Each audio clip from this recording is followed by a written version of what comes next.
Розділ 7. Пікетажистка. Що упертіше вона бунтувалася проти нього, то він все більше і більше її любив. Не було такого приниження, на яке майор Яцуба не пішов би ради своєї Ліни. Не було таких труднощів та перепон, яких він не кинувся б долати ради її майбутнього благополуччя. При одній лише думці про те, що донька могла б не пройти по конкурсу, що якісь там інститутські книгогризи могли б завалити її при вступі, майора кидало в лють, і він готовий був хоч зараз іти боєм проти кривдників, вдаритись по всіх інстанціях, щоб таки домогтися свого. Дочка – кругла відмінниця, грає на інструменті. Та як вони сміють її не прийняти? Всіх поставить на ноги, щоб тільки захистити дочку і викрити злочинне кубло, якщо воно там в інституті завелося. Любити своє дитя тільки тим, що ніжити його та вилизувати – це ще не все. Ти зумій грудьми пробити йому дорогу. Ото буде твоя любов. Влаштування дитини до інституту – це, на його погляд, варто було б найтяжчої напруги. Розпалена уява його малювала боротьбу в усіх складнощах і несподіванках. В приймальних комісіях, цілком імовірно, можна було наскочити на засилля хабарників, котрі вдаються до найхитріших методів у своїй злочинній діяльності. Хабарі беруть тонко, обачно, через третіх осіб. Про таких він читав у газетах і чув не раз. Хабарів давати він не збирається, за це судять. Він зуміє інакше розчистити путь своїй медалістці. Закутий в лати своїх заслуг, тараном піде вперед, залучить на підмогу впливові свої знайомства, які в нього ще там залишились де-не-де. І якщо треба буде вивести шахраїв на чисту воду, він не зупиниться ні перед чим, бо хто ж ворог своїй дитині, на що Лукія, яка вже наче принципіальна і до того ж депутатка, а й та подбала про свого синочка, при конторі влаштовує ластівок стерегти, чи то пак радистом на радіовузол, хіба ж не тепленьке місце? Ліна щодо цього зовсім іншої думки. «Не накліпуйте даремно на рясних», – перечить вона батькові і пояснює, що Віталик іде на радіовузол не з метою тепліше влаштуватися, а тому, що там треба заміни, бо найближчий його друг Сашко Литвиненко з осені переходить до інституту на стаціонар. Радгосп посилає його вчитися. «Ах, це все з почуття дружби», – регоче батько. «Ти мені співай про дружбу. Знаємо цю дружбу. А чому вона сина ша свого в чабани не посилає? Чому не вила йому в руки та на силос? А тому, що в нього нахил до радіотехніки, здібності, ви це розумієте?» Суперечка їхня відбувається неподалік веранди, на присадибній ділянці, де вони працюють обоє. Ліна клопочеться біля своїх гладіолусів, а батько, голий до пояса, в чалмі якійсь, мов фелах, прополює сапою картоплю. «Сон рябої кобили – все це», – каже він, змахнувши з обличчя краплистий піт. «Влаштовуєш? Так і кажи, що влаштовую, а то ще хоче й чистенькою бути. Знаємо цих чистеньких». Батько починає вголос сортувати сьогорічних випускників, прикидаючи, хто з них де опиниться. Кузьма Осадчий, ну, цей на канал. Цього батько до себе бере, там добре платять. Ситникова на ферму вершки пити. Чумакова – обліковцем, Ткачуків – на кормозапарник, а решта – так і норовлять, те в технікум хоч який-небудь, те на курси, ті на текстильний комбінат, будь-куди, аби лише з села вирватися. Раді, що в радгоспі паспорти їм видають. А Горпищенкова вертуха, що про неї тільки й чути було на батьківському комітеті, йде нібито вожатою в піонертабір. Розхристанка, стрійок не вилазила, а над іншими буде вожакувати. «Та як ви можете?» – гаряче вступається Ліна за подругу. «В школі Тоня в нас найкращою вожатою була. Хай трійки, за те, як її діти люблять». Кожного брати під захист, за кожного заступатись – ця оперта звичка Дончина і дивує, і трохи насторожує Яцубу. Не вскочила б коли-небудь у халепу з цією безоглядною своєю довірливістю. В таборі ще малою прив'язалась була до якогось облізлого академіка, називала його дідусем, пробувала з дому навіть хліба для нього викрадати. А коли прибуває, було етап, не знаєш, куди з нею діватись, цілу ніч після того кидається. Отож, чого така знервованість? Яцубі просто душа болить дивитись, яка його донька худа, дмухне й полетить за вітром. Плечі стирчать, руки тоненькі, безмускульні. Вона ними зараз спритно перебирає стебла квітів, поправляє, випростовує, де треба. То ще й марлею перев'язує, щоб не падали під вагою суцвіть. Цей талант квітникарки відкрився в Ліни несподівано, після переїзду сюди з суворих північних країв. Взимку в неї по шухлядах різні пакетики з насінням. Навесні на всіх вікнах розсада у ящиках та горнятках. А зараз грядки квітів, що все подвір'я веселять. Найбільше Ліна кохається в гладіолусах. Нарозводила їх стільки сортів, що в усьому районі нема. За бульбами цих гладіолусів майор ганяв аж до Львова. Виконувати Дончині доручення для нього – одна насолода. Що тільки забагне вона, все їй дістане, все добуде, хоч пташиного молока. Голубенький москвич ото з гаража виглядає, то теж для неї. Коли його придбав, про дочку насамперед думав, а не про те, що ранню редиску та полуниці возити на базар. Майор внутрішніх військ Яцуба не з таких, що по базарах свою честь розмінюють на п'ятаки. Йому пенсії вистачає. Та ще ж і дружина вносить свій пай. Вона фельдшерує в радгоспі. А з часом буде в сім'ї ще й своя лікарка. Оця сама Ліна. Вирішено в медінститут документи здавати. Майор таки переламав Дончину впертість, хоча зробити було це й нелегко. Вона і тут пробувала йти йому наперекір. А боротися з нею, хіба ж серце не обливається кров'ю? Сила, і батьківська влада, і життєйський досвід – все на його боці. Проте тільки гляне на оті синці під очима, на оті широкі чорні густі брови, що дісталися їй од матері Степовички. Тільки зазирне він у глибокі криниці смутку, що світять докірливо на нього з п'ятих брів. Так і тане його батьківське серце, так і никне вся його влада. Крім Ліни, є в нього ще дві дочки, теж від першої дружини. Повіддавав він їх заміж ще на півночі.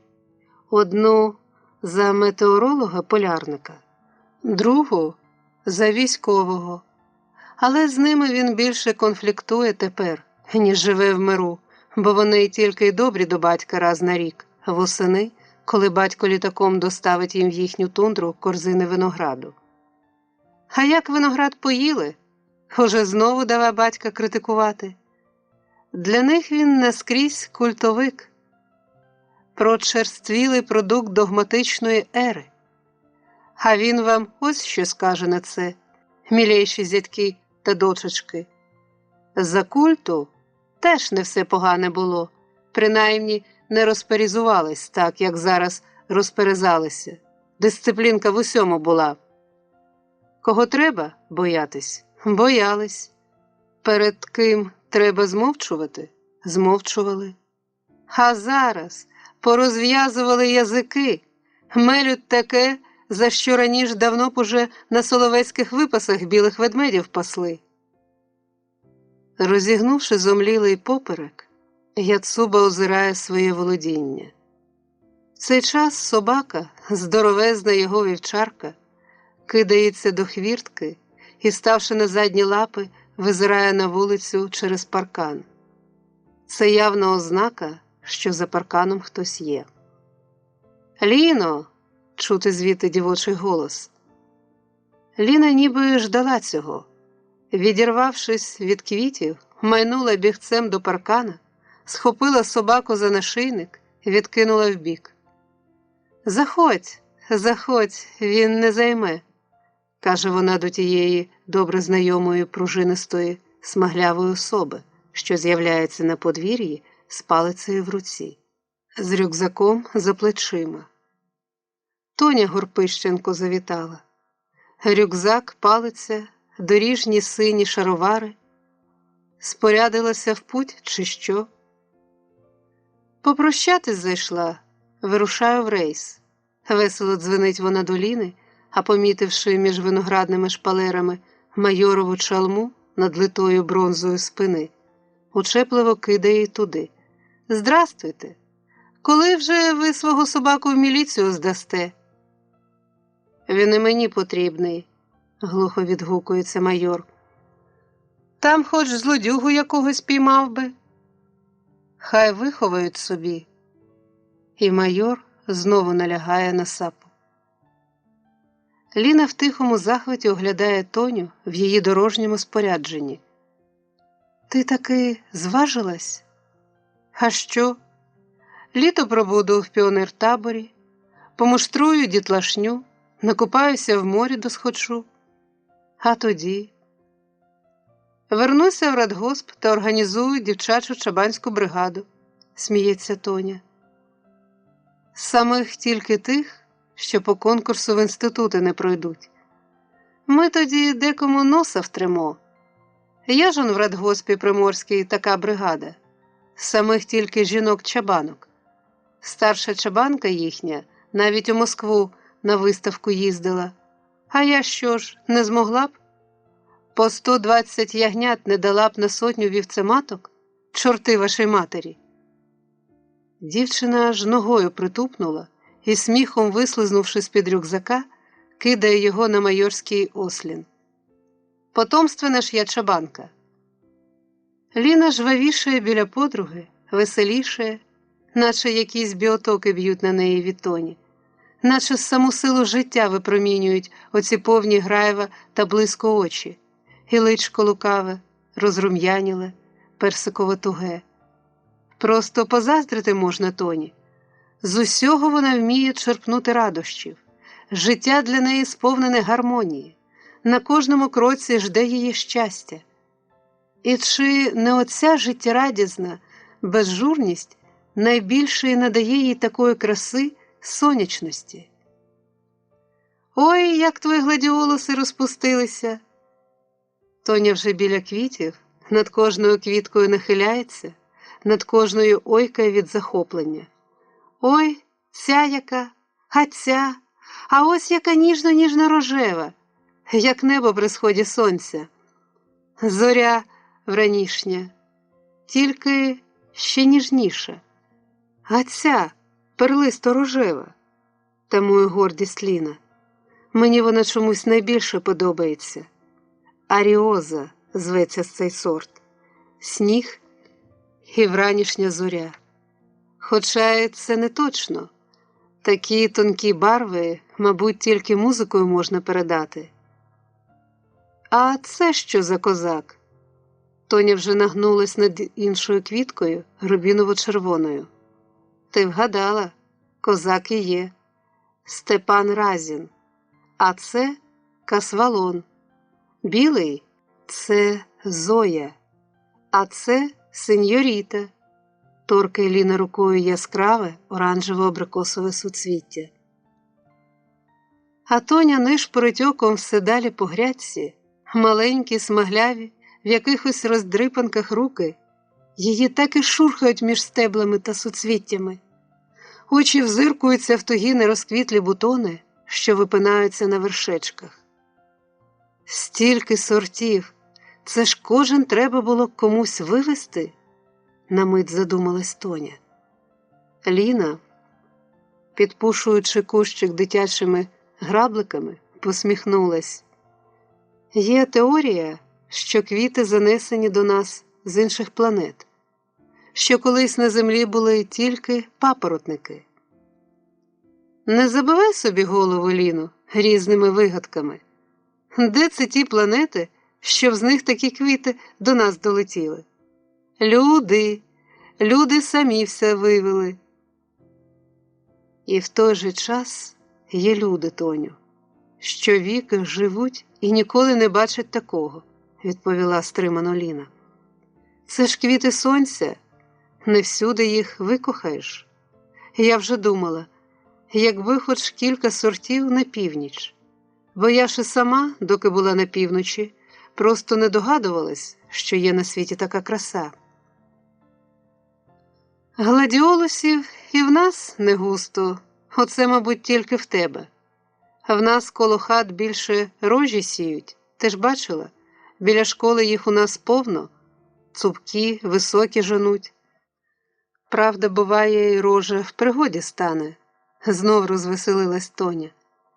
Якось ще в 5 класі запитали ми Василя Карповича, що таке естетика? Так він нам це якраз на прикладі з рожею пояснював. Гляньте, каже, надвечір, коли рожа розквітне, а сонце налє її, і пелюстки світяться наскрізь, і вся вона аж світиться красою. Оце і все, що мені запам'яталося про естетику. Засміялася Тоня і, помітивши смуток в очах Ліни, запитала. А хіба у вас там, при лагерях у тундрі, зовсім ніякі квіти не витримують? Мох та й усе? Ні, ростуть і в нас там. Квіти-морозники, їх звемо, вони як проліски, пробивають сніг і цвітуть. Я ось напишу, мені вишлють. Може, схрестити вдасться? Тоня знов припала до квітів. Ну, Ліно, як хоч, а оцю аріозочку ти мені зчикни, без неї з двору не піду. Ліна збігала на веранду і, вернувшись з ножицями, обережно зрізала, зчикнула стебельце гладіолуса, над яким Тоня стояла невідступно. Подаючи стебельце Тоні, запитала. Це для... Тсс, приклавши палець до вуст, перебила її Тоня і злодійкувато озирнулася в бік майора. Потім зненацька голосно, щоб і майор чув, випалила. Йому, володареві ефіру, найкращому радистові епохи. Забіжу, підкрадусь, нищечком з надвору до радіовузла, покладу на вікні, хай сам догадається. А його і не відриватиму, бо він з тих навушників тепер і не вилазить. Ліна всміхнулась, запитала тихо. Як же він, такий ревнивець, тебе відпускає? Все буде окей, як каже капітан, пожартувала Тоня і знову притупнула ногою, бо їй аж не стоялось на місці. Це Лукія Назарівна думала, що як спровадить Тоньку в піонертабір, то може бути спокійна за свого синочка. Ох, помиляєтесь, шановна моя майбутня свекрухо. Забули, що куди серце лежить, туди й око біжить. З цими словами Тоня підхоплює рюкзак, вправно накидає на спину, набігу чмокає Ліну в щоку і, посварившись кийком на собаку, зникає у хвіртці. Вихор був, вихор і є, сміхається Ліна подрузі вздогін. Присівши на ослоні в затінку горіха, вона почуває, як все в ній трепеще, схвильованістю, радісним сум'яттям. Ну й Тоня. Нема, вже побігла. Вже збиває десь гирлигою по вулиці куряву. А тут, у дворі, і без неї ще ніби дзвенить її сміх, в самому повітрі мов би ще іскряться буйні її веселощі, бурхає вогонь нестримного її темпераменту. Ось кому гарно жити. Днями вони цілим класом їздили на екскурсію в Крим. Пахом Хрисантович таки дотримав слова і дав грузовик. В дорозі Тоня виявила себе такою заводійкою, що Ліна часом аж заздрила її кипучості, товариськості, умінню не звертати уваги на прикрі дрібниці, всією душею пити цей щедрий світ і його дива. Яка чудесна була подорож! Гайнули вони грузовиком аж до Севастополя, побували на розкопках Херсонеса, де найбільше Ліну вразили не стародавні біломармурові колони та капітелі, а кавуняче насіння, що з елінських часів збереглося в глиняних амфорах і свідчило, що й еліни розводили баштани. Потім вони побували на Сапун-горі і, затамувавши подих, оглядали діораму, з якої, мов живі, повставали герої штурму, солдати та матроси, охоплені полум'ям битви. А як потрясло їх, коли, оглядаючи Графську пристань, вони дізналися від екскурсовода, що серед десантників-чорноморців, які першими влетіли на Графську пристань, був і їхній земляк, їхній вічно зарослий брудною щетиною Мамайчук Мартин, що зараз скриготить по-радгоспу на своїх коліщатках. Сьогодні якось і не схожий цей тяжко скалічений чоловік на героя. А тоді, нібито якраз він перший підняв свою безкозирку на високій брамі над Графською пристанню. І та безкозирка заміняла атакуючим прапор. Вона була знаком того, що в той день, 9 травня 1944 року, радянський воїн з боєм повернувся знову до Севастополя. Подвиг Мамайчука довго залишався в тіні, бо з Севастопольського бруку його тяжко пораненого забрали до госпіталю, і бойовий орден, що ним командування нагородило героя-десантника, ще кілька років після війни ходив за ним слідом, аж поки знайшов його інвалідом без ніг у цьому вівчарському степовому радгоспі. Завершенням їхньої екскурсії була Нова Каховка, славетне молоде місто з могутньою греблею гідростанції, з роздольним гоголівським Дніпром, з велетнями платанами, що розкинули вподовж берега високі свої шатра. Тут такою свіжістю віє на тебе, бо з-під коріння платанів весь час більшими та меншими цівками бринить, струмує вода. Безліч ключів б'є, чистих, різнотонних, що зливаються в єдину, тиху і співучу музику води. А та дорога, якою вони їхали в Каховку, широкий шлях степовий, на десятки кілометрів обсаджений мальвами-рожами. Збожеволіти можна було від тієї краси. Від самого Новотроїцька і до Каховки квітуть і квітуть вони, цупкі та високі, білим цвітом, рожевим, червоним, жовтим. Не бояться ні спеки, ні гарячих сухих вітрів, що налітають та шарпають їх весь час. Ось такою чіпкою та цупкою, міцною та непіддатливою видається їй і ця непогамовна Тоня Горпищенко, яка живе і не тужить, що рюкзак на плечі і в піонертабір на ціле літо вожакувати. А я? На що я сама здатна? Виводить Ліну з задуми брязкіт хвіртки. Це прийшла мачуха, ще досить молода жінка, але така розгодована, з таким животом, що й не вгадаєш, чи вона вагітна, чи то просто відклалося соцнакопичення. Присівши теж в холодку під горіхом, мачуха ходишкувато хапає повітря, потім запитує Ліну, що їй складати в дорогу, бо вона, мовляв, ради цього і з роботи відпросилася сьогодні раніше. А дівчину аж досада бере.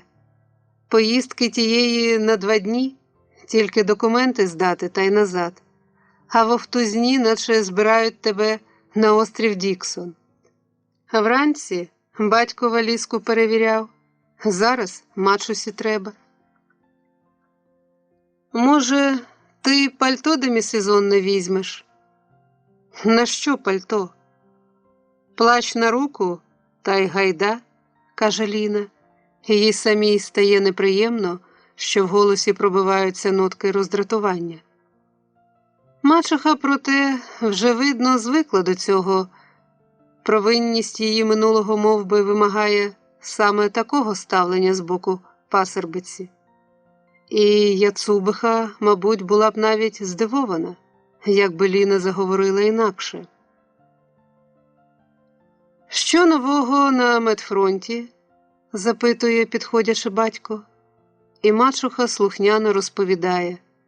Так, ніби доповідає про те, що директора знову привезли з степу на медпункт в тяжкому стані, і що на другому відділку обранився біля трактора хлопець-причіплювач, і що Мамайчук, некерований, наробив сьогодні шелесту, вимагав довідки про стан здоров'я. Майор хмурніє. На що йому довідка? Здоровий як бик. Збирає документи, теж нібито думає вступати. І знаєте куди? В духовну академію. Яцуба так і вкляк, вирячившись на дружину. Та він що, здурів? В кодло попівське. Ліна уявила Гриню некерованого в рясі, з кадилом у руці перед юрмищем грішників. Ось коли Грині згодиться стиляжна його борода, наче навмисне відпустив. «Цей висвятить бюрократів», – мовила Ліна, ледве стримуючи сміх. Батькові ж зовсім було не до сміху. «Устругнув», – насупившись, мурмотів він. «Один устругнув, а з 10 спитають. ЧП, справжнє ж ЧП, пляма на весь район, на область. Ні, за це спитають». «Не ти ж його намовляв?» – заспокоїла мачуха. «Батько – герой, хай з нього питають, а ти тут при чим?» «Як при чим?» – енергійно підхопився зослана Яцуба. «Тут хати палитимуть, а моє діло сторона? Пляма на всю область, а я збоку? Та ви розумієте, що це таке? Комсомолець і в болото попівське. З того самого осередку, де я починав, де ми попівен з комсомолу сключали, тепер заява. Прийміть у попи. А ви ж, старші, де були? Куди дивились? Ні, я йду в штаб».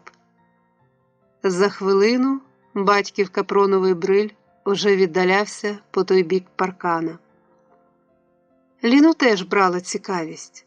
Кортіло торкнутися ближче цієї сенсаційної новини. Вона згадала, що їй треба здати кілька книжок до клубної бібліотеки, якою по сумісництву теж завідує Гриня. І, швиденько зібравши їх, це все були збірники поезій, вона подалася до клубу. Проте до клубу й не добігла, Який там клуб, коли весь шарварок біля контори?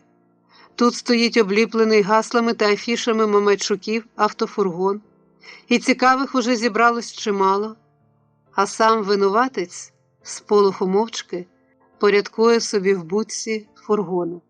Спокійно, ніби нічого й не сталося, вкладає коробки з кінострічкою перед тим, як їхати на відділок. А паства, що складається з конторських дівчат та робітників, які, зайнявши чергу до каси, чекають на ганку касира, та ще й хлопців-радистів, що визирають з вікна радіорубки та шкіряться в усмішках. Ця паства з веселою жадобою чекає вже слова майбутнього свого пастиря. Кінчивши роботу, Гриня вистромлює миршаву свою мідно-рудаву бороду з будки фургона. «Так от, і не дивуйтесь», – каже він, – «всі кинулись по інститутах, по технікумах, всі заяви подаєте. А я що, в Бога теля з'їв? Ви в світські заклади, а я в духовний. Це мене більше влаштовує. Стипендію обіцяють вищу, ніж була колись в київській бурсі, готуватимуть калорійно, а це для мого організму теж не остання річ. Та головне, звичайно, не в харчах, а в духовній поживі, що її так прагне моя душа, джерела істини. Де вони, ці джерела? Для чого живу? Ким я створений і яке моє призначення на цій грішній планеті? Не розгадано ж. А втім, дедалі я більше почуваю, що моя істота дійсно божественного походження. Чим я відрізняюсь, скажімо, від коня? Або від барана, кидає один із тих, що ждуть касира. А тим, пропускає Гриня репліку мимо вух, що 14 мільярдів клітин вкладено в оцю черепну коробку. 14 мільярдів! І всіма думати про овес, про силос? В цей час із глибини конторських надр з'являється майор Яцуба і, розштовхнувши дівчат, виходить на ганок, гукає до Мамайчука. «Тебе просять!» «Бач, мене просять!» – враз усміхається Гриня до пастви. «Раніше викликали, вимагали з'явитись, а тепер просять. Прогрес?» Коли ж він своїй сорочці на випуск гонористо проходить мимо Яцуби, той кидає йому з презирством. «Ганьба! Я в твоєму віці, мілейший, церкви розвалював, а ти з вузьких штанів та навпростець у рясу?» Мамайчук міряє поглядом дебелу Яцубину постать. «Хочете знати, хто спонукав мене зробити цей крок? Ну, хто?» «Ви! Ви, товаришу відставник! Нестерпними стали ваші повчання. Ось чому йду в обійми клерикалів. Сумую, а йду. Велика нудьга жене мене звідси. Аніж без кінця слухати ваші проповіді, краще я сам виголошуватиму їх». Голосно випаливши це, Гриня з поважністю ступив через поріг до вузького конторського коридора. А слідом за ним, наче конвоїр, попхався і майор.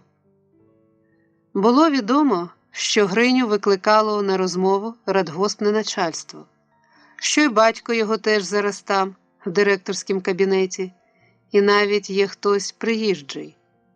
Будуть разом уламувати баламутника, щоб відмовився. Хто зна, про що з ним було видано там перетрактації, тільки Гриня довго звідти не виходив.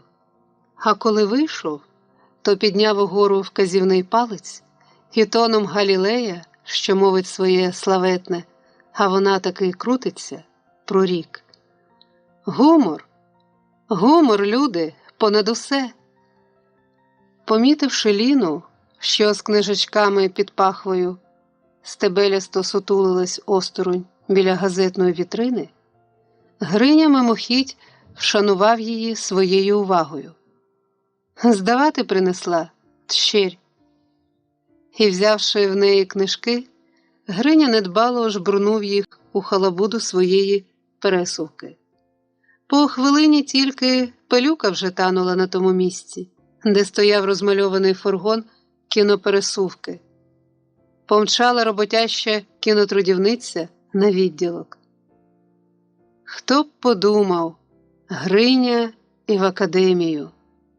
Кинула одна з конторниць, а чабан Бунтій, що, спершись на гирлигу, весь час стояв мовчки на ганку, вуса чепурні, сорочка чиста, мовив неголосно.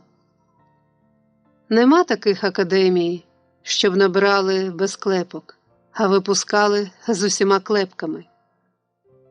Увечері майор Яцуба, натягнувши на себе комбінезон, порався в гаражі, рихтував москвича в дорогу.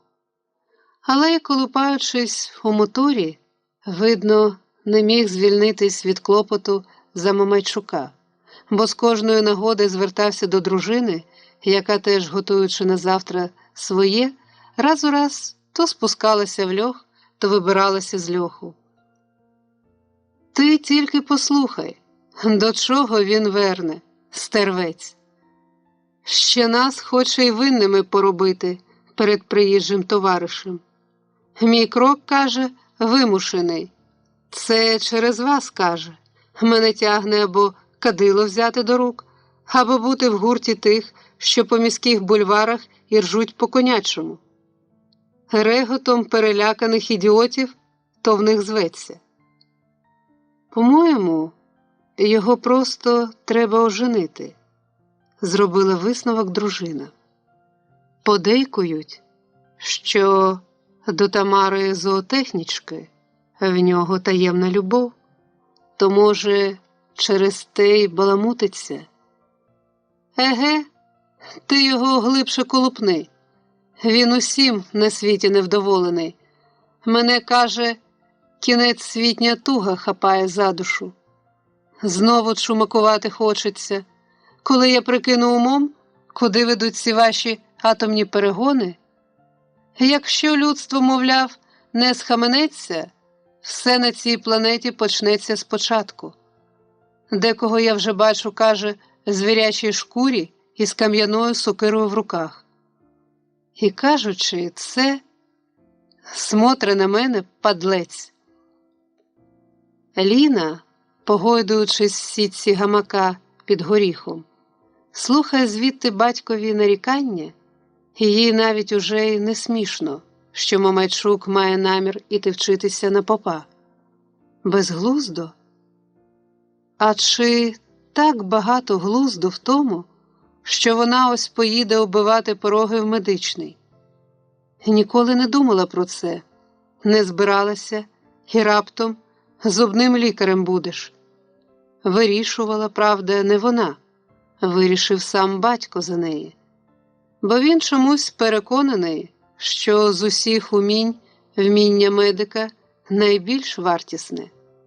Медики чи на фронті під час війни, чи навіть в місцях ув'язнення, у виправних колоніях, всюди вони є людям потрібним, дефіцитним. Так, в догоду його міркуванням, вона муситиме займатися тим, до чого немає нахилу.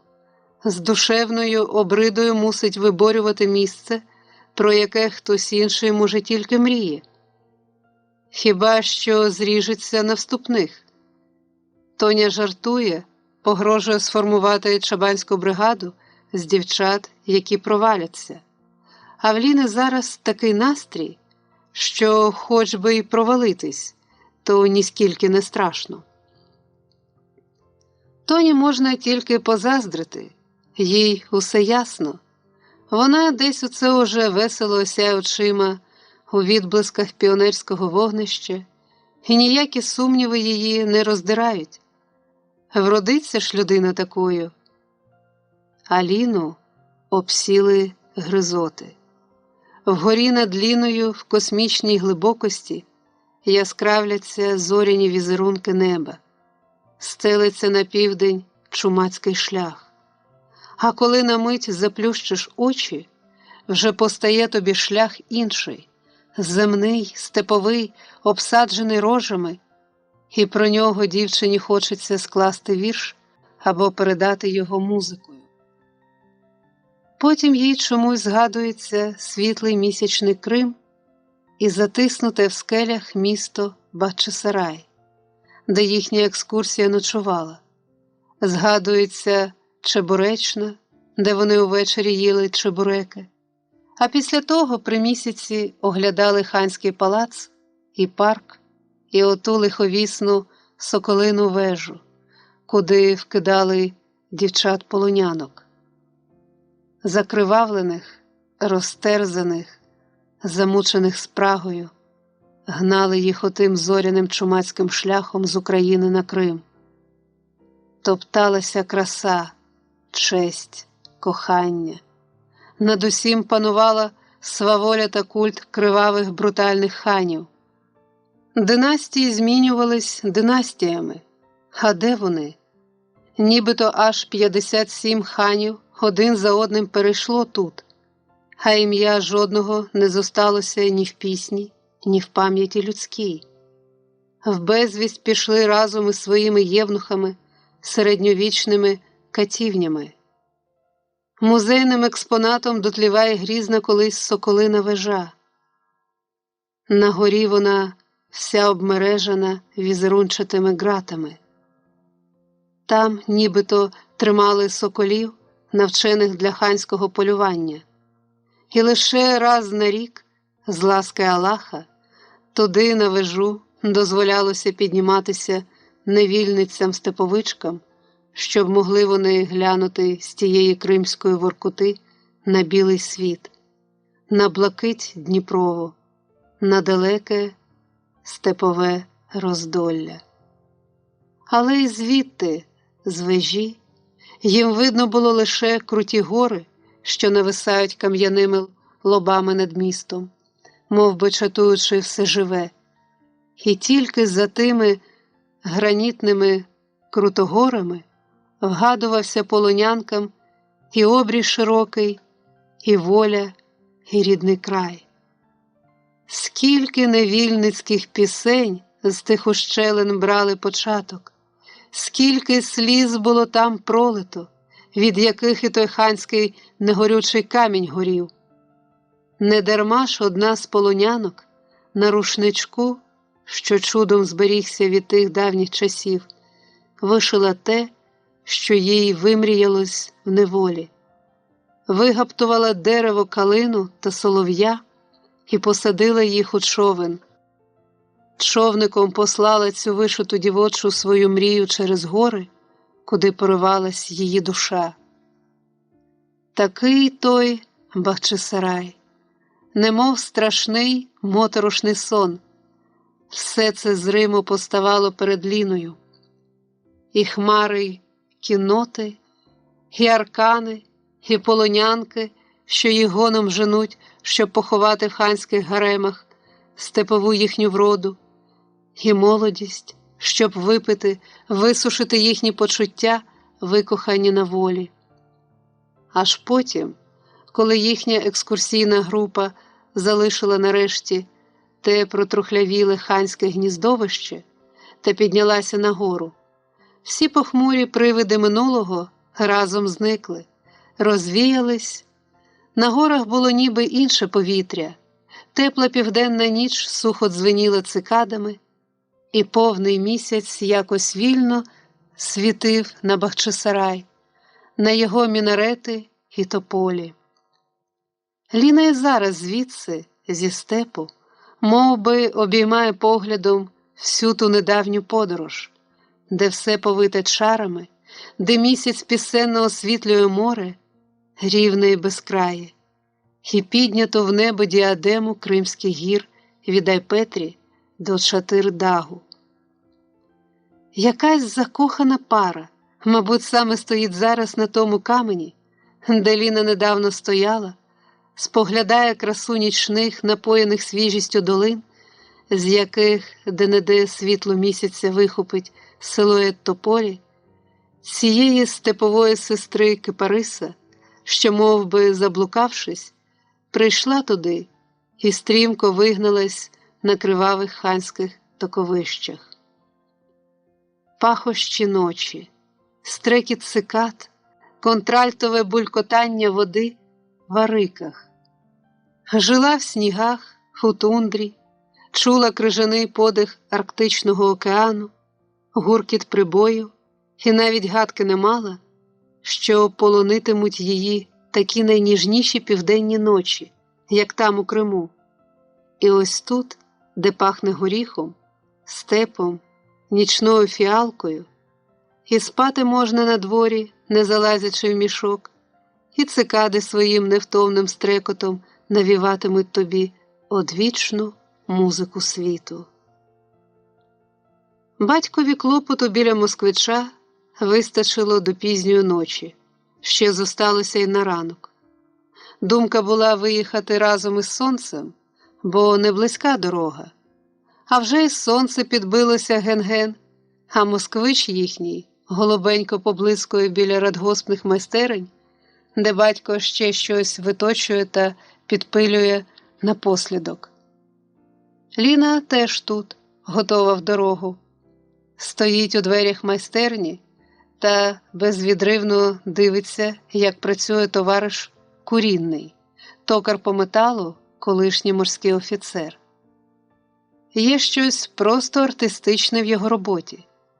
Під час виробничої практики хлопці з їхнього класу завжди натовпом стояли біля станка товариша Курінного, щоб подивитись, як він встановлює різці та починає своє чародійство, як легко в'ється йому під ноги стрічка сизометалевого серпантину.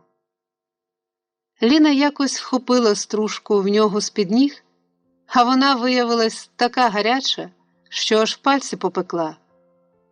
Цей товариш Курінний в недавньому минулому десь на півночі на підводнім човні плавав, і хоч до старості чоловікові ще далеко, довелося йти у відставку за станом здоров'я. Вдома, одначе, після відставки сидіти не захотів. Забирали на роботу в район, теж не пішов. Сам попросився в майстерню. Я, каже, люблю токарювати. І таки любить, нічого не скажеш.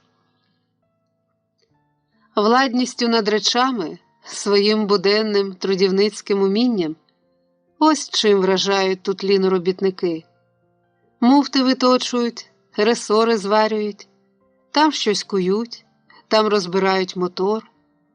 Безногий газорізальник Мамайчук-старший в захиснім козирку вправно і впевнено веде язичок полум'я по металу, щось викроює з товстого сталевого листа. Від простого до складного. Все вміють ці люди, все їм дається. В кутку майстерні двоє зайняті спеціально тим, що ремонтують кузови та сидіння шоферам. Пружини нові вставляють замість поламаних, а на дворі кілька робітників метикують над якимось пристроєм до комбайна. Щось лагодять, переінакшують, переконструйовують. Ліні подобається саме ця атмосфера діла, творчості, колективізму. Подобається, коли механік, з'являючись на порозі, гукає: «Здрастуй, козацтво!» А вони й не сміються, наче вони і справді козацтво. Навпроти кузні іржаво червоніють купи різного брухту, де Віталій Рясний та його друзі копалися цілу весну. Зараз серед залізяча валяються, біліючи на сонці, ще й величезні суднові манометри, зняті з того військового судна, що намертво лягло у водах затоки. Давно вже радгоспні механізатори роздягли, обдерли те судно, Мов за золотим руном пускались вони туди своїми піратськими експедиціями. А тепер, під час перекуру, зібравшись коло майстерень, весело кивають в бік затоки, в бік роздягнутого сталевого велетня.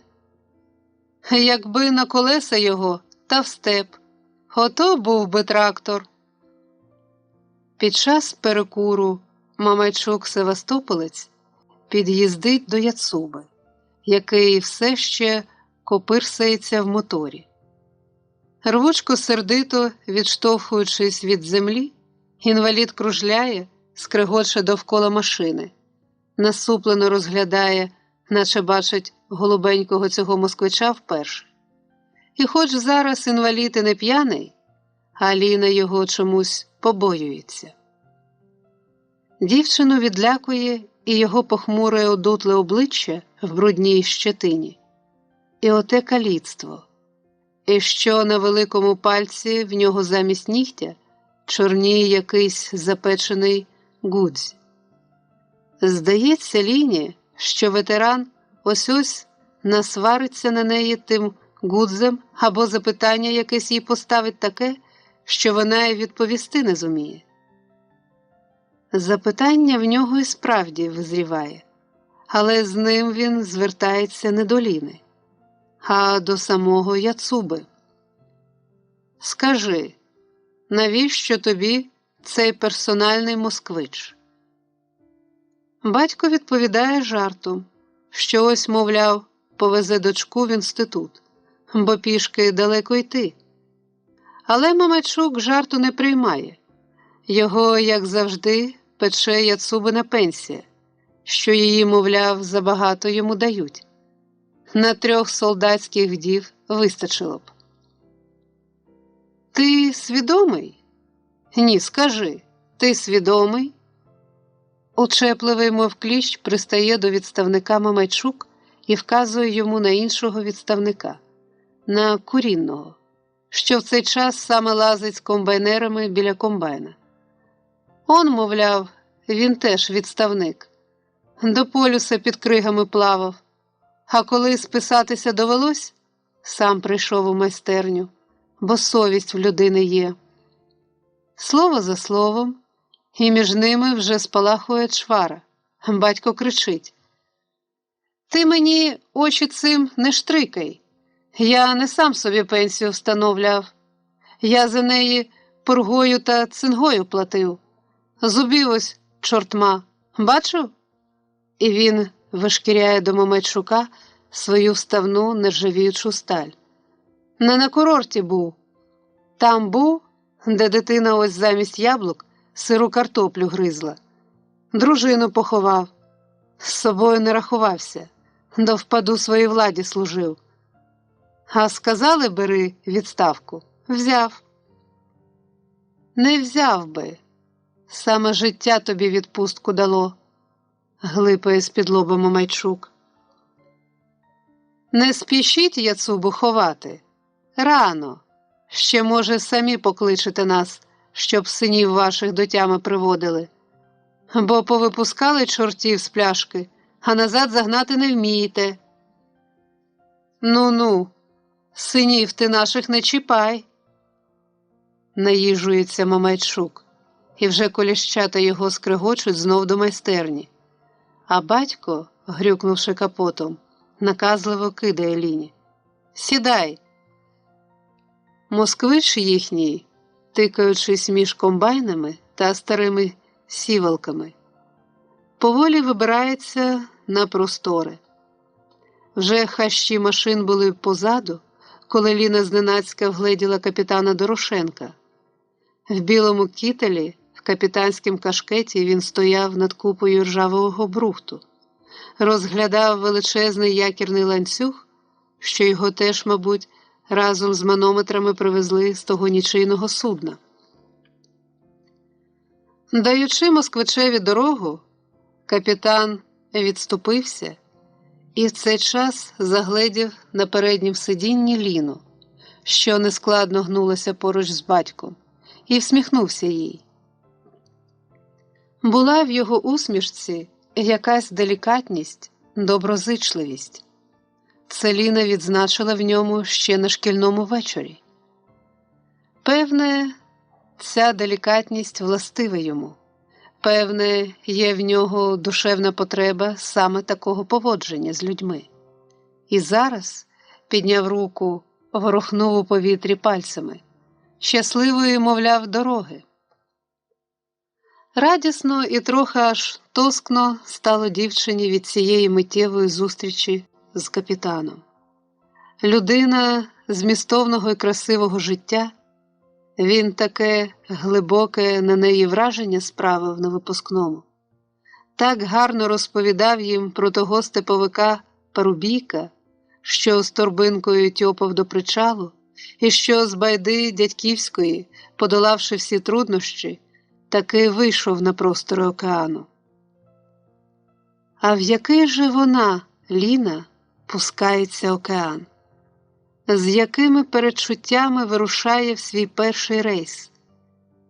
Не океан, а, мабуть, болото паперів, каміння канцелярських столів жде її. Доведеться нервувати за кожну оцінку, за кожен бал. Скільки разів доведеться глушити в собі голос власного сумління, щоб хоч на півкроку просунутись по шляху до того діла, яке її зовсім не приваблює. Бормашина та крісло. Батько певен, що саме вони зроблять Ліну щасливою. А якщо не пройде по конкурсу? Батько розгорне баталію, пустить в хід грозьбу і лестощі, секретарок допитками замордує, а начальству руку трястиме по-холопському, ще й дочку вчитиме цієї науки запобігань, пролазництва, піддобрювання до викладачів. Невже все це неминуче в житті? Невже рано чи пізно, а мусиш із цим примиритись? В дорозі з москвичем було негаразд. Мотор кілька разів глухнув, кашляв, доводилось зупинятися. І доки батько гаркотів стартером або, піднявши капот, щось лагодив, Ліна стояла осторонь край дороги, обвіяна гарячим степовим повітрям. Розглядала жовте квіття дикої собачої рожі та петрового батога, цупке стебелля, що синіми зірками світило з-поміж обважнілих від пилюки придорожніх полинів. Походжала та думала свої думи про те, як житиме, пройде по конкурсу чи ні, а сумніви весь час тривожили. Чи саме так треба жити, щоб ти відкрито могла глянути в вічі і капітанові, і тому безногому озлобленому газорізальникові Мамайчукові? Востаннє мотор заглухнув, і на цей раз, здається, остаточно, коли їм зоставалось всього з кілометр доїхати до місця робіт на трасі каналу. Вже видно було там розбушовану землю, цілі буртовища свіжого ґрунту, серед якого сюди й туди, то пірнаючи, то виринаючи, ходили бульдозери, зблискували до сонця своїми величезними лемешами. Батько лютував, гаркотів стартером, раз у раз крутив ручку, червоніючи з натуги. Не заводиться, хоч убий. Треба було шукати якогось виходу, і батько знайшов його в тому, що Ліна зостанеться біля машини, а він піде пішки до каналобудівників. Домовиться, щоб виручали. В них там, мовляв, багато механізмів, можуть взяти на буксир. Пішов батько. Зосталася Ліна сама вартувати свого москвича, що незабаром розпікся, мов порожня консервна бляшанка. Не можна було всидіти в ньому. Ліна вибралась на повітря, присіла у затінку машини на траві. Знов дика рожа цвіте, жовтіє запелюженими пелюстками, цупка, запорошена, живуча. Земля напечена, мов черінь, ящірка шурхнула в нору. Чміль пролетів. Муравки трудяться і трудяться невтомно. А далеч степів леліє текучою спекою. Рівнина така ж, як і в тундрі, тільки небо тут інше. Та немає на півночі, в краю вічної мерзлоти, оцих степових могил, невідомо кими коли насипаних. Чиї вони? Скіфські, сарматські, запорізькі. Батько довго не повертався. Нелегко, видно, було домовлятись йому там в цей гарячий робочий час. Нарешті звідти вирушила підмога. Степом навпростець, страшенним гуркотом, з курявою ішла та підмога. Ліна спершу навіть не могла збагнути, що то за потвора повзе, скрегоче назустріч, скажено підгрібаючи землю. Очам своїм не повірила. Танк. Живого танка вона ніколи не бачила, тільки із кінофільмів і знала. А тут це, безперечно, він насувався, окутаний курявою, великий, масивний, безокий, загребущими гусеницями, з військовим ще номером на брудно-зеленім борту. Тільки замість башти на ньому ребристо здіймається щось схоже на кран. Ліна пізніше дізнається, що це хтось хитромудрий, пристосовуючи танк до мирного життя, дійсно скинув з нього башту і натомість встановив звичайний робочий кран, яким під час ремонту можна піднімати найважчі двигуни. Танк бурею розгорнувся перед москвичем, водій хвацько підшипив його сталевим тросом і поволік у бік каналу, мов комаху яку-небудь поволік. Ліна, принишкнувши, сиділа в москвичі, згоряла від сорому. Вона наче побачила збоку себе, уявила, який смішний в очах людей оцей їхній лімузинчик, що його волоче по стерні велетенський робочий танк. Видовище збоку, певне, справді було смаковите, бо всі бульдозери, скрепери, повилізавши нагору, позупинялись, водії самоскидів почали сигналити. Видно було, як звідусіль з валу бульдозеристи махають кашкетами, і десь аж під небом зблискують білі зуби на закіптюжених обличчях. Регочуть усі, весь степ регоче, розважений тим, як цей сталевий бурозелений мамонт волоче до таборища оту голубеньку, підхоплену серед степу комаху. Вже танк і зупинився, і трос відчепили. А Ліна все не зважувалась вилізти із своєї схованки, бо й саме повітря навкруги, здавалось, було наснажене блиском насмішок, реготом, кепкуванням. Нарешті вона таки вихопилась з машини між люди, між бульдозери, між тягачі, між самоскиди. І все тут було якесь незвичне, оголене, вражаюче.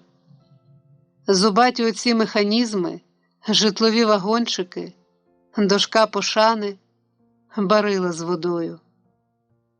Хтось на хильці, як запорожець, п'є просто з барила, потім передає посудину батькові, і той, напившись, солідно радить возити воду цистерною, а не отакими барильцями.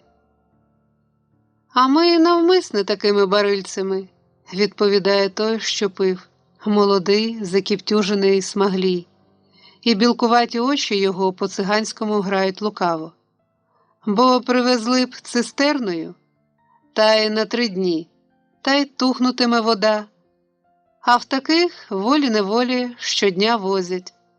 І отже свіженько п'єм. Хочеш?» – запропонував він Ліні і обережно підтримував барило, доки вона пила. Напившись, сказала неголосно: «Дякую». «Так ти мене не впізнала», – весело окинув її оком смаглій, поставивши барило на землю. Це ж я тебе на буксир брав. Ніколи танкістом не був, а тут довелося. А звати мене Микола Єгипта. Хоч з єгиптянами я родич такий, через вулицю навприсядки. Ну, ми поїхали. Гукнув він і, спритно забравшись у танк, загарував ним з місця, аж земля задрижала. Ліна, сама не знає чому, посміхнулася йому вслід. Доки батько біля похідної майстерні веде ділові переговори, а потім з кимось із ремонтників починає розбирати в москвичеві нутрощі, Ліна, ще не зовсім отямившись після пережитого сорому, стоїть, туплено розглядає дошку пошани, звідки на неї дивляться, видно, ці ж самі бульдозеристи, і цей Смаглій, що воду пив, і ті, що тільки-но реготали на валу.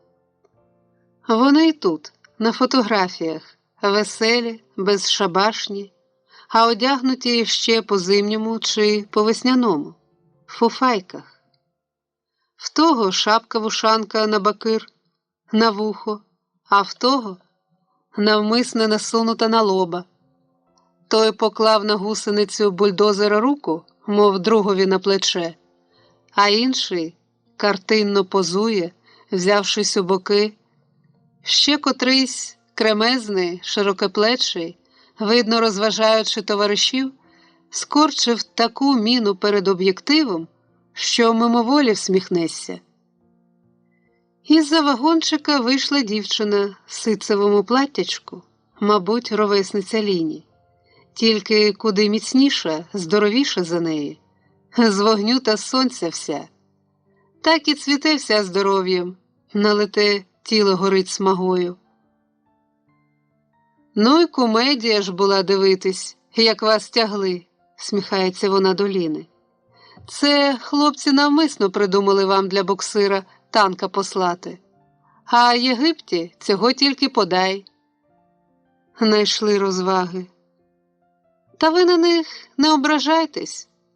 Очі дівчини променились добротою. Просто люблять тут у нас пошуткувати. А танк якраз вільний стояв. Цей уже як зачепить, то потягне.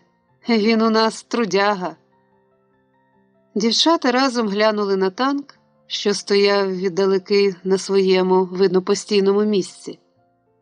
Єгипта, заволодівши танковим краном, вже з кимось лаявся. Лаявся так, що Ліні хотілося вуха затулити.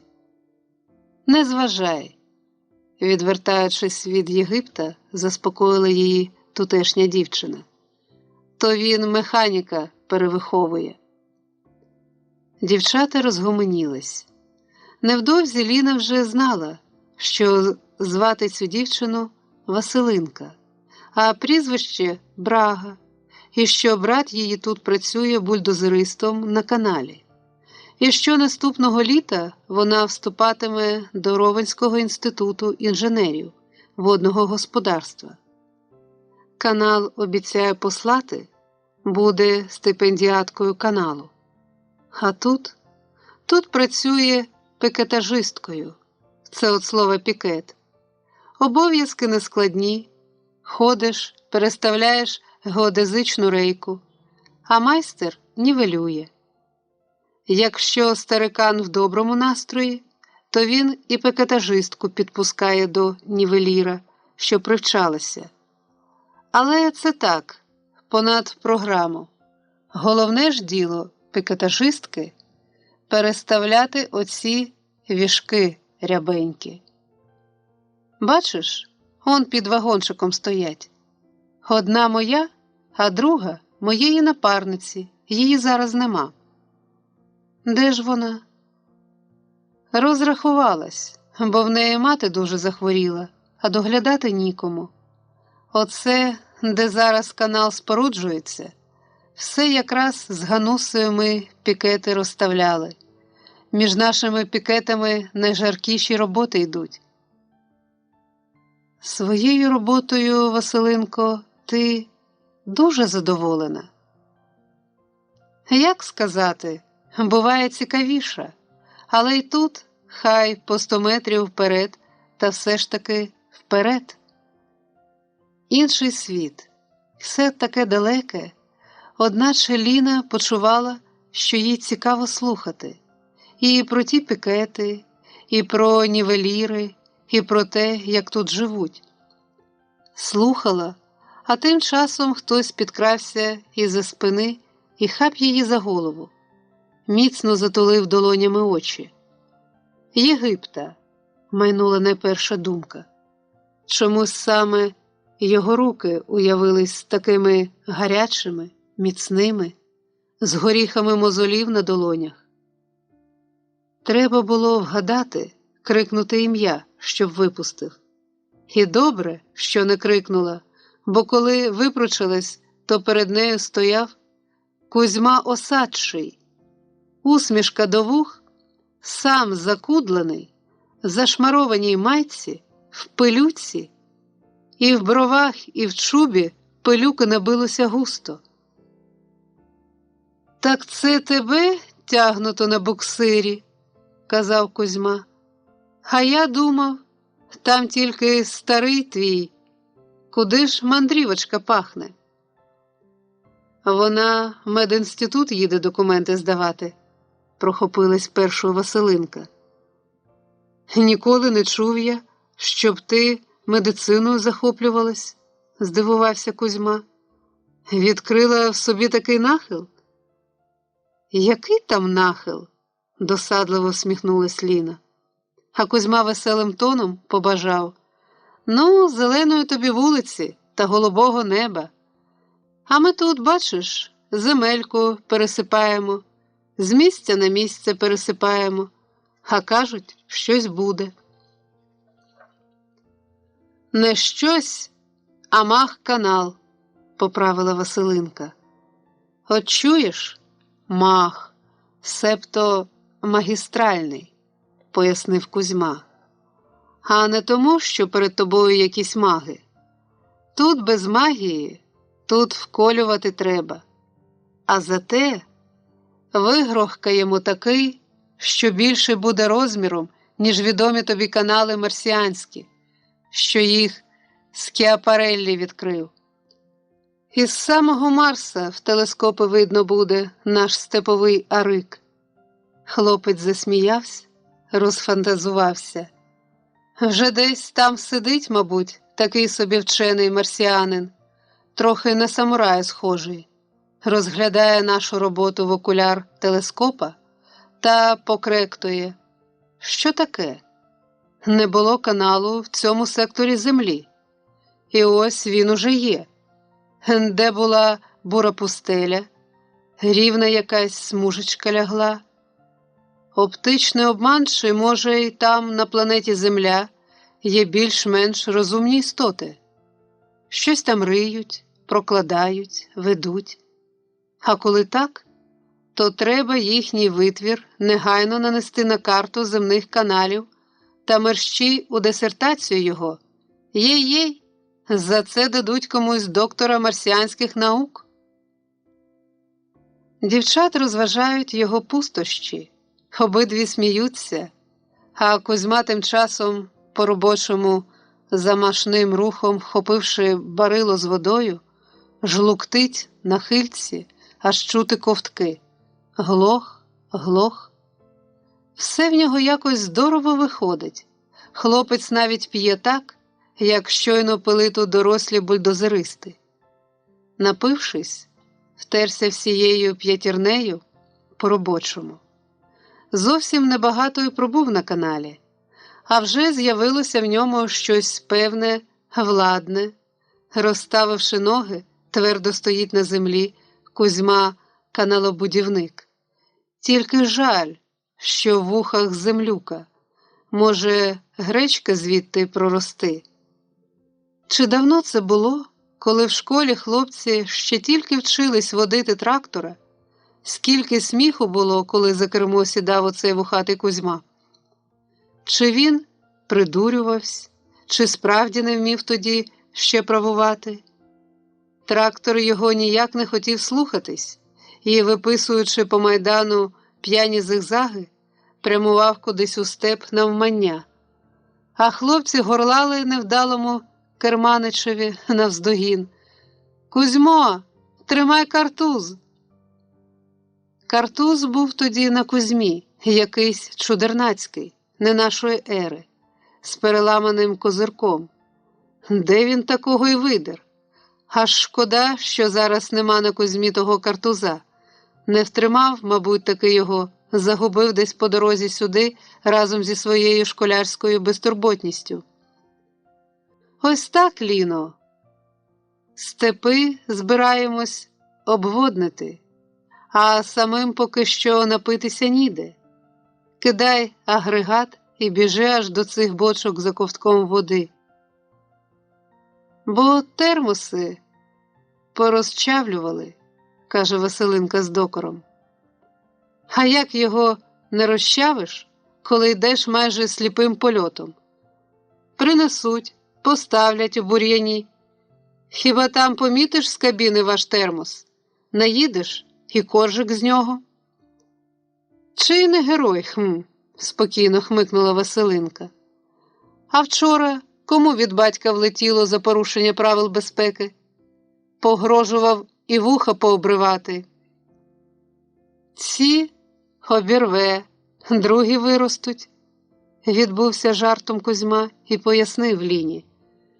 Майстер наскаржився батькові, що високі гребінки залишаю, могло б привалити.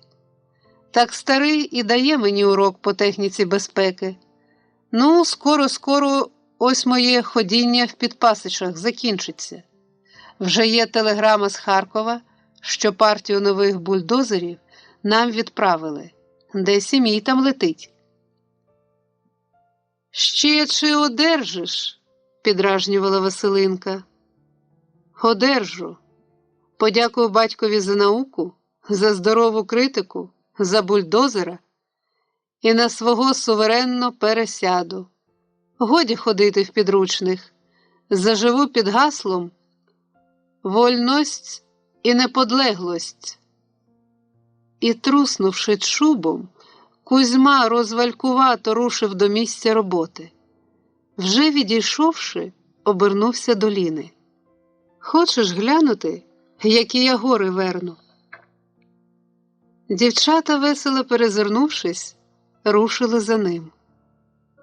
Збудований колись на кордонах Римської імперії Троянів вал, що сліди його ще й досі тягнуться по степах Придністров'я, навряд чи міг навіть часи розбудови рівнятися могутністю з цим валом, насипом свіжо вивергнутого з траси каналу ґрунту. З висоти валу видно всю панораму робіт. Але де ж саме проляже траса каналу? Ліні без навички трудно було розібратися в цьому хаосі. Всюди риють, горнуть, перевертають степ, там знімають верхній пласт, а тут земля вже порізана глибокими траншеями, в однім місці розламують чорноземлю, а поруч бульдозери вже вигризають з підґрунтя жовту правічну глину і сунуть її нагору, на вали, нагортають цілі буртовища. Глянути збоку справді здається, що тільки пересипають землю з місця на місце, а учасникам будівництва, звичайно ж, в усьому цьому вгадується лад. Думка будівника вже веде крізь цей хаос несхибну вісь каналу, бачить в степах його повноводне русло. «Зверни увагу, Ліно, як споруджувальні роботи виконано», – вказав Кузьма на ту ділянку, де крила каналу були вже сформовані. «Наче вручну, геш? Оце треба вміти. Це, брат, ось її», – кивнув на Василинку. «Просто художник свого діла, народний художник земляних робіт. Де Левко Іванович планував дамбу, після нього ніяких уже ручних доробок. В нас тут колектив зовсім не сірий, більшість ветерани. З Інгульця прийшли з інгулецької системи, хвалився далі Кузьма. Гребіння, мури оті на що? То їх спеціально заставляємо між траншеями, щоб ґрунт на сторони не розповзався. Вже коли вженешся в траншею, то все вперед горнеш. Ну, а потім ми, звісно, і ті перемички ламаємо. Як не їдеш, а стіна землі перед тобою так і сідає, так і никне. А коли вгору береш, гуркіт такий, як в ракеті, просто глухнеш від нього. Кузьма блискає усмішкою. Оце мій, зупиняється він коло бульдозера, що незграбно перехнябився на валу. Квадратна металева кабіна, в кабіні важелі стирчать, на сидінні жужмом фуфайка замаслена, здавлена. Кузьма, плигнувши, сідається на тій фуфайці. Щоб виростити троянду, будьте землею. Я кажу вам, будьте землею. Весело гукає він з бульдозера словами якогось поета. Скрегіт, рев заліза, удар чадної хвилі. Машині важко, натужний залізний гуркіт глушить ліну, вона аж сахається вбік, а Кузьма беззвучно регоче з кабіни і вже спрямовує бульдозера вниз, в куряву, в спеку, в розбушований земляний чорторий. Пішов наш Кузьма на простори ХХ віку, жартує Василинка, видно, озвичайною тут примовкою. І Ліні навіть у цьому тутешньому жарті чується атмосфера життя своєрідного, їй недоступного. Простори ХХ віку і вигадають же таке. Озираючись довкола, Ліна, однак, помічає, що простори тут якось особливо почуваєш. Вони ніби оживають.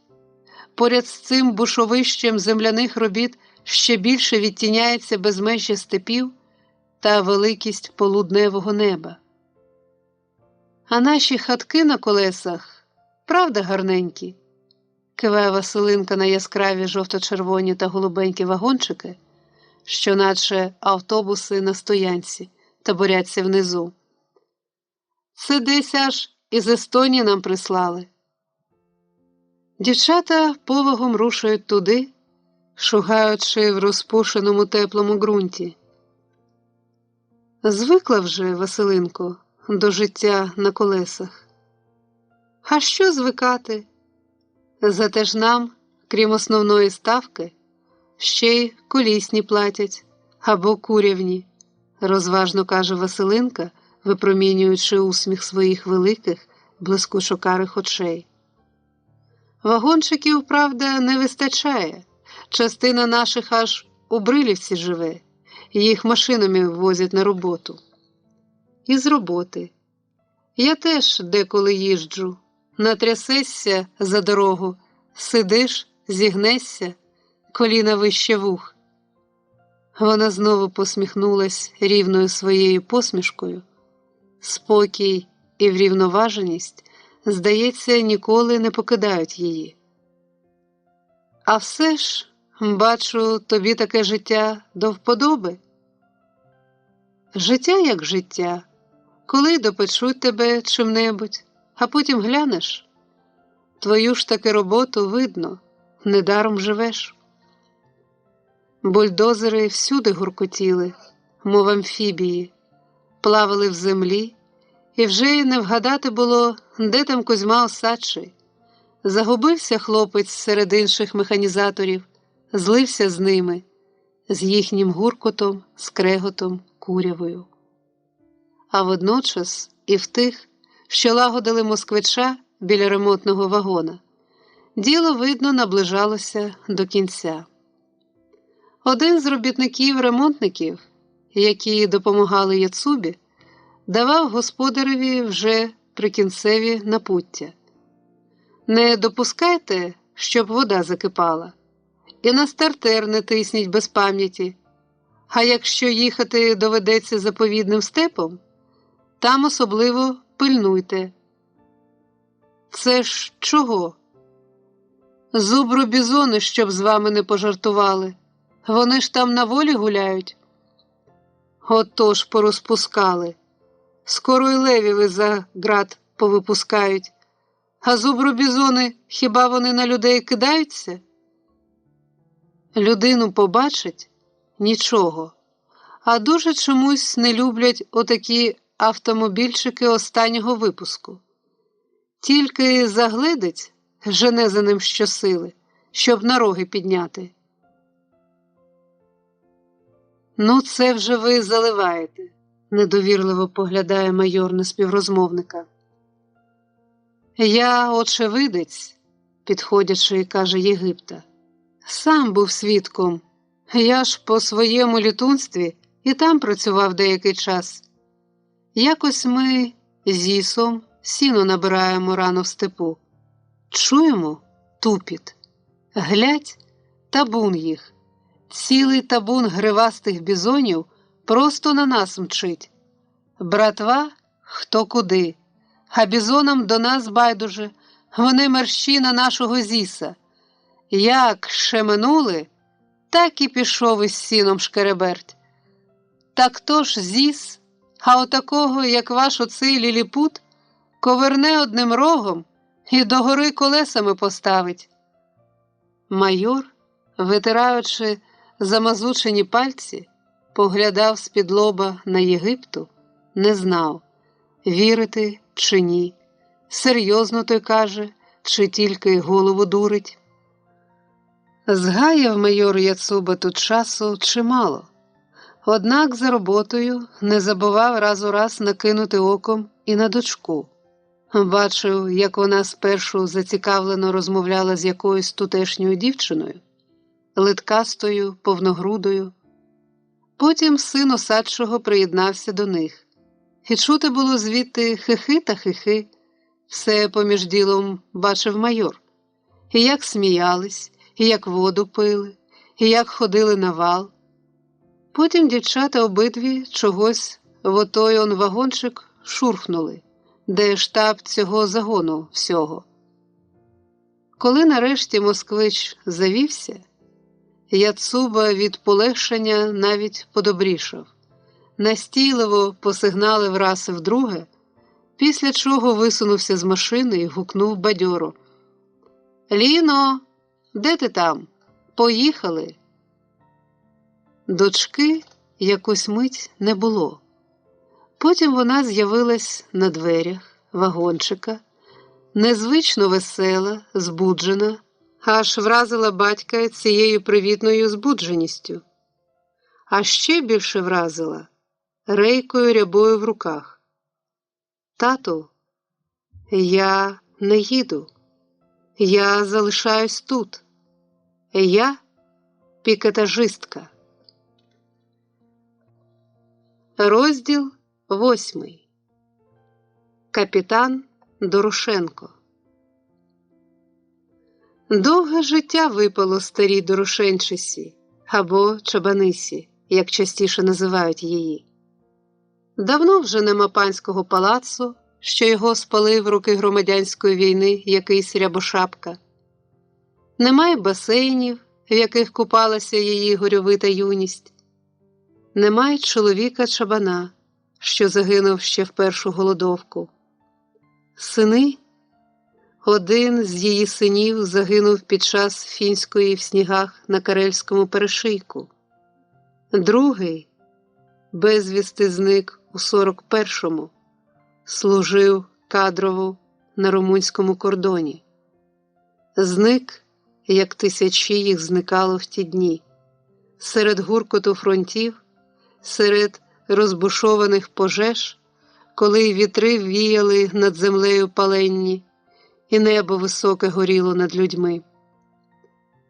В обох були дівчата наречені, давно побралися з іншими, мають дітей. А Дорошенчиха й досі уперто називає їх в думці своїми невістками. А вони теж, хоч зрідка, хоч тоді, як чоловік покривдить, забігають поплакати до старої. Повіддавала війнам синів, зостався їй тільки цей, найстарший, що юнаком подався на море, плавав на байдах з олешківськими та збур'ївськими дядьками по золотій лінії, а тоді і в далекі плавання пішов, по всіх морях-океанах проніс смагляву материну вроду. Здається, тільки тим і тримається Дорошенчиха на світі, що жде сина в гості. Приїздить він все такий же стрункий, як і в молодості, підтягнутий, з невигаслою привітністю в очах. Тільки щоразу більше сивини сріблиться на скронях та втомленішою стає усмішка. А одного літа капітан не приїхав. Був він з науковою експедицією у водах океану, якраз у тих водах, над якими вставали тоді сатанинські гриби атомних випробувань. Стара Дорошенчиха, що уважніше за всіх у радгоспі слухала передачі радіо, що тривожніше за всіх синоптиків переживала звістки про пересування циклонів та ураганів, першою почула і про ці океанські випроби. Почувши, знетямлена вискочила з двору з костуром в руці і подалася на пошту. Аж люди на вулиці сахались від неї, а вона нікого не бачила. Навально простувала мимо них своєю чоловічою сягнистою ходою.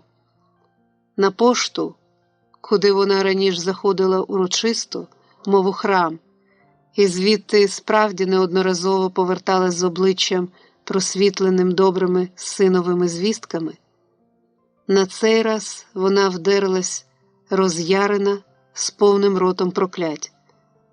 Що вони там думають, іроди? Що вони роблять, трясся їм у печінки? І стукала об підлогу костуром, розпатлана, кістлява, кричала у віконце, де сиділа якраз одна з її невісток. «Пиши, блискавки пиши, радіограми пиши».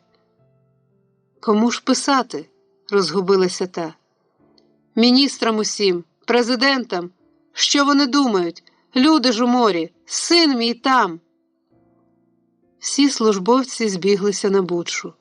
І поштові, і з Ощадкаси. Ніхто до ладу не знав, як виконати Чабанишину вимогу. Але й відмовити їй було неможливо. Здається, вона тут і очі повидирала б тій, яка відмовилась би приймати ці її послання. «Пошлемо, пошлемо», – заспокоїв Чабаниху завідувач пошти. І тільки після цього буря гніву її змінилась слізьми, сліпа від них, попленталась вона додому, пішла ходою тяжко розбитої горем людини. Як сіла біля хати, то й сиділа так аж до ночі. Сусідки та невістки прибігали навідувати, питали, чи не треба чимось допомогти, але вона неохоче і озивалась до них.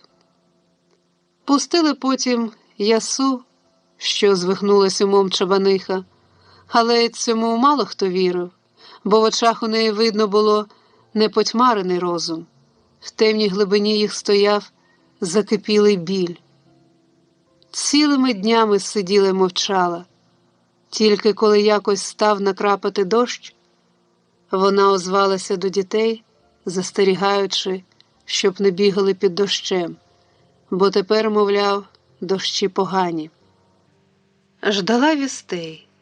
Аж після того, як атомні випробування в океані було припинено, і від сина прийшла уже з радянського порту радіограма, що він цілий неушкоджений, мати мов би ожила, душа їй стала на місце.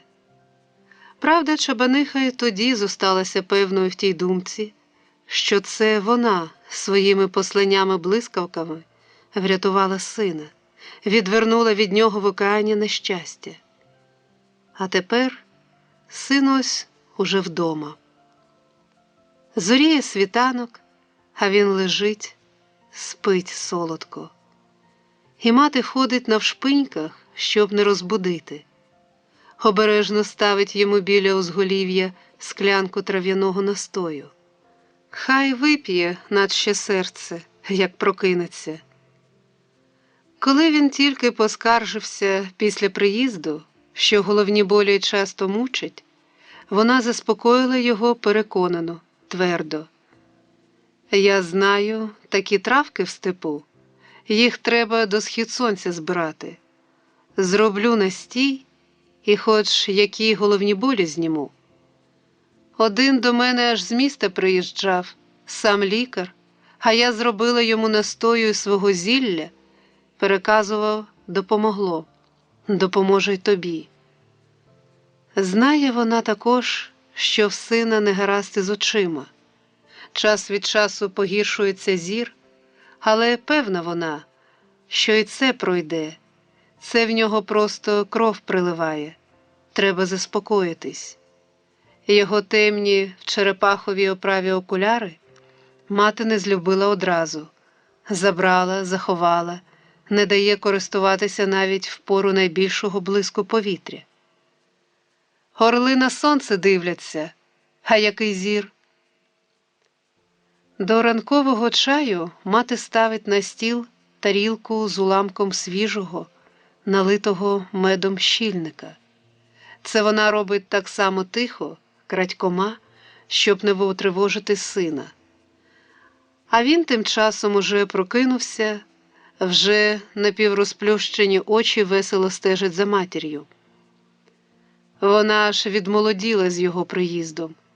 Шапарює, не знає втоми. Хто по-справжньому щасливий з його переходу на життя безмандрівне, осідле, так це, звичайно, вона, мати. Вже й те добре, що їй приніс він відраду. Хай хоч трохи зазнає спокою, а ось чи здобуде він тут спокою собі. Не знає мати всього, тяжко й самому думати про це. Кинуто якір, і, здається, надовго. Їдь, сказали йому, підлікуйся, відпочинь, а там покличемо. Та чи покличуть? Повно друзів у пароплавстві, але ж буває, що й друзі безсилі чимось допомогти. В його становищі залишається тільки вірити в чудо народної медицини, в оці материні травки та коріння, до яких вона цілком в дусі часу ще й по таблетці пірамідону додає. Хіба ж не іронія долі, в той час, коли маєш досвід, знання, жадання діяльності, в той час, коли дух твій ще поривається до життя повносилого, повнокровного, опинитися раптом тут, в тихій заводі, де, може, вічний штиль тебе жде. Стеля. Мисник над одвірками. На ньому потемніли від часу ледь помітний козак із списом та рублена криниця. Давно намальовано їх. Звідси починалось життя. Тут, здається, має і замкнутися коло. Ночував у бамбукових хатинах, у готельних клітках марочосів, під зорями південних морів, в задушні паркі ночі виносив постелю з каюти на бак і там ночував. А тепер ось знову на ліжку свого дитинства. Знов темніє тобі намальований козак із списом та криниця. Невже це і все? Невже промайнуло життя, як літня летуча гроза, відшуміло, дощами рясними сяйнуло, пройшло. Один з останніх його рейсів був винятковим. Десятки тисяч миль пройшов на своєму білому кораблі з океанологами, з науковою експедицією на борту. Дно океанське вивчали, відкривали підводні вулкани. кряжі гірські виявляли під водами океану і нікому невідомі до того западини, ущелини. Брали планктон, вивчали циркуляцію вод, будову земної кори. Дорошенко і сам захопився роботою експедиції, брався часом за те, що зовсім не входило в обов'язки капітана. «Давно вже щось ми не тралили», – скаже вченому своєму другові, начальникові експедиції, і коли той накаже класти судно в дрейф і спускати прилади в глибину океану, Дорошенко сам стає до лебідки. Таке траління – операція довготривала, треба робити все з витримкою, маєш справу з глибинами величезними. Здорово втомились в цьому плаванні, почорніли, бородами позаростали, зате скільки побачили різних чудес. Білів його красень корабель у водах найвіддаленіших архіпелагів, білосніжно сяяв під пальмами таких островів, де раніше нога його співвітчизників не ступала. Чорні острівні губернатори давали прийоми на його честь. Місцеві жителі зранку до вечора товпились біля причалу, виникала черга тих, що бажали потрапити на судно, подивитись, як живуть радянські моряки. А потім той випадок в океані, що мало не скінчився трагічно. Ніхто з учасників експедиції не бачив самого вибуху. Не бачили вони над просторами океану того зловісного апокаліптичного сонця, що його засвітила варварська рука. Та хоч були вони в іншому становищі, ніж японські рибалки, і смертоносним попелом палубу їхню не засипало, проте він, Дорошенко, до кінця життя пам'ятатиме вирази облич своїх вчених, коли в дощовій воді було виявлено небезпечні ознаки. Всіх належних заходів було вжито. Палуба і надбудови були ретельно промиті. Однак батьківщина за них була вже в тривозі. Негайно вернутись в найближчий вітчизняний порт. Таки одержали по радіо наказ. Перервавши своє наукове плавання, з гнітючим почуттям ішли до рідних берегів. Ще не ввійшли в гавань, як назустріч їм вимчав з порту катер з цілою групою лікарів і суворий молодий дозиметрист, закутаний в панцир професійної витримки, першим піднявся на палубу. На щастя, виявилось, що судно не заражене, люди здорові. Білосніжний корабель його і зараз десь в експедиції. На цей раз судно повів колишній Дорошенків старпом, його вихованець. Де вони йдуть? На яких широтах? Щасливий був би зараз не те що капітаном, рядовим матросом потрапити до них на борт. З радістю драїв би палубу, чесно вистоював би матроську вахту, з півслова кидався під час бурі натягувати вподовж палуби штурмові леєри. Аж дотепер не знав, що так важко бути йому розлучатися з тим життям, з вахтами, запахом канатів, солоністю моря, кигиком чайок. Встає, випиває материне чаклунське зілля, босий виходить походити по двору, по холодному Споришеві. Клубок червоного сонця палає крізь туманно м'які тамарискові зарості, небо над степом чисте, і літак, як рибина, пішов угорі крізь прозору океану блакить. Не чути звуку, лише видно оптічний риб'ячий силует його. Потім нарешті долинає і звук. Далеко позаду літака зринає він, той потужний реактивний гуркіт. Літак полинув сам собі, а гуркотіння живе окремо від нього, живе, мов згадка про його політ. Мимо двору йде Лукія, квапиться кудись. «Доброго ранку», – каже вона, уповільнюючи крок біля хвіртки. «Доброго ранку, Лукіє. В область їду. Може, доручення буде яке?» Дорошенко підходить до хвіртки, дивиться на Лукію, свіжу, щойно вмиту, і вона, як дівчиною, одразу шаріється під його поглядом. Шаріється так густо, що аж наче сизою памороззю злегка беруться її налиті щоки, а в очах сльози ніяковості вже блискотять, світяться, від них і очі повно наливаються світлом. «Ну, чого ти й досі ніяковієш, Лукія?» Так і хочеться спитати. «То які доручення будуть?» – повторює вона. «Привіт Пахомові передай. Ти ж побуваєш у нього?»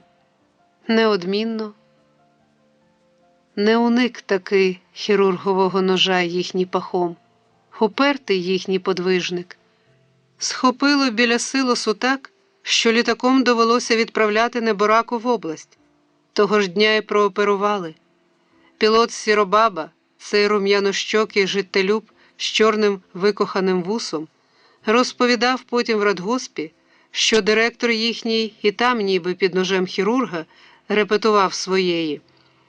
Не досилусував вже, м'ясо не здав, вовну ще не всю на фабрику відправив. Рано скрутило Пахома, задумливо каже Дорошенко. Видряпається, в голосі Лукії не почувається смутку. Такому клопоти і вмерти не дадуть. Ну, бувай. І вже вона йде, їй пора. Кивнула на розвітання, самими віями попрощалася. І Дорошенко вловив, як очі її в цю мить ще більше налилися світлом. Пішла.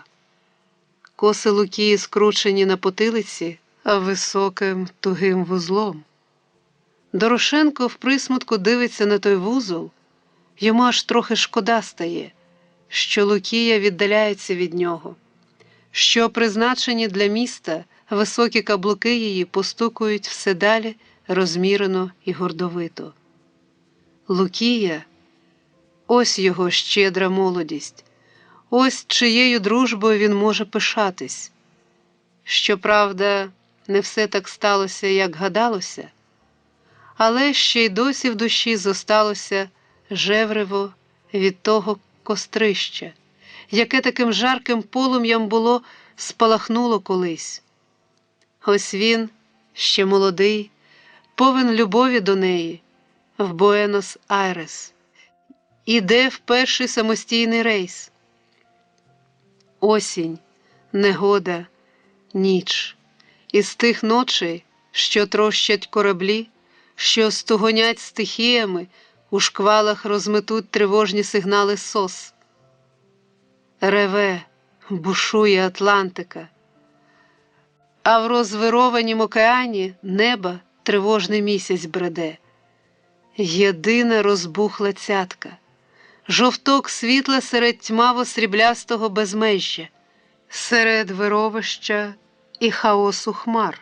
Буруни кудлаті, мов леви, йдуть і йдуть з просторів ночі, ростуть, обвалюються, стрясають ударами судно. В другій половині ночі шторм досяг такої сили, що катастрофа здавалась декому неминучою.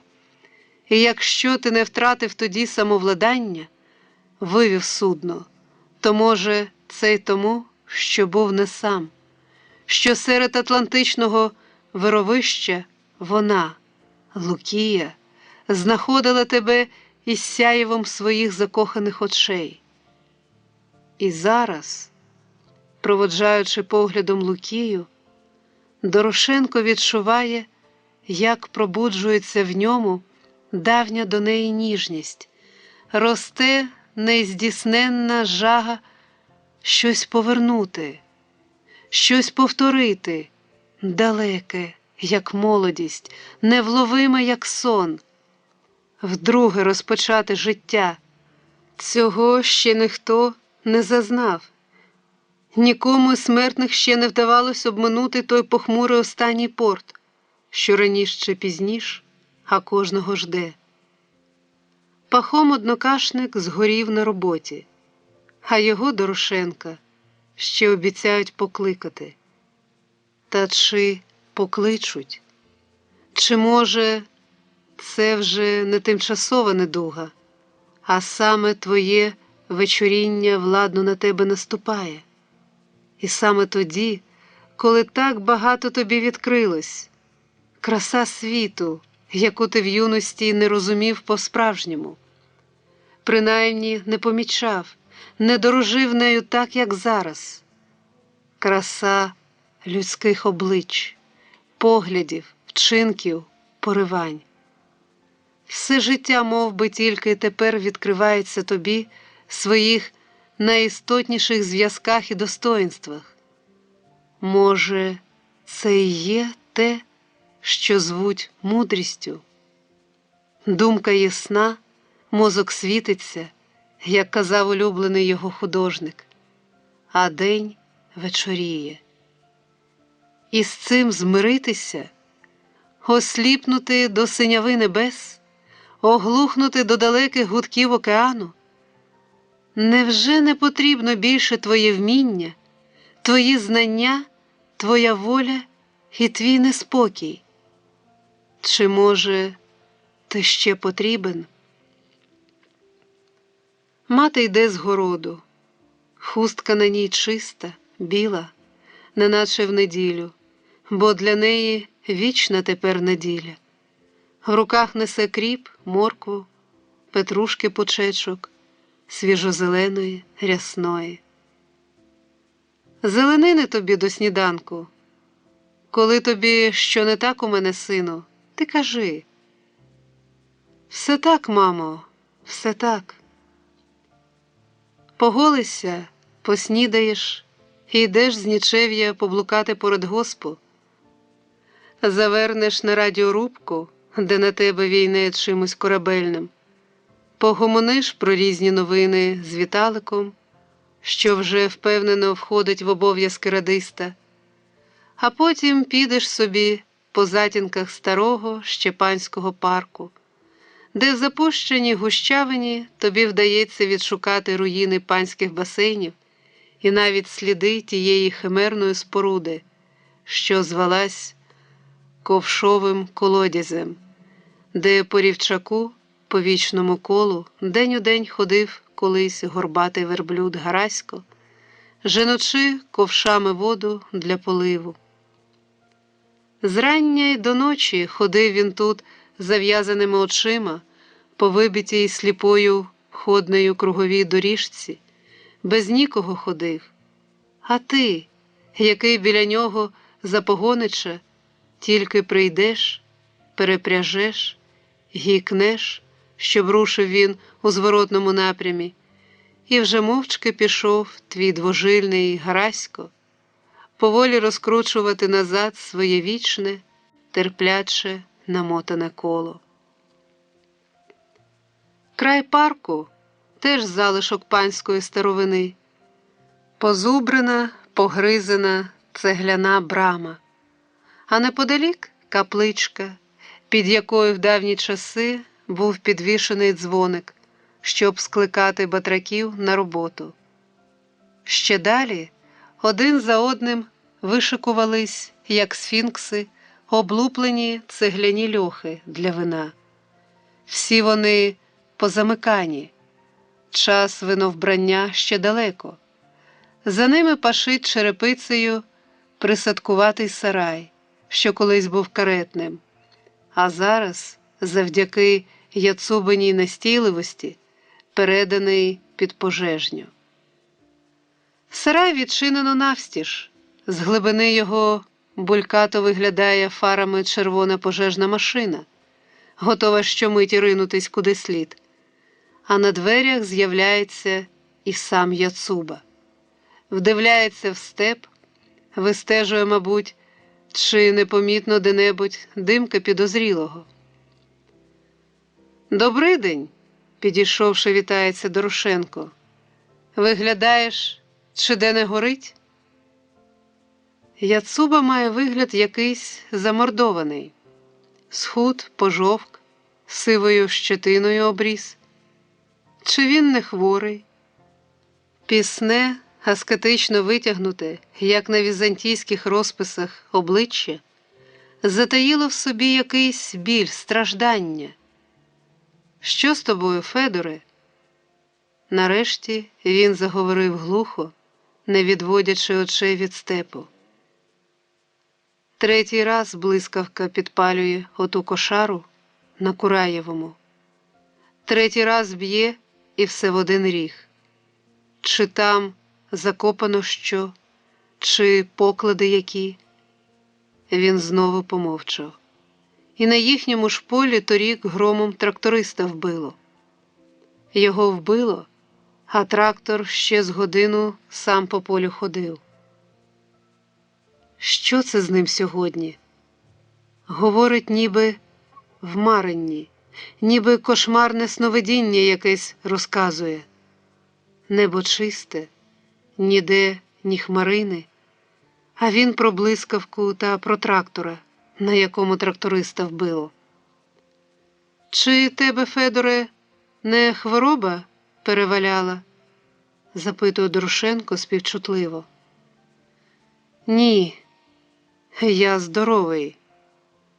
Яцуба, відділившись від одвірок, чвалає в глибину сарая, виносить звідти низенький, обтягнутий парусиною стільчик, подає Дорошенкові. «Сідай». А сам сідає просто на порозі. «Іване, ти ж мені друг?» – каже він з щирістю в голосі, хоч Дорошенко не пригадує, що був з ним коли-небудь у дружбі. «Як друга прошу, порадь, що робити мені. Горе, таке горе на мене звалилось». І по його цій змордованості, розгубленості, зовсім раніше невластивій йому, Дорошенко відчуває, що Яцубу справді, видно, спіткало якесь нещастя. «Кажи, Федоре, що сталося? Разом подумаємо, якось здамо лад». «Чорт ладу не шука, аби крик був. Дочка відсахнулася», – вигукнув Яцуба і поник головою, на якій зверху, мов чашечка на жолуді, сиділа розцяцькована, розшита бісером тюбетейка. Дорошенко вже чув про те, що донька Яцубина, супереч волі батька, влаштувалася працювати на канал. Чув про це у веселих викладах з різними смішними подробицями. «Відсахнулась, віддячила батькові за все», – повторив він з глибокою образою в голосі, і плечі його поникли якось старечо. Ростив, плекав, все в неї вкладав. І ось тепер так посиротила. Куди готував, а де опинилась? «Не розумію тебе», – знизав плечима Дорошенко. «На канал пішла, в трудовий колектив. Що ж тут страшного? І ти в одну дудку з ними. А ще кажуть про тебе, Іване, що делікатний ти, чулий, культурний чоловік. Дівчині з 17 років потрапити в отой табір циганський, де грубощі, лайка, горілка. Це, по-твоєму, не страшне? Ох, знаю я, Іване, що таке для людини оточення. З убивцями, злодіями, з різними карним елементом стільки років пайку ділив. Хай ті по той бік дроту, а ми по цей бік. Але нам, думаєш, був мед? Думаєш, в карти нас не програвали, фінок поти на нас не гострили? Наша служба – то, брате, фронт був, суцільний фронт. І без похвальби скажу, Справлявся. Скільки тих подяк в найвищих наказах одержував. Це тут ось хочуть посміховисько зробити, а там цінували, над якими людьми владу мав, і ні слова насупроти. А тут дівчисько якесь, отак покривдити рідного батька. Дайте доньці спокій, вона тебе нічим не покривдила. Яцубу аж перешарпнуло. Ти вважаєш нічим? Та вона мені ось сюди, в самі груди ножаку загнала. Знає, що батько дорожить, що любить її безпам'ятно, так давай буду зловживати його любов'ю. А що вона в житті без батька? Перший дуресвіт її одурить, наглумиться, насміється, під конвоєм повертати таких в батьківський дім. Не маєш права, посміхнувся Дорошенко. Атестат зрілості на руках. Отож бо, і атестат, і паспорт. Вчора їздив я до їхнього начальства, думав, перекомизалися вже, заберу. Чорта з два. Не розумієте. Каже, ви мене, тату, не розумієте. Нічого ви не розумієте в нашому житті. Ви, каже, розучилися самостійно думати. Часи культу звикли, що за вас хтось думає. Вчіться ж думати хоч тепер. Як це воно таке почути? На 6-м десятку від рідної дитини, га? А справді, чи здатен він що-небудь зрозуміти з того, що сталося? Думав Дорошенко, дивлячись на примовклого, понуреного Яцубу. Чи знайде в собі силу порвати пута минулого, розкуватись, випростатись? І чи не відмерло в ньому саме це бажання випростатись, глянути на світ по-новому? Дорошенко не збирався з цим ні про що полемізувати. Бачив, що зараз це було б марно. Думалося про інше. Що сталося з цією людиною? Адже Дорошенко пригадує Яцубу в розквіті його молодості, коли він літо і зиму гасав у гостроверхій Будьонівці, що дісталась йому спадщину від батька.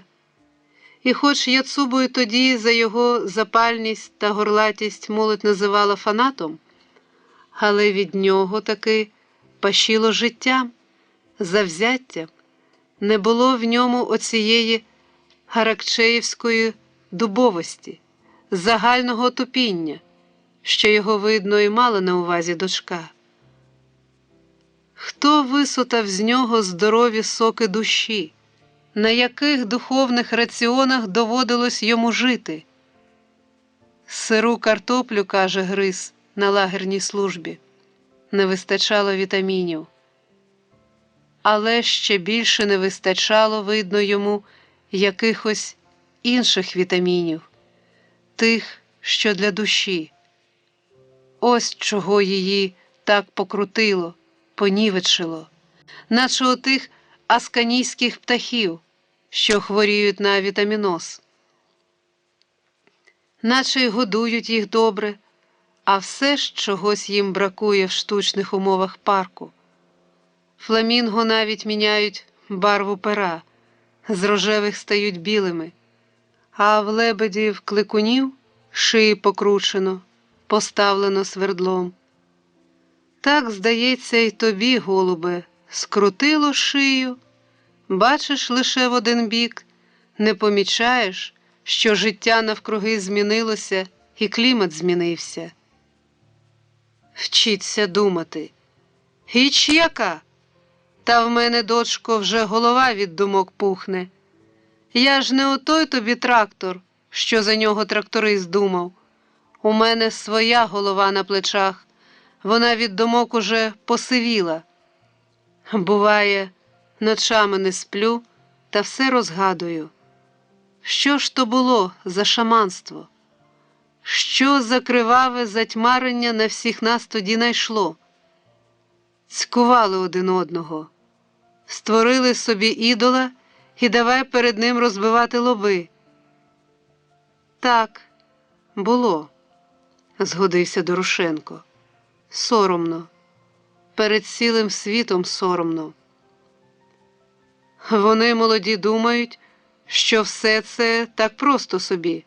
Батьки погані, батьки культовики, а ми ось чистенькі, ми янголята. Ще побачимо, що буде з тих янголят. Під пластинку крутитися – це одне, а жити? Днями приїхало двоє таких жевжиків найматися на роботу. «А це правда, – питають, – що у вашому радгоспі красти не можна?» «Правда». «Тоді це нам не підходить». І повіялись за вітром. «Ні, нас не так вчили, не такого ми гарту. Схопишся вночі й глянеш, десь забагровіло в степу. Ти вже й мчиш туди, переживаєш, прискочиш, а вони стерню палять. Їм твоя тривога не зрозуміла. А ми ж звикли до того, що слово старшого для тебе закон, бо все в житті на дисципліні тримається. І якщо я тобі батько, то не забувай, що я за тебе відповідаю».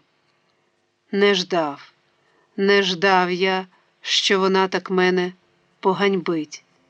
Знов перейшов Яцуба на своє наболіле.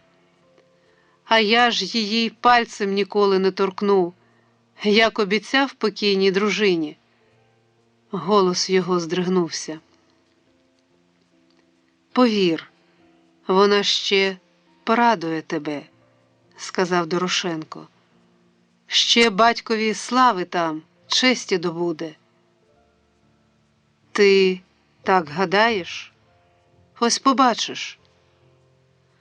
«Ох, якби ж то, якби ж то. А втім, не безсердечна ж вона. Не може ж бути, щоб зовсім відцуралася батька, щоб зненавиділа назавжди». Його великі очі аж налилися сльозами. «Не зовсім пропащий же він.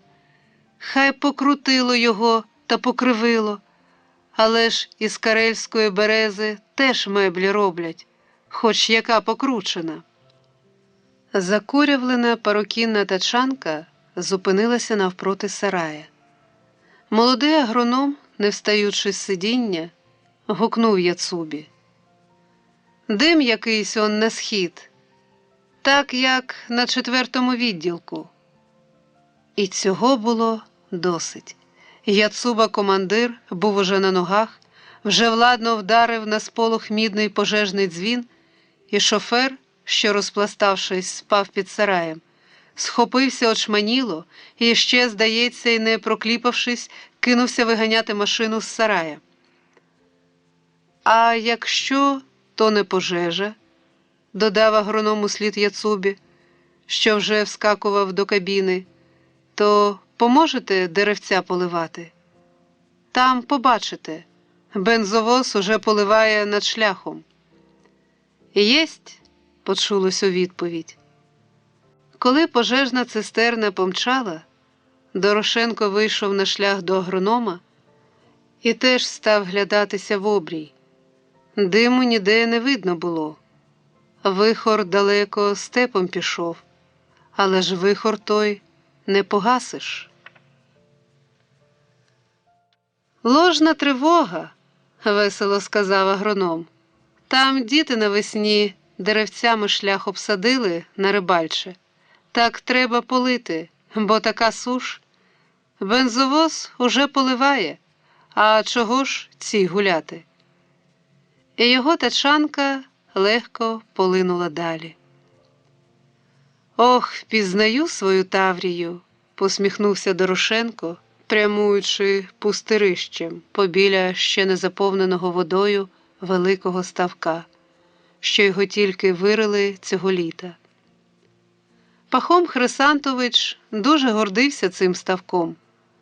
«Бачиш, круглий, як телескоп», – казав він, показуючи Дорошенкові цей порожній кратер водойоми, на дні якої зараз уже поблискувало дзеркало води, що її тільки почали напускати. За ставком на цьому ж пустирищі будують нове приміщення ферми. Воно дивовижне, дугасте, довге, як ангар, як станція степового метро.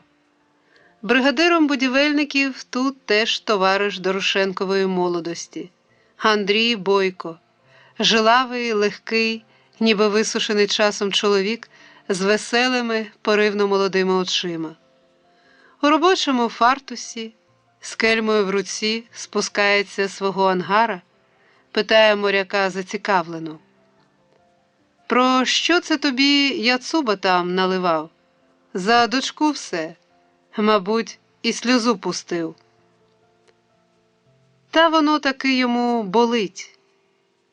«О, ти пожалій його, пожалій. А чи він би тебе пожалів, коли б ти йому тоді в руки попався?» Очі блиснули гостро, хоч губи ще посміхались. «Співучасник терору, і таким він для мене і вмре». «Віритимем, друже, в прогрес», – напівжартома сказав Дорошенко. «Не можна, кажуть, людині помолодшати, а подобрішати завжди можна». «Добра від нього не було і не буде. Думаєш, він роззброївся? На словах, а потайки на кожного з нас діло веде. Ото якось ти розповідав біля майстерень про Хіросіму. Тільки пішов, а він услід. Що він носиться з тією Хіросімою? Ми страшніше бачили. Зарядив нам Хіросіма та Хіросіма. Тільки молодь нашу розмагнічує, а їй ще може воювати. Так що діло й на тебе є». «А кати з ним і з тим ділом», – відмахнувся Дорошенко і став оглядати будову. Бригадир, обрадований увагою до своєї роботи, став жваво розповідати, як виникла думка будувати такі арчасті безлісні ферми. На свій страх і риск вичитали в одному журналі опис такої споруди. Давай, думаємо, спробуємо і ми. І, як бачиш, виходить. Цемент та цегла. Ніякого тобі дерева. Втримається, не обвалиться. На 6-му відділку хіба не бачив? Вже один корівник стоїть такий. Як дзвін. Ми, коли вимурували його, то спершу випробували на міць. Всією бригадою забрались на самий верх і давай гопака гуртом. Хлопці ось як вдарили. Видержав. «Та хлопці орли», – глянув Дорошенко на молодих мулярів. Вони стоять трохи осторонь, тамують посмішки, ніби недбалі, грубуваті, але в душі, видно, горді собою, своєю працею. «В нас тільки орли, інших і не приймаємо», – жартує Бойко. «Бригада ж у нас комуністична». «Цього літа багато будує радгосп», – зауважує Дорошенко. «Там хати переселенцям, тут ось ферми нові, ставки. Отож всі ніби війни бояться», – озвався зсередини приміщення худорлявий пристаркуватий муляр, незнайомий Дорошенкові. «А глянеш на центральній, веранди один споперед одного ставлять». «Ось і мій Костя», – вказує Бойко на одного з молодих. «Теж веранду спорудив тещі, хіба ж таку». «Весь радгосп будується, а мені ж чого?» «Миру мир», – спокійно каже Костя, і всі сміються. «Ніде й на відділках землянок уже нема», – похваляється Бойко. «А я ж пригадую, як повернувся з фронту на 6-й. Сім'я там тоді жила. Осінь, ніч, темрява. Хатів нема. Свинорий якийсь на місці селища. Люди в землянках таких, що й не помітиш. З усіх архітектурних споруд одна стоїть. Маленька дерев'яна трибунка. Видно, до жовтневих поставили. А мені спати, просто падаю. Прилягти нема де. Під ногами моква, болото. Тільки ж солдат з усякого становища вихід знайде. Прокинувся вранці. Де це я? Кругом людно, гомін. А я на трибуні сплю. На узвищі переночував. Солдат на трибуні, а навколо на майдані повно солдаток. Ждуть, чий прийшов. Мій чи мій? І діти ждуть. Може, татко? На мить ніби тіні перемайнули по обличчях. Кожному, видно, уявилась і той натовп солдаток, і одинока трибуна серед осіннього степу, на якій спить після дороги зморений солдат. Додому Дорошенко повертається знову мимо ставка, мимо майстерень. Звична тверда доріжка його в'ється поміж ржавими розпашнілими кучугурами брухту, де знову йому в око впадають оті мертві суднові манометри та безладно кинутий якірний ланцюг. На цьому, власне, завершується передобідішня Дорошенкова прогулянка, яку він думці з гірким усміхом називає ходінням по дузі малого кругу. Скільки ще доведеться зробити йому таких обходів? Окреслилось трохи більше коло, ніж колись верблюдове, але таке ж одноманітне, замкнуто, безконечне. Бестарка, запряжена парою коненят, стоїть біля медпункту. Стара незнайома жінка сидить навпроти Бестарки на лавці, схилилась на руки і плаче. «Чого ви плачете?» – зупиняється проти неї Дорошенко. Жінка відкриває до нього своє поборозноване глибокими зморшками, мокре від сліз обличчя. «Ти мене й не пізнав, Іване.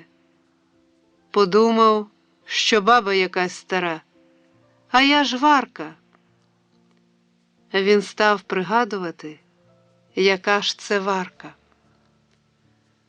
«Варка Андрієвська», – підказала вона. «Ще ж ми разом в КСМ осередку були». Так ось як іде час, ось які сліди повідкладало життя на колишніх його комсомолках. Баба стара, а він, Дорошенко, ровесник її, досі вважає себе, якщо і не молодим, то таким, що життя його тільки на полудень стало. «Чого ти тут, Варко? Чого плачеш?» «Сина привезла ось», – вона кивнула на Бестарку. «Підозра, що стовбняк. Лікарки нема, а без неї не приймають». Дорошенко мимохідь кинув погляд у Бестарку і внутрішньо здригнувся, побачивши там потворно перекошене, оскалене юнацьке обличчя. Твердим, уже не плачучим голосом Варка стала розповідати, як сталося лихо. Син у неї комбайнер, на самохідному працює. Під час роботи нігтя на пальці збив, треба б до лікаря, але ж у нас сам знаєш як. Попільцем з цигарки притоптав, кров засохла і далі гайда. Аж потім уже товариші стали помічати, що з ним щось не гаразд. Тільки після того мені признався. Місця, каже, мамо, нема на мені такого, щоб не боліло. Всього мене викручує. Привезли його вчора сюди, Лікарка оглянула, підозрена стовбняк. Тут би його й покласти, уколи б йому, а вони додому відіслали. Через 3 дні, кажуть, з'явишся. І лікарка молода, культурна ніби, а так могла. Через 3 дні. А його за ніч ще більше перекосило. Вже сьогодні й слова не міг їм сказати, паразитам. Не лайся, Варко. Так як же не лаятись, Іване? Калікою ж можуть хлопця зоставити на весь вік, з болем викрикнула Варка. А як він трудився, як робив? Днює в полі, ночує в полі, хліб он який вродив, пшеницею все поналивали. Навіть курган отой, де склеп панський був, і туди зерна налили. А тож усе його праця, механізаторова. Як зайшла збиральна, 2-3 години передрімає десь на кулаці, і вже подався, уже на комбайні. І ось таке ставлення. «Там хтось є?» – кивнув Дорошенко на двері медпункту. «Та ця ж гуска розгодована, фельдшериця. Чого ж ви, кажу, одразу його не поклали? Ліжок не вистачає?» «Серця в тебе не вистачає, а не ліжок. Інше під кущем би отам хворого поклала, а не відсилала б додому. Та ще й Лукії нема, нікому й поскаржитись на них паразитів. Холодні, бездушні в нас люди, Іване, як з такими нове життя будувати, скажи!» Дорошенко піднявся на ганок медпункту, постукав. Двері відчинились. На порозі з'явилась фельдшериця в білому халаті. Розгодована, повновида, здається, якраз Яцубина подруга життя. «Що вам треба?» «Прийміть хворого». «Це ви хворий?» «Ні, я здоровий. Хворий там». Дорошенко поглядом вказав на Бестарку. «А чого ви втручаєтесь? Хто ви такий? Ви новий директор радгоспу?» В цьому почулося бажання дошкулити. «Я не директор радгоспу». Дорошенко відчув, що сліпне від люті, від нахлинулої в голову крові. Все ж зусиллям волі він стримав себе, сказав твердо, вимогливо: «Хворий в Бестарці, і негайно звольте його прийняти».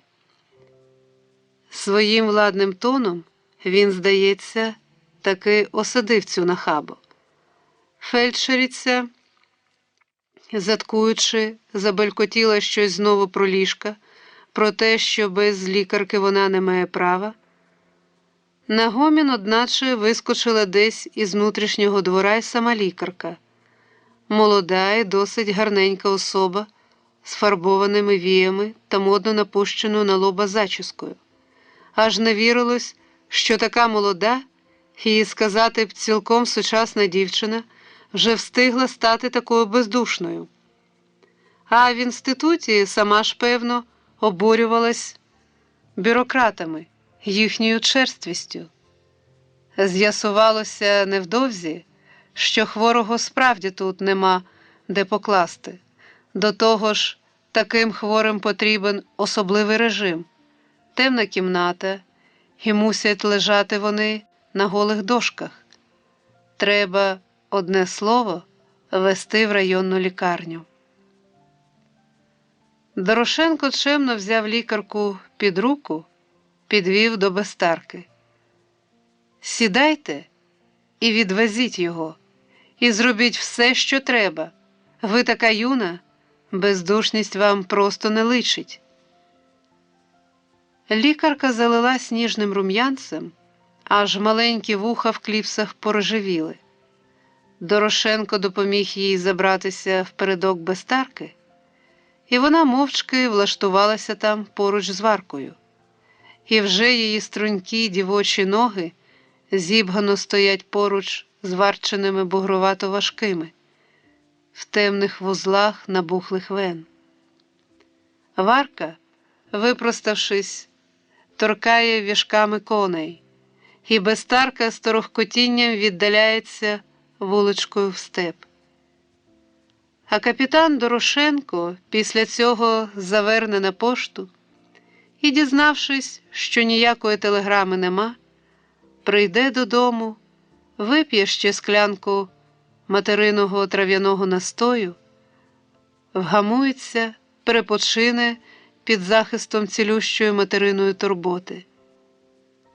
Коли він приляже на канапі, а мати, присівши віддалеки з якоюсь роботою, поглядає на нього своїми темними, пронизливими і ніби очужілими очима, і чоло її час від часу хмуриться в задумі, а вуста щось мимоволі шепочуть.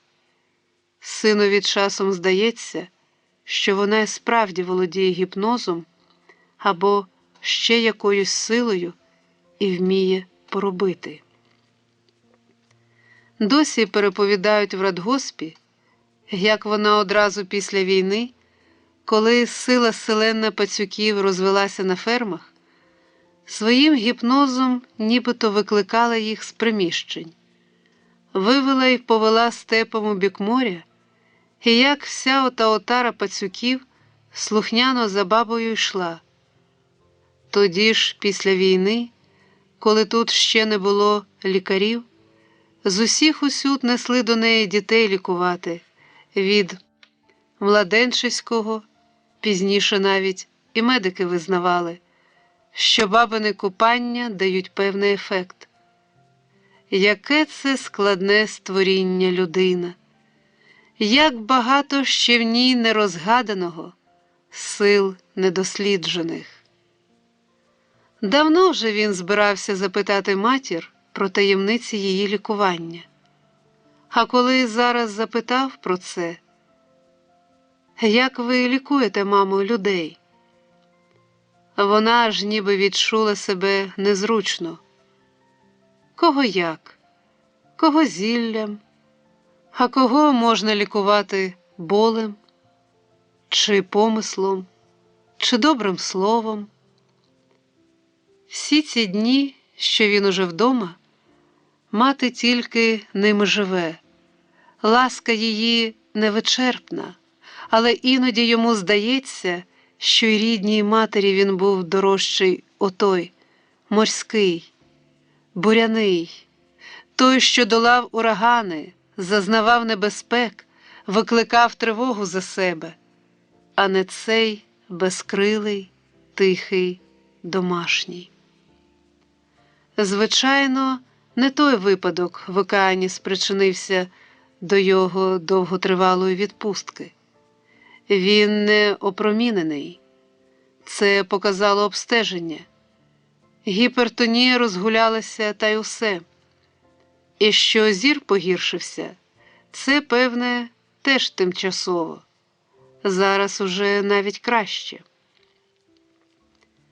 Ще б хоч один однісінький раз відчути себе серед просторів океанічних. І хоч після того випадку, який ледве не скінчився для його судна трагічно, Тихий океан перестав для нього бути вільним і чистим океаном його молодості, бо там діялось щось брутальне, його отруювали, над його одвічною чистотою глумились. Проте Дорошенко почуває і зараз непереборний потяг бути там. Він готовий на все. Йому навіть здається, що й тоді, в океані, не тільки зустрічний тайфун загнав їх у ту небезпечну зону. Офіціальна версія – обминали тайфун. А ще й якесь підсвідоме, бунтівливе бажання підказало йому той ризикований курс. Бажання своєю присутністю захистити океан, його життя, його чистоту. В рейс. Хоча б в останній, хоча б у найтяжчий. Не бути тільки забутим, не відчути б себе за бортом, як буває, коли вночі шквалом змиває людину за борт, і судно пішло, і крику того вже ніхто не почує. Мати, як ніхто інший, розуміє його теперішній стан. Розуміє вона те глибоке сум'яття, що весь час живе в ньому. Від неї не приховаєш за зовнішньою витримкою душевне, тоскно жагуче ждання. Ждання того, що може ніколи і не статись. Чи буде виклик? Чи потрібен він ще пароплавству? Бодай на портову службу чи на роль капітана-наставника? Коли вже вважають, що судноводіння не для нього. По обіді він знову виходить з дому. Хотілося б матері затримати його, не пустити. Куди йому в таку спеку? Нащо йому в цьому білому випрасуваному кітелі йти блукати десь по курявних токах польових? Чи, як люди передають, забиратися навіть на комбайна і, ставши поруч із стерновим, пускатися, мов у безвість, на тому трахкотливому степовому кораблі?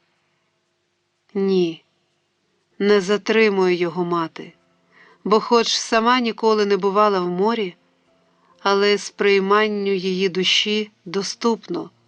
Чому так треба іноді людині просто вийти на курган степовий, щоб звідти окинути оком далеку морську синяву та відчути лицем, як лагідний надвечірній бриз вітерець тихо тебе обвіє. Пройшовши мимо пошти у відкритий сліпучий степ, іде капітан Дорошенко на щоденне своє ходіння по дузі великого кругу. І йде, несучи в собі все те ж спрагле ждання та неспокій, що ніколи його не покидають. Скоро заюжить серпень, затягне степові виднокола курявною сухою каламуттю. Наприкінці літа, як і на провесні, знову приходять в цей край і вітри, і вихри, і курявні бурі. Погасне степ, побуріє, злиняє, осінь роздягне посадки, шквиря завійниця покотить мряку полями, хуга засвистить поземкою по твоїм вкритім ожеледдю степовім океані. Тісним, безобрійним стане світ. Все потоне в туманах, в дрібних моросяних дощах. А поки що небосхили ясні. І серед цих чабанських небосхилів, то ясно-червоних уранці, то ще яскравіших, багряних чи жовто-гарячих, при заході, відтепер тягнеться твоє безбуремне життя. Гомін, мов калейдоскоп облич, паркий подих тропіків і гул Атлантики, все він приніс з довколасвітніх мандрів сюди, на рідний степовий берег. Ось про Хіросіму сьогодні йому бригадир Мулярів нагадав. Часто його розпитують про Хіросіму. Що таке Хіросіма? Розкажіть.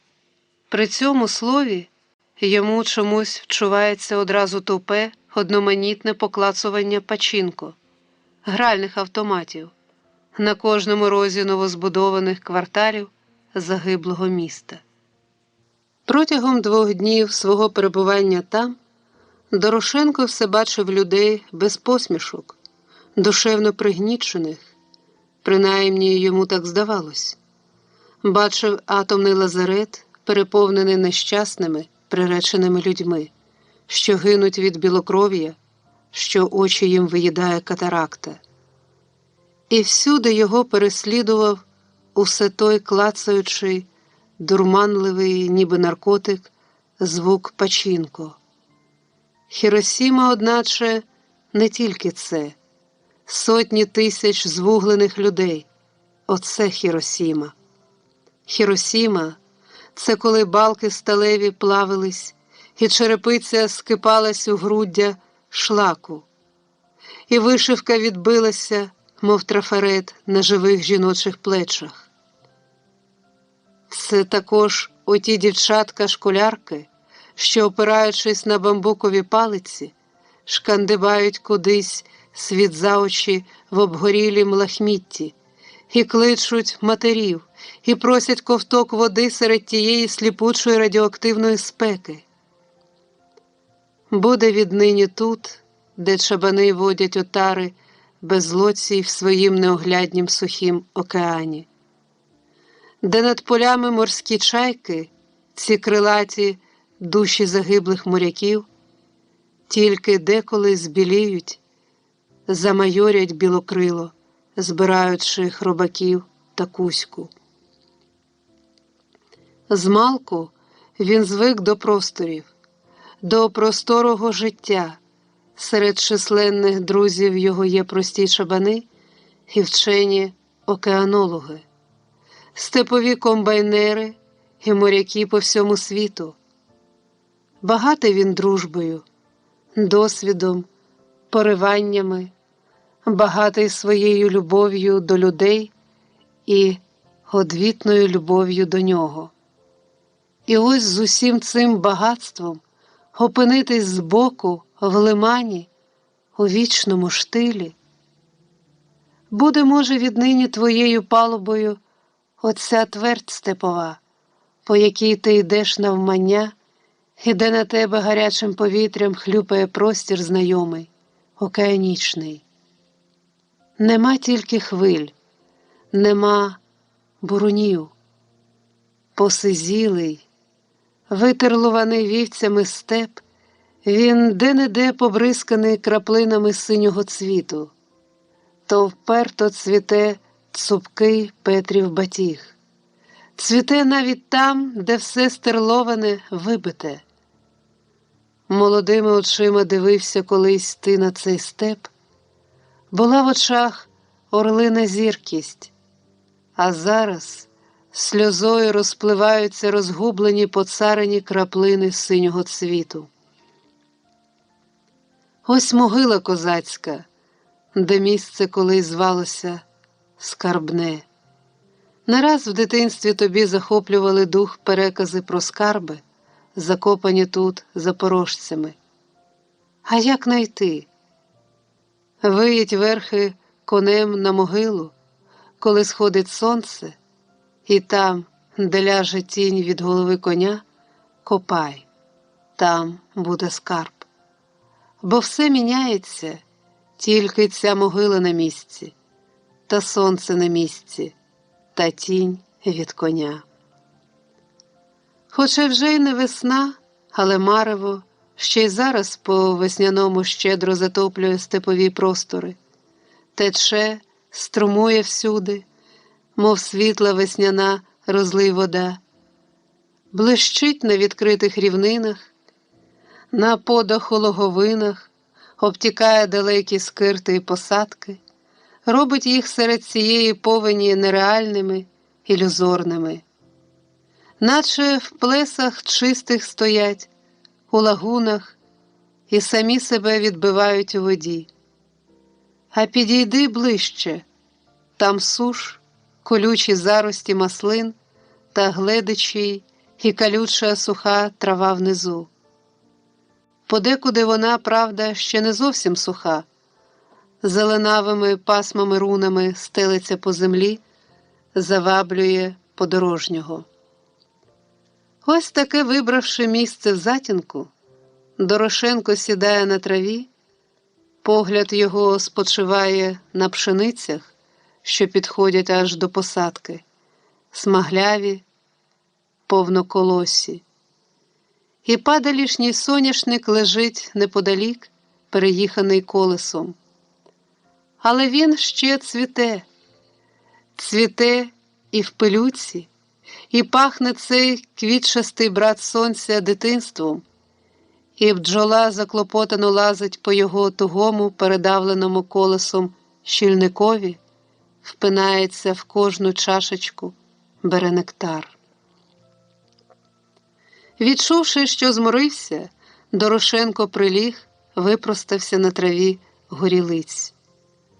Все, власне, так просто, думалось йому.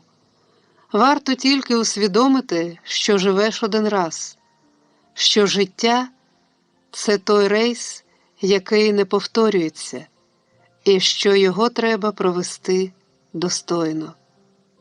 Голе небо над ним. Світле, денне, воно зараз стоїть у своїй глибині всі зорі і сузір'я, що відкриваються тільки ночами. Майже неймовірно далеким здається зараз Дорошенкові, що була в нього колись юність, а потім була сім'я, дружина, діти. Це були б уже дорослі сини. Нічого певного не знає він про їхній смертний час, про те, як тонуло розбомблене фашистськими літаками транспортне судно, на борту якого вони були. Достеменно знає тільки, що було це коло берегів Кавказьких в зоряну літню ніч. З усього, що чув потім, пам'ять найбільше чомусь зберегла, що сталося це в зоряну ніч. Згадався ще рідний порт, яким бачив його востаннє перед від'їздом сюди, в химерності нічних вогнів, у стрілах кранів, що й вночі працювали, звідки здолинав гуркіт лебідок. Судна, менші і більші, мов би тільки й чекали просторів, рейсів, вітрів. Кинувся Дорошенко від удару якірного ланцюга поблизу. Схопився, сів і цієї ж миті збагнув, де він є. Збагнув, що він ненароком задрімав край дороги в посадці, а розбудив його не гуркіт якірного ланцюга, а отой комбайновий агрегат, що, наближаючись, випливає із-за обрію, косить, підтинає смугою червоно-смагляву колосисту пшеницю. Капітан, ніби скинувши втому, підвівся збадьорений і, як перед виходом з каюти, машинально провів рукою по гудзиках кітеля, чи застебнуті всі. Настрій його одразу покращив.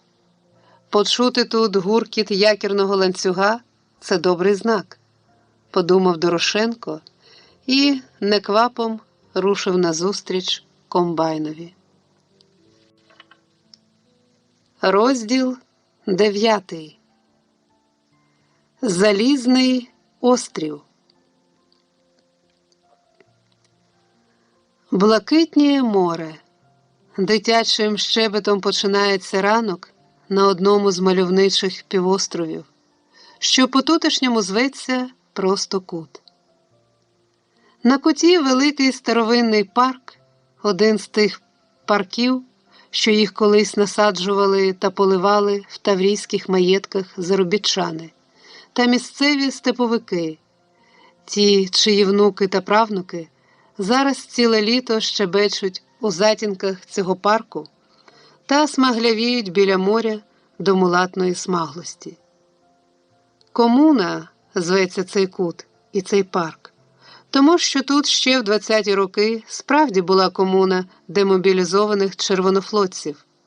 І хоч комуни давно нема, але імення від неї ще й досі зосталось.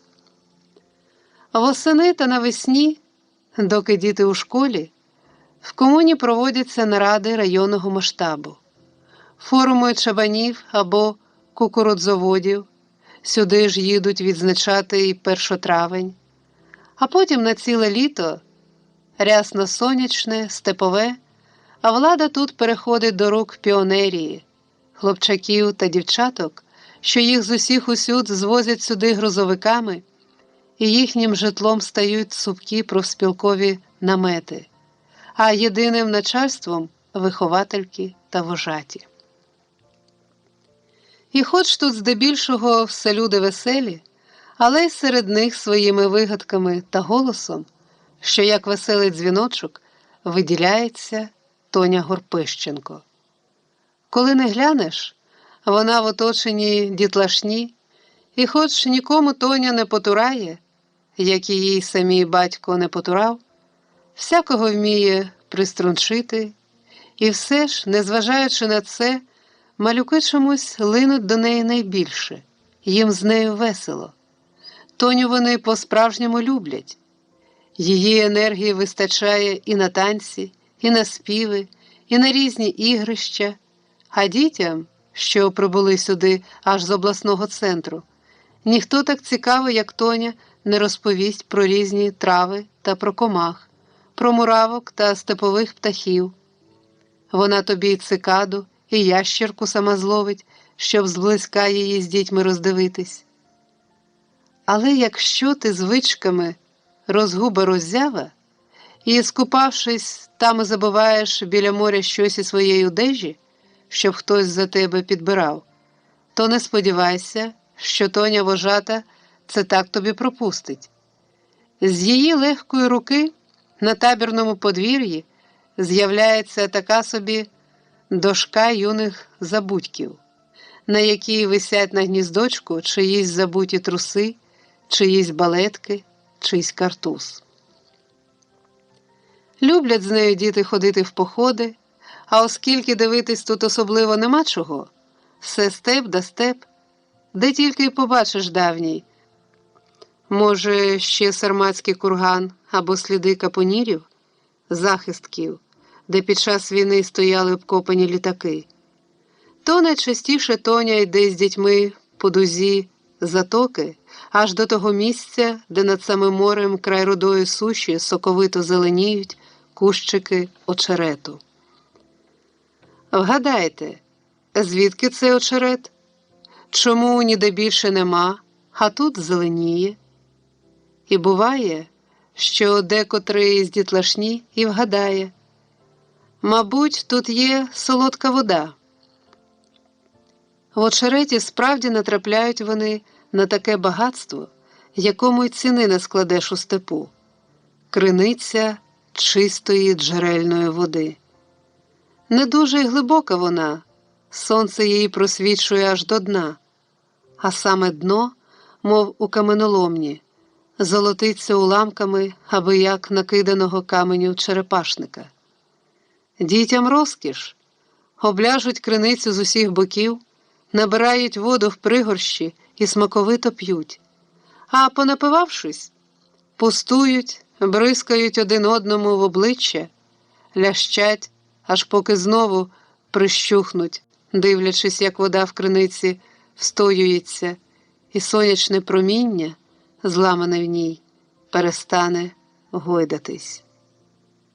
Ось тоді дізнаються вони від Тоні вожатої, що це криниця непроста, що про неї ходить легенда, нібито в ній дно подвійне, і коли довго дивитись отак, то можна помітити, як на дні між отим з торчма накиданим камінням зблисне уламок шаблі козацької. Легенду цю знає вся степова округа, і, звичайно ж, у неділю жодна п'яна компанія не мине криниці, щоб не повстромляти в неї свої п'яні пики. Їм ввижається там і шабля, і кинджал, і що завгодно. Буває, що пробують дістати той скарб, бо ніби ж зовсім близько бачить хтось шаблю, і держак інкрустований, але тільки сягне рукою у воду, як дна вже й нема. Немає ні дна, ні скарбу. Лежать малюки і дивляться у воду так пильно, що котромусь із них справді вже ввижається ніж гострий, як промінь. І сама вожата їхня, що теж розпласталася між ними над криницею, ніби вже бачить щось блискуче між камінням, чи, може, то тільки сонячний промінь грає. Та бачить вона тут, у цій чистій криниці, і те, чого її малята при найбуйнішій фантазії побачити неспроможні.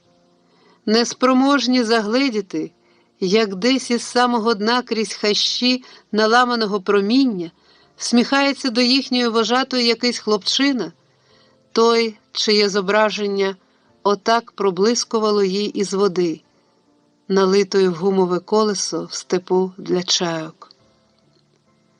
Буває, що набреде тут на їхню екскурсію табірний баяніст, в якого на голові ціла кучма густої вовни, аж дивно, чому його не стрижуть у таку спеку.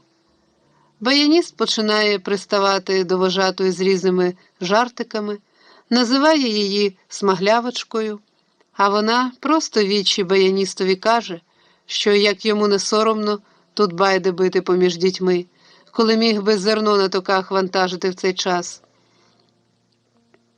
«Треба ж комусь на баяні грати», – регоче витівник, а Тоня йому знов на це. «В мене он п'ятикласник, Петько Шамрай, сам на баяні вміє не гірше вас. А то позвикали гроші розтринькувати робіткомівські. В декотрих піонер-таборах, кажуть, до того дійшло, що не тільки баяністів, а й сурмачів наймають, щоб піонерів уранці будили. А коли рушають до табору, то баяніст, гукнувши дітям «Ідіть, ідіть», на хвилинку ще затримує Тоню вожату в очереті.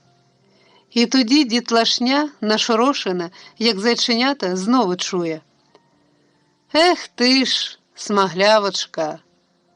І вслід за цим дзвінкий виляск і схвильовані слова їхньої вожатої: «Піди спершу тричі вмийся». Тричі вмийся, себто перед тим, як лізти цілуватись. І навіть малюкам ця формула їхньої вожатої до вподоби.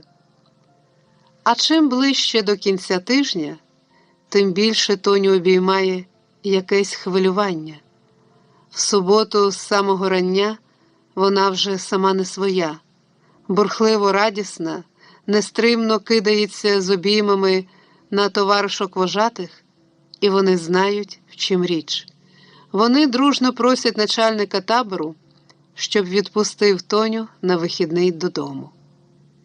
Її проводжають надвечір вожаті і дітлахи. І навіть ті, чиї труси та картузи вона вивішувала на дошку роззяв, стають трохи сумні, що Тоні завтра з ними не буде. До радгоспу звідси далеко, лежить туди курявна степова дорога. Але Тоня, щоб скоротити свою путь, вирішує брести через лиман навпростець. Так вона зріже кут, дістанеться того берега набагато швидше, а там уже рукою подати до одного з їхніх відділків. Затока тут не схожа на ту, що біля їхнього радгоспного степу. Ця ще мілкіша, і її справді можна перейти в брід.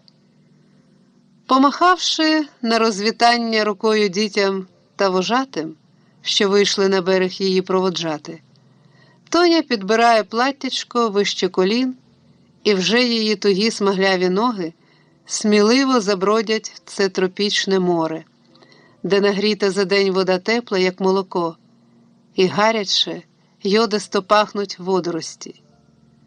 Густо збиті хвилею, вони непорушно киснуть у воді, і по них так м'яко ступати. Далі від берега море стає прозоре та чисте, дно видніє кожною своєю піщинкою, а потім знову з'являються водорості. Вони ростуть по дну якісь мережані, гіллясті, фантастична неземна рослинність. В тій затоці, що біля радгоспу, водоростей зовсім нема, а тут їх цілий ліс під водою. Сонце просвітлює воду, і їх видно виразно, до кожного стебельця, наче в акваріумі. А там, де Тоня бреде, вони самі розхиляються перед нею, наче дають їй дорогу, наче знають, куди Тоня спішить. А вона таки спішить, і все їй сміється в грудях, і серце палає жагою зустрічі. Не те, що такий лиман, що його курка перебреде, а, здається, і ціле море перемайнула б вона, щоб тільки швидше бути там, де хлопчина з усіх найгарніший жде її на побачення. Скільки разів, то вранці, то вечорами, коли табір уже спить після відбою, вона припадала вухом до приймача, вслухалась, чи не озветься часом до неї Віталик, чи не скаже хоч одне слово, може, просто назве її ім'я. Адже поки не був радистом в радгоспі, то радіохуліганив, міг через ефір розшукати її в степу, покликати. А тепер, коли йому доручили весь радіовузол, тепер він сам не дозволяє собі такі коники викидати. Та вона й не сердиться на нього за це. Не сердиться, що мусить сама зараз бігти до нього на побачення. Адже він сьогодні на чергуванні, і йому не можна відлучатись. Це не те, що їй. В усьому вона ставила його вище себе, в його вмінні, в роботі, в здібностях, і якщо тільки чим вона могла не поступатись перед ним чи перевершувати його, то це, мабуть, своєю любов'ю. Брела, дедалі вище підбираючи платтячко, то наспівувала, то голосно сміялась, що вона вільна, що попереду вечір побачення, і що цілуватиме її той, хто її любить. Затока виявилась ширшою, ніж видавалась з берега. Вже сонце вишнево пірнуло за степовим берегом, а тоні, нажалені медузами, ще далеко було добуватись до берега. Море лякало її своєю глибиною, бо вона знала, що комунівські жінки, які працюють по той бік на птахофермі, щоранку перебродять його, отак підібравши спідниці. Жінкам з птахоферми тутешні броди, видно, були краще відомі, а Тоню це забите водоростями Саргасове море піймало так, що на силу виплуталась, а в другому місці зненацька шугнула на глибоке, опинилась у воді по шию. Проте і це не вибило її з радісного настрою, тим паче, що далі море знову мілкішало, ставало під руки, стало по пояс. І Тоня побрела швидше. Жахало її тільки, коли медузи раз у раз торкались у воді її голого тіла, жалили ноги, тіло від них щеміло, мов від кропиви. Але не так самого жаління Тоня боялась. Просто були їй нестерпні слизькі доторки цих морських потвор. Місяць молодик, гострий такий, що врізатись можна, блискотів на чистому небі, і вечірня зірка вже поколихувалась на воді перед Тонею. І самотній чабан з далекого берега, схилившись на гирлигу, дивився, як шалапутна ота дівчина море перебродить. Радгосп уже спав міцним трудовим сном. Коли, прослизнувши мимо сторожів попід парком, перемайнувши вулицю, дівоча постать нечутно шаснула до Лукії в садок. Шаснула і затаєнним подихом стала над Віталиковою розкладайкою, у мокрій, що аж тіло облипала одежі. Здається, дівчина зовсім не дихала якусь мить, а тоді ледь-ледь торкнула хлопця за вухо, тільки торкнула, і він одразу кинувся, підхопився, наче й не спав. «Це ти?» «Я». Мокра вся, він потягнув її до себе. Під яким це дощем була? Через лимани, через усе Чорне море до тебе брела, беззвучно сміялася Тоня. Акули на мене кидались, спрути, восьминоги. І Лукія, що спала на веранді, прокинулась. Їй вчувся підозрілий шерхіт у садку. чиясь стороння присутність, їй навіть почулося, ніби хтось цілується поблизу. Хто там? Ніхто їй не відповів. І хоч вранці син на всі її допитки тільки жартами відбувався, казав, що таке може приснитись, але вона була певна, що вночі хтось таки був у садку. Не тінь же, то після її окрику, пирснувши, вишурхнула із садка. Цей день кращі робітники відділків на 2 п'ятитонках з прапорами вирушили в сусідній радгосп перевіряти договір на соцзмагання. Лукія Назарівна очолювала цю поїздку. Лукія на грузовику в один край, а син на мотоциклі в другий. На мотоциклі в нього Тоня. Вона сидить за спиною в хлопця, віє на вітрі волоссям, сміється. В руці авоська з бутербродами, які вони з'їдять, добре накупавшись у морі. Вони виберуть собі пустинний берег, де будуть тільки удвох, купатимуться і розважатимуться цілий день, а надвечір Віталиків мотоцикл доставить Тоню прямісінько в табір, до самого її намету. Мотоцикл летить аж підстрибом, іде. Степ в усі боки рівний рівнісінький, під колесом тверджа вікова. Маючи під собою таку твердь, відштовхнувшись від неї вогняними ракетними бурями, могли б звідси набирати розгін міжпланетні кораблі. А поки що дикий типчак тут свистить та нехворощ сріблиться. Вона аж вилягає од вітру там, де мчить Віталиків мотоцикл по своїй степовій орбіті. Все незмінне, лінії обрію сталі, один від летючо рухається серед цих устояних просторів. Тільки він своїм гучним деркотанням порушує цю безмежну затоплену сонцем степову тишу. Шуліка зорить на нього з-під неба здивованим хижим оком. Хто ти є? Що не заєць і не сайгак, а мчиш пруткіше за них? На скаженій швидкості мотоцикл перескакує солончаки та видолинки, аж поки, опинившись серед зарослих молочаями та будяками піщаних кучугур, починає там чхати, кашляти, буксувати.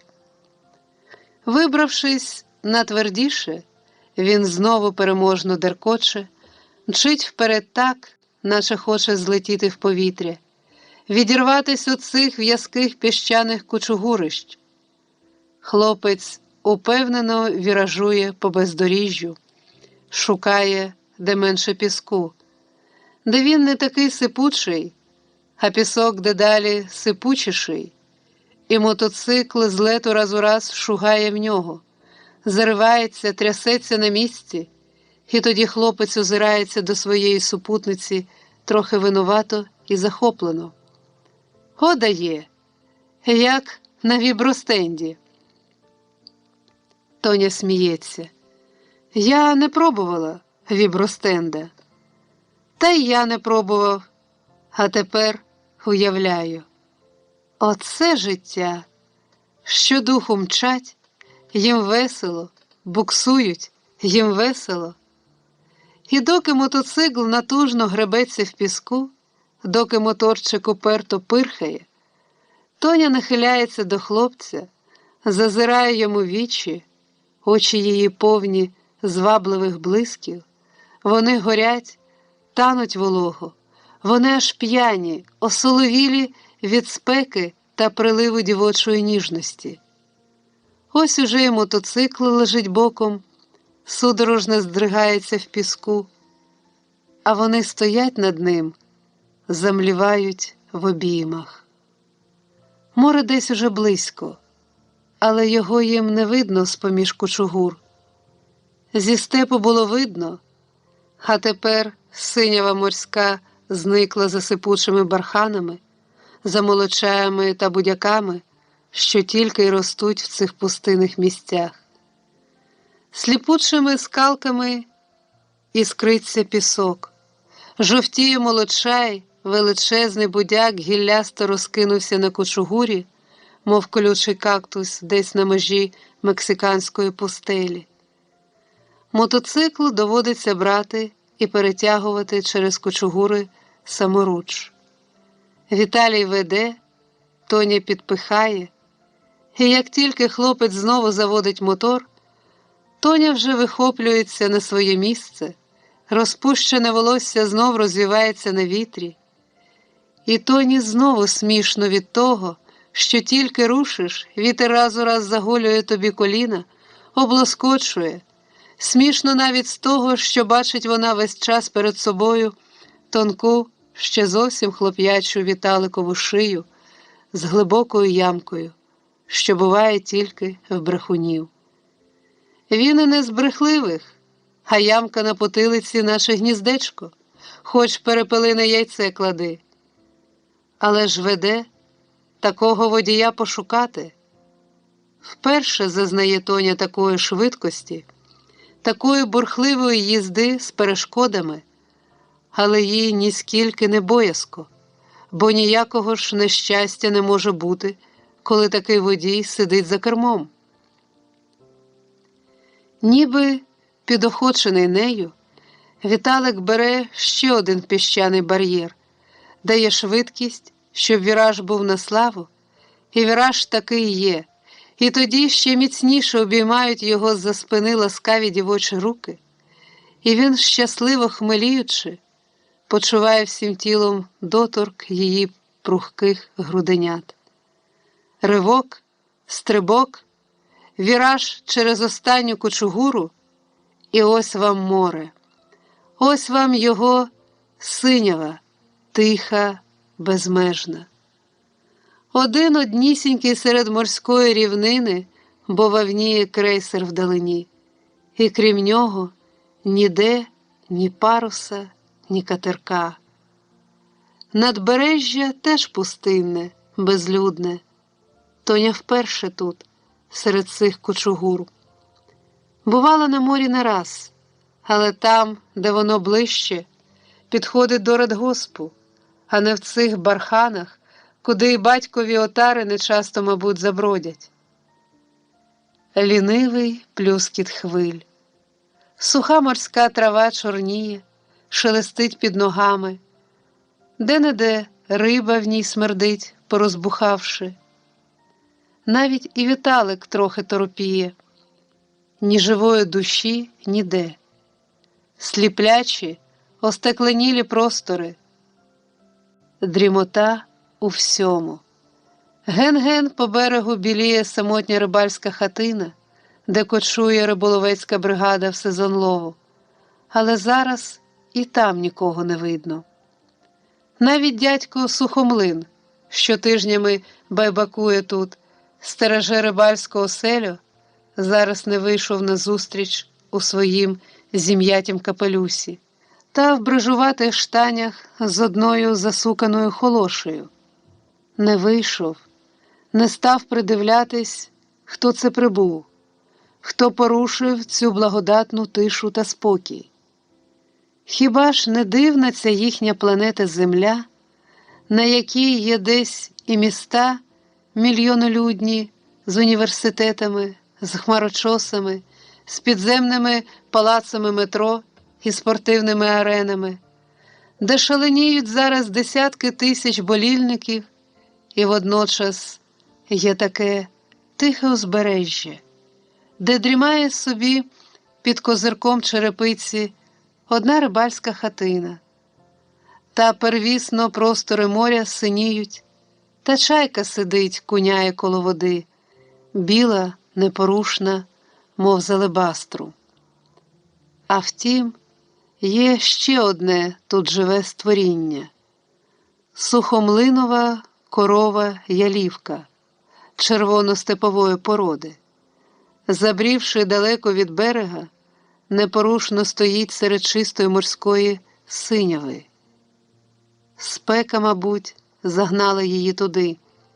І вона стоїть собі, прохолоджується у воді по черево. Стоїть, як індійське божество, Тільки хвостом час від часу обмахується зовсім по-нашому. Корова зацікавлено дивиться з моря на новоприбулих. Вона ніби хоче щось нам сказати, Віталику. Цілком можливо. Що ти нам хочеш сказати, о добра корово? Ага, що море тут пречудове, просто як у тропіках, тільки нема коралових рифів у ньому. Ось що вона каже. І ще що? І що дядько Сухомлин подався на неділю в Рибальське. І що ми тут з тобою одні. Можемо виробляти, що хочеш, свистіти, співати. І хлопець затягує на всю гарлянку степ і степ, один без краю, аж до моря берегів. Тоня заливається сміхом, їй дуже подобається, коли він починає отак витівати щонебудь. Ця корова так дивиться, ніби й справді впізнала тебе. А як же? Індійська священна твар. Вона одразу догадалася, хто перед нею. Перед нею Йох, той, що вміє на руках і на голові. Вельми шановна корово, прошу вашої уваги. І вже хлопець стоїть на голові, уже на руках дибає берегом, п'ятами в небо, розчервонілим обличчя вниз. А Тоня, сміючись, повільно ступає слідом по м'якій морській траві, веде в руках мотоцикл. «Годі, годі!» – нарешті, змилосердившись, каже вона. І тільки після цього юний Йох, пружно перекинувшись, стає на ноги з густо прилитою до обличчя кров'ю. «Купаємось!» – каже Тоня і перше починає роздягатись. «Я зараз!» – скочивши на мотоцикл, Віталик гайнув по берегу до рибальської хати. І незабаром Тоня бачила вже, як він по-хазяйськи ходить по двору, обстежує сухомлинове кочев'я. Потім став спихати на воду одного з баркасиків, що чорніли витягнуті на берег. До неї Віталик підплив уже тим баркасиком. Підпливши, глянув на Тоню і отетерів. Ніколи він ще не бачив її роздягнутою. В одному купальнику стояла, красуючись на весь берег, відкритим дівочим тілом, струнким, засмаглим. Аж лячно хлопцеві стало, що вона така гарна. Невже це він, шкет, цілував ось її? Перед ним стояла, усміхаючись, ніби незнайома, зовсім доросла дівчина. А він перед нею щулився на човні у своїх трусенятах, як хлопчак, зніяковівши, знітившись перед блиском її оголених плечей, оголених ніг, стрункого дівочого стану. Присоромлений, він безладно веслував, крутився човном на місці, а Тоня, навпаки, почувала себе зовсім вільно, стояла і закручувала перед купанням волосся вузлом, радісно оглядала це синє роздолля. Ось куди піонер-табір. І, кінчивши закручувати волосся, кинулась у воду. Сягнисто побігла по ній далі від берега, наглибше. Віталій галаснув і, стрибнувши з човна, теж побіг за нею. Наздогнав, і вони стали бризкатись, борюкатись. Тоня, впіймавши його, надавила, стала нагинати у воду, як хлопчака, що не хоче купатись. А він, випручавшись, намагався побороти її, натопити.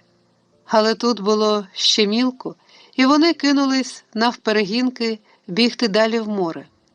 І Віталій, підстрибуючи, гукав: «Глибини! Глибини! О, море, дай нам глибини! А по якомусь часі обоє лежать уже горілиць на воді заспокоєні. Тоня бризкає водою вгору, і звідти з синього неба білосніжні перла летять, справжнісінькі перла, блискучі, осяйні, оті, що їх добувають хлопчаки в тропічних водах з морського дна. Хотів би і він, Тоні, таке щонебудь добути, щоб вразити її, щоб вона аж ахнула від захоплення. Тільки що ж він їй тут добуде? Тоню, хочеш мідій? А де ти їх дістанеш? В мене в човні є. Незабаром вони вже біля човна. Потускуючи, мов горіхами, хлопець насипає з банки перед Тонею мідій, що він прихопив їх, видно, в Сухомлиновій хаті. Сам їх розлущує і подає дівчині. Подає трохи аж недбало, щоб вона не зазнавалась, не подумала, що він так уже біля неї упадає та прислуговує.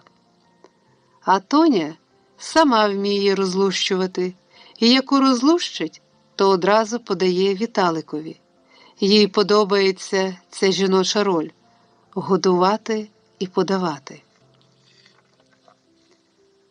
А корова, глянь, Віталику, очей з нас не зводить. Чи вона теж зголодніла? Хай пасеться, море велике. Та буває таке, що паші хоч у морі шукай. А знаєш, скільки пропадає в морі харчу такого, що худоба аж облизувалась би? Про філофору чула? Це оті червоні водорості, що їх повно в лиманах. Доведено, що борошно філофори підвищує удої. Дядько Сухомлин своєю ялівкою довів? Наука довела. Що ж, треба буде цього добра і на наших фермах спробувати. Та тільки, хто хоче пити молоко, фуражу залишав би, сказала Тоня, і в голосі її з'явилася батькова різкість. А то влітку весь фураж під мітлу виметуть, а навесні, коли худоба дохне, знову давай його назад і станції тягачами по багнищі тягнуть. Мідії мідіями, а бутерброди видно краще. Тоня і Віталій заодно беруться із за них, а потім пливуть оглянути Сухомлинів причал та рибальську хату-пустку, де восени рибалки ночують, ховаються від негоди, а зараз на їхніх нарах пилюки на палець. Купою в кутку драні рибальські сітки, на столі сухомлинові об'їдки, все навстіж, все відкрите. І Віталій тут почуває себе як господар, бо дядько Сухомлин йому далекий родич по батьковій лінії, і хлопець давно підтримує з ним контакти. Навесні він допомагав дядькові тут смолити човни, трудився, вигладжував по них смолу паяльною лампою, за що й має дозвіл користуватись Сухомлиновим флотом. Цікаво, скільки буде від нас до того дредноута? Запитує Тоня, задивившись на судно, що бовваніє в затоці. Віталій тамує посмішку зверхності.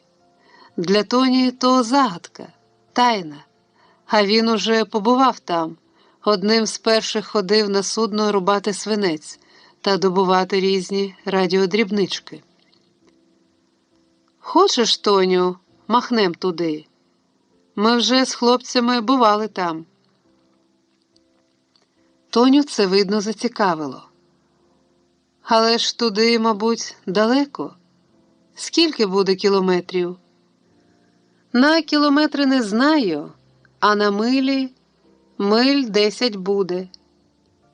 Дівчина вагається, але по всьому видно, що їй дуже кортить глянути на те дивовисько зблизька. «Так Сухомлин за човна ж лаятиме», – каже вона невпевнено, коли вони вже бредуть до човна, що легко лежить на воді і скриться смолою. «За це не турбусь», – заспокоює Віталій. «Мой дядя самих чесних правил. Він зараз далеко звідси, і з усього, видно, повернеться не скоро. А до того ж у нас із ним уже як при комунізмі. Твоє – моє, моє – твоє. Бачила б ти цю посудину навесні, не човен, а кістяк мертвий лежав у кучугурах, дірками світив, розсохся зовсім. А ми з хлопцями взялись, вдихнули в нього живу душу, і бачиш, який фрегат, вузлів всім дає. І хоч Тоня поняття не має, що то за вузли, однак це її чомусь переконує остаточно. І вона каже з рішучістю: «Згода, пливем». І ось вони в човні. «Покидаємо берег планети», – беручись за весла, каже Віталик. І ці жартома кинуті слова довго бринять Тоні, що невідривно дивиться, як віддаляється берег від них. «А як же, Віталику, мотоцикл?» «Я його там прикрив у чулані старими сітками. 100 літ лежатиме». Віталій працює щиро, аж ребра ходять з духвинами, кочети ритмично поскрипують, а Тоня сидить на носі, обсихає, підставивши сонцю свої засмаглявлені, плавко стікаючи плечі. Берег щодалі більше можна охопити оком. Чим далі вони в море, тим ширше відкривається їм надбережжя своїми безлюдними кочугурами, чабанськими пасовищами, радгоспними далекосяглими землями. Ніде ні деревця. Центральної садиби не видно, лише рибальська обшпугована вітрами хата блищить, черепиця на ній тече в мареві, горби кучугур облягають її, ніби алігатори, ніби створіння якісь палеозойські, що, дрімаючи, гріють на сонці свої жовтаво-бурі спини. А священна сухомлинова корова ще й досі стоїть у воді, тільки вона вже стала маленькою і дедалі стає ще меншою, втрачає свою червону степову масть. Віталій дивиться вперед, не спускає ока з далекого, ледь мріючого судна, щоб тримати курс просто на нього. Він уже обливається потом, тернеться щокою о плече і знов гребе. Тоню аж жаль бере, що він так старається, а його ще й ченчики жалять, і вона пробує відганяти їх, бо ці ченчики та сірі степові мухи з чабанських кошар теж пливуть разом з ними, зі степів, у блакитніючу безвість. «Може, тебе змінити, Віталику?» «Сиди», – відказує він, – «я вгощаю». Тоню захоплює оця таємничість, оця, сказати, поезія таємничості, в яку вони поринають. Велика вода, суцільна голубінь вже оточує їх, ніжно-блакитна шовковість небес і густо насичена синню, аж чорна просторінь моря. Такий їхній світ, серед якого їм чути тільки хлюпання хвилі та ритмічне поскрипування кочетів. Море, що спершу прозоро просвічувало аж до дна, і зверху було веселим, синім, що далі мов би темнішає, важчає. Воно стає і справді чорним. Можна зрозуміти, чому його так назвали. І хвилі. Всюди хвилі, хвилі. Біля берега їх майже не було, А тут ними все море вилискує, перевертається, і лише де-не-де над їхньою темною синню чайка сліпучо зблисне в повітрі, або з'явиться з-поміж хвиль самотній нирок, виткнеться чорною голівкою і пірне знов, зникне, як і не було його. Берег віддаляється. Уже ледь біліє черепицею рибальська хата, їхній береговий орієнтир. Хата ніби вгрузла в землю. Її черепиця тепер лежить просто на самій поверхні моря, на самій смузі обрію. Аж трохи страшнувато стає Тоні, що їх уже відділяє від берега така відстань. А судно ніби не наближається. Важка його непорушність, як і раніше, далеко темніє серед густої сапфірної синяви. «Моторкою ми до нього швидко добирались», – каже Віталій, ніби виправдовуючись. Зрушився вітерець. Віталій склав весла, взяв на дні човна шмат якоїсь замазученої брезентини, розіпнув, і та брезентина враз стала вітрильцем. «Дми, дмухай, товаришу Бриз», – промовляє Віталій, направляючи парус куди слід. Певне, і йому трохи не по собі, що вони так далеко зайшли в море, але він старається нічим не виявляти цього, і його самовладання заспокоює Тоню. «З берега, здавалось, ніби зовсім близько», – каже вона. «А тут ось пливемо, мабуть, більше години, а судно ще де». Хлопець киває на вітрильце. «З цим ми швидко до нього добіжимо». Солом'яна чуприна спадає хлопцеві на лоба, а очі з-під неї зірко примружені весь час вперед, щоб не збитися з курсу, не відхилитись від судна вбік. Степ уже ледве мріє. Вітрильце їхнє таке маленьке, що навіть якби хто й був у цей час на узбережжі, то навряд чи помітив би їх звідти. Назад нам, Віталику, доведеться проти вітру. За це не турбуйся, моряка парус додому сам несе.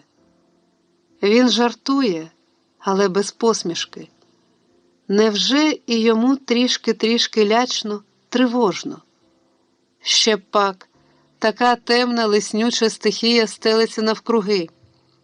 Мабуть, небо в космосі отаке ж темне, непривітне і має в собі щось затаєно грізне.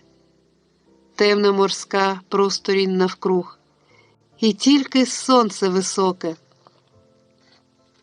Зенітове смажить їх і тут, лється на плечі дівчині, на голі Віталикові реберця, на густу темно-синю гладінь. Судно, однак, таки ближчає. Сіре залізне громаддя його низько, розлого сидить на воді, осівши майже по ватерлінію. А в небі мережкою щогла прозорчата, похилена набік, наче після урагану. З висоти щогли спадає якийсь обірваний трос, бовтається в повітрі. Вже й Віталій, і Тоня не зводять з судна очей. Для Тоні воно повне таємничості, все воно – недоступність і заборона. Ось на борту, на брудно-сірому тлі видніє білий знак, якісь літери і цифра 18. І це як шифр, як таємниця нерозгадана, відома небагатьом. Вже підпливши майже до борту, вони зненацька почули шум крил. Птаха звідкись сполохнули. Гава, самотня чорна гава замахала в повітрі крильми, кілька разів крикнула голосом бюрократа, кружляючи над своїм залізним гніздовищем. І де вона взялася тут? Віталій і Тоня, поодягавшись, примовклі, внутрішньо напружені, йшли вже понад бортом судна. Почуття незаконності, недозволеності свого вчинку весь час не покидало їх.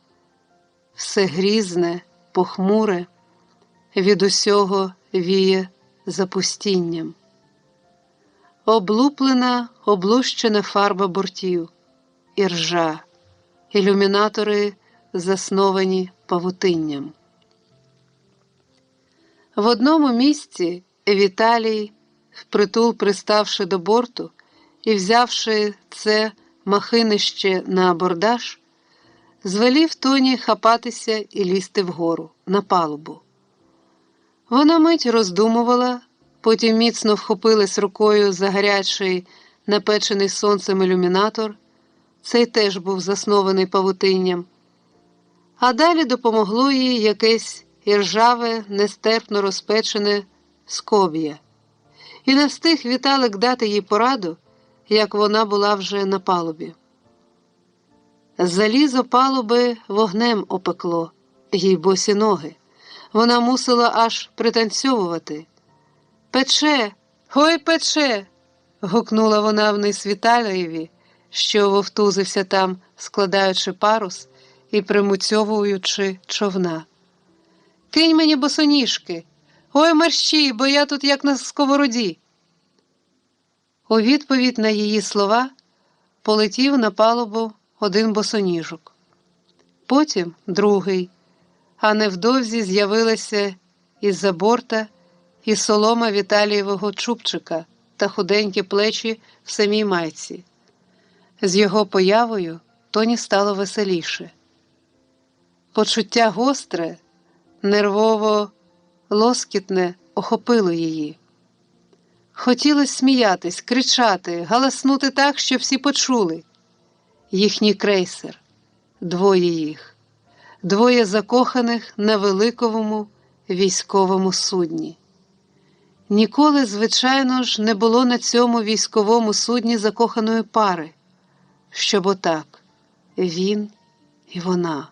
Лунали тут суворі команди, накази, радіопозивні, номери, шифри. Все службове, суворе, владне. А тепер їм скорилося це тисячотонне сталеве громаддя. На сталевій арені могутніх рудоіржавих палуб владарює їхній сміх, їхня любов. «Подумати тільки, куди ми з тобою забрались?» – сказала Тоня радісно тремтячим голосом. «На справжньому крейсері!» «Навіть якщо це есмінець», – посміхнувся Віталик, «то й тоді ти не повинна розчаровуватися. Таки гора, залізний Арарат серед моря».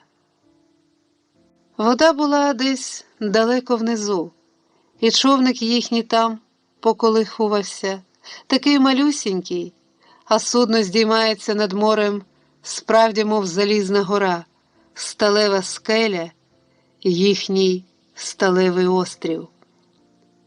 Яке ж велике! Тоня сама не своя від хвилювання. Її охоплює лихоманкове збудження, проймає дріж, трепет, що це вони з Віталиком аж куди добулися. Однісінькі опинились на цьому острівку, як Робінзони, де їх оточує химерне залізне безкеття. І Віталик, теж помітно схвильований, голос його аж трохи зривається, коли він щонебудь пояснює Тоні. Тріщить під ногами серед іржі щось біле, блискуче. «Дивись, Віталику!» – кидається на блискітки Тоня. «Скляна вовна якась». «Не вовна це». «А що?» «Скловата. Ізоляційний матеріал. Бачиш, з розпоротих обшивок вилазить». «Яке ж біле та гарне!» Вона бере пучечок цього дивного матеріалу в руки, але Віталик застерігає. «Не бери». «Чому?» «Руки потім довго щемітимуть. Воно в тіло в'їдається, а зате ізоляція з нього.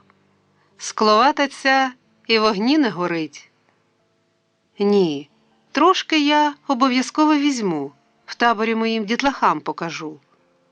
І Тоня, як пір'я з подушки, жваво висмикує із розпоротої обшивки скловати, зовсім чистої, білої, як перший сніг.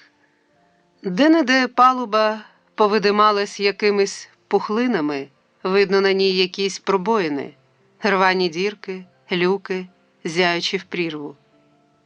Біліє розсипане вапно, крихти цементу. Що це за дірки, Віталику? Та це так. Він чогось мнеться, щось не доказує. Бере крихту цементу і нюхає навіщось. Потім каже жартома: полігоном пахне. Тримаючи одне одного за руки, вони зазирають у пробоїни, в моторошну глибінь темних трюмів, де вода блищить маслянисто. Почувається, що важка вона там, застояна, з нафтою чи соляркою. А рейки для чого тут? Мабуть, по них підвозили торпеди на вагонетках. Бачиш, он рами на кормі. Не інакше торпеди з них запускали. Ну, це ось лебідка, брандшпіль, а це ось круг для гармати. Вони все ще, тримаючись за руки, розглядають круг масивний, металевий. Гармата, видно, могла повертатись в гнізді на 360 градусів, в усі кінці неба, пояснює Віталик. І вони мимоволі обоє глянули в небо, де вже гава не каркає, а тільки ясніє чиста голубінь зеніту та сліпучо палає якесь незвичне, майже космічне сонце. Ідуть, неквапом оглядають кубрики, ці гарячі металеві клітки, в яких жили колись люди, жили як у сейфах. Залізо й залізо, покарьожені труби, обрізані проводи, залізний хаос. Віталій пускається в цей хаос попереду, де по трапах, а де й без трапів, перелазить дедалі вище з однієї палуби на другу. А Тоня невідлучно пробирається за ним, стараючись, мов слухняна альпіністка, точно повторювати кожен його рух. Хлопець час від часу застерігає, бо тут обачність понад усе, тут легко зірватись. Як ми вже високо! Голос дівчини аж трепеще. Глянь, де вода. Ого-го, далеченько. Рубка радиста, де були жмуття проводів. Одні корінці стирчать, хтось пообрізував чепурно. Це і я тут поживився, сміхається Віталій. Тоня вже студить на руки, вони справді починають щеміти від цього ізоляційного скла, що й тут по палубі всюди валяється купами. А в салоні аж за шию сиплеться блискучими скалками із прорваної обшивки.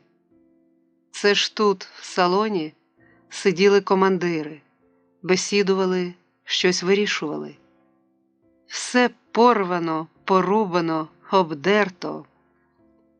Тоня й досі не може як слід збагнути, що сталося з цим судном, чому воно, власне, тут? Сіло на мілину? Але ж тут глибінь. Привели моряки його, кинули в затоці і пішли собі, розпаливши апетити степових шукачів пригод. Не тільки такі, як Віталик, тамували тут пригодницьку свою жагу, а й серйозні дядьки, голови колгоспів брали участь в роздяганні цього сталевого велетня, тягли звідси різне обладнання, труби, а декому нібито дістались навіть цілком справні електромотори. Зараз тягти вже нічого. Дух запустілості панує всюди. Павуки переснували все судно. І де їх стільки набралось, як залетіли вони з степів аж сюди на тонких своїх павутинках. Суднові, здається, не буде краю. Не з берега, тільки тут, зблизька, можна впевнитись, яке це судно величезне. Ідеш крізь його залізні буреломи, спускаєшся то нижче, то вище, то знову гарматні відсіки, а то шлюпбалки. Потрапляєш у якісь глухі закутки, залізні закапелки, в напівтемряву, то знову перед тобою грає сонцем іржава сталева стіна, який-небудь камбус або клюз, або відсік, серед яких Віталік тільки й може зорієнтуватись. Тут треба оглядатись добре, щоб не уступитись та не зірватися сторч головою вниз, в оте залізне провалля, де в глибині бездоння, в плямах нафти чи солярки мертво лисніє застояна брудна вода. Залізні колодязі мертві, непорушні, а за бортом море мерехтить неспокійно хвилями, хлюб та хлюб. Знов лабіринт якийсь, рвана жерсть. Видно, вирізав хтось лист алюмінію. І раптом з напівтемряви напис: «Затопление открывать только при фактическом пожаре». Що це означає? Як це розуміти? Таємниче, мов ієрогліфи. А хтось це ж писав? Когось це стосувалось? Для когось цей напис, може, важив безмежно багато? А це що таке? Бойовой 4. Вся вона, ця іржава сталева гора, повна загадок, таємниць, умовних знаків, яких навіть Віталикові не розгадати. Чи буде кінець йому коли-небудь? Каже Тоня, натрапляючи знов на неводи павутиння, обминаючи півтемряві якесь залізяче. А ми ще ж половини не пройшли, відповідає Віталій і виводить Тоню з темного закутка на світло, показує вгору на щоглу. Оце антенка, оця пловила, егеш? Самим своїм виглядом ця корабельна щогла здатна викликати в душі хвилювання. Приковує зір, надить простором океанів, гуде бурями далеких широт. Зі щогли звисають обривки тросів, проводів, що їх, видно, ніхто вже не міг дістати. А ще вище. Віталику, то що за шпаківня? Аж там угорі. Там стояв сигналіст, вперед смотрящий. Це ж забратись туди, просто не уявляю. А ти уяви. Не встигла Тоня й схаменутись, як Віталій уже чіпко подряпався вгору, і вгору по стрімкій щоглі, по обламках трапа на ній. В Тоні аж серце холонуло, щоб він не зірвався, а він, по мавпячому деручки, забирався дедалі вище, аж поки, досягши свого, випростався на щоглі, на тій недосяжній для Тоні височині, десь аж у небі. Вітер гойдав уже нижче нього обривок сталевого троса, а хлопець стояв усміхнений. Усміхався і звідти Тоні. Ось, мовляв, де я, твій вперед смотрящий. І раптом Віталій застиг, закам'янів, задивлений кудись у море. І Тоні здалося, що він зблід, що на обличчі його відбився жах. Тоня теж глянула в той бік і серед темряви непокійливих хвиль побачила маленький чорний каютчик. Хтось пливе, хтось підпливає до них. Вона навіть хотіла гукнути Віталикові: «Хто то пливе до нас?» Але в каютчику не було нікого. Він був порожній. мов у недоброму сні, якимось навіть недоречним видався він, без нікого, без живої душі, серед безмежжя хвиль. Чорна блискавка вдарила в мозок, приголомшила Тоню страшною догадкою. А вже помилки бути не могло. Та маленька, смоляно-чорна посудинка, що її в першу мить Тоня й не впізнала без паруса, тож їхній був човник, їхній баркасик, що його тепер вітер тихо, ледь помітно, але безповоротно відгонив у море. Далі й далі від них у відкрите море. Звечоріло, зірки проступили на небі, а десь у степу теж, мов зірки, спалахнули крізь імлу вогники. То їхня центральна, що вдень її звідси було майже зовсім не видно, зазоріла вечірніми вогнями.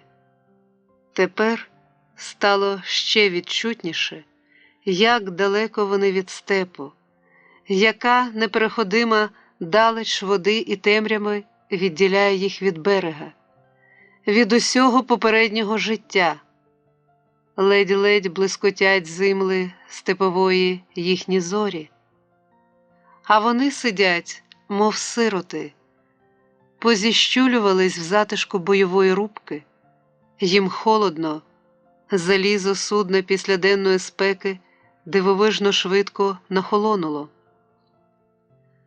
Тоня, наплакавшись, схилилась Віталикові головою на коліна і, здається, заснула, змучена переживаннями. А Віталій не зводить очей з берега, намагається розібратись в усьому, що сталося. Він винен в усьому, і нема тобі виправдань, не шукай їх. Підбив, заманив Тоню, яка своєю любов'ю так довірливо пішла за тобою. А ти, куди ти її завів? В пастку, смертельну пастку завів, не сказавши дівчині всієї правди, не застерігши, що її тут жде. А жде її тут не тільки голод та спрага. Звичайно, він готовий раді Тоні на подвиг, на самопожертву. Але за цих обставин навіть це не потрібно. Кому тут потрібна твоя самопожертва? Твоя провина перед нею безмежна.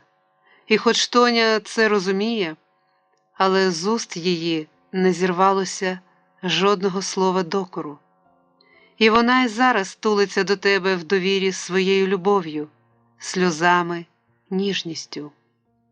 А ти, який мусив би бути дужчим за неї, виявити ось тепер мужність та винахідливість, нічого не спроможний зробити. Може, таки треба було плигати за борт і кинутись вплав за човном уздогін? Але коли він, мало не зірвавшись, в одну мить скотився зі щогли і кинувся був до борту, сама ж Тоня схопила його за руку. «Не смій! Не доженеш! Утонеш!» І таки ж правда. Тут і майстер-розрядник сплав би навряд чи б догнав. Згодом лише вона якось жалібно запитала: «Як же це ти, Віталику? Чому ж ти не прив'язав?» Він щось белькотів їй, що ніби ж прив'язував, ніби ж накинув кінець вірьовки петлею на якийсь гак. Не сказав Тоні лише того, що коли проробляв це, увагу його відволікли саме її босоніжки, що їх треба було кинути на палубу. Рятівний каючок, власноруч просмолений з допомогою паяльної лампи. Пішов і пішов тепер на морські простори. Гуляє десь, як просмолена запорізька байда. Може, десь аж в Дарданелах переймуть малу твою байду, переймуть, а вона порожня, в ній нікого, тільки хлоп'яча сорочка чиясь та авоська з недоїдками бутербродів, загорнутих у райгазету «Вільний степ».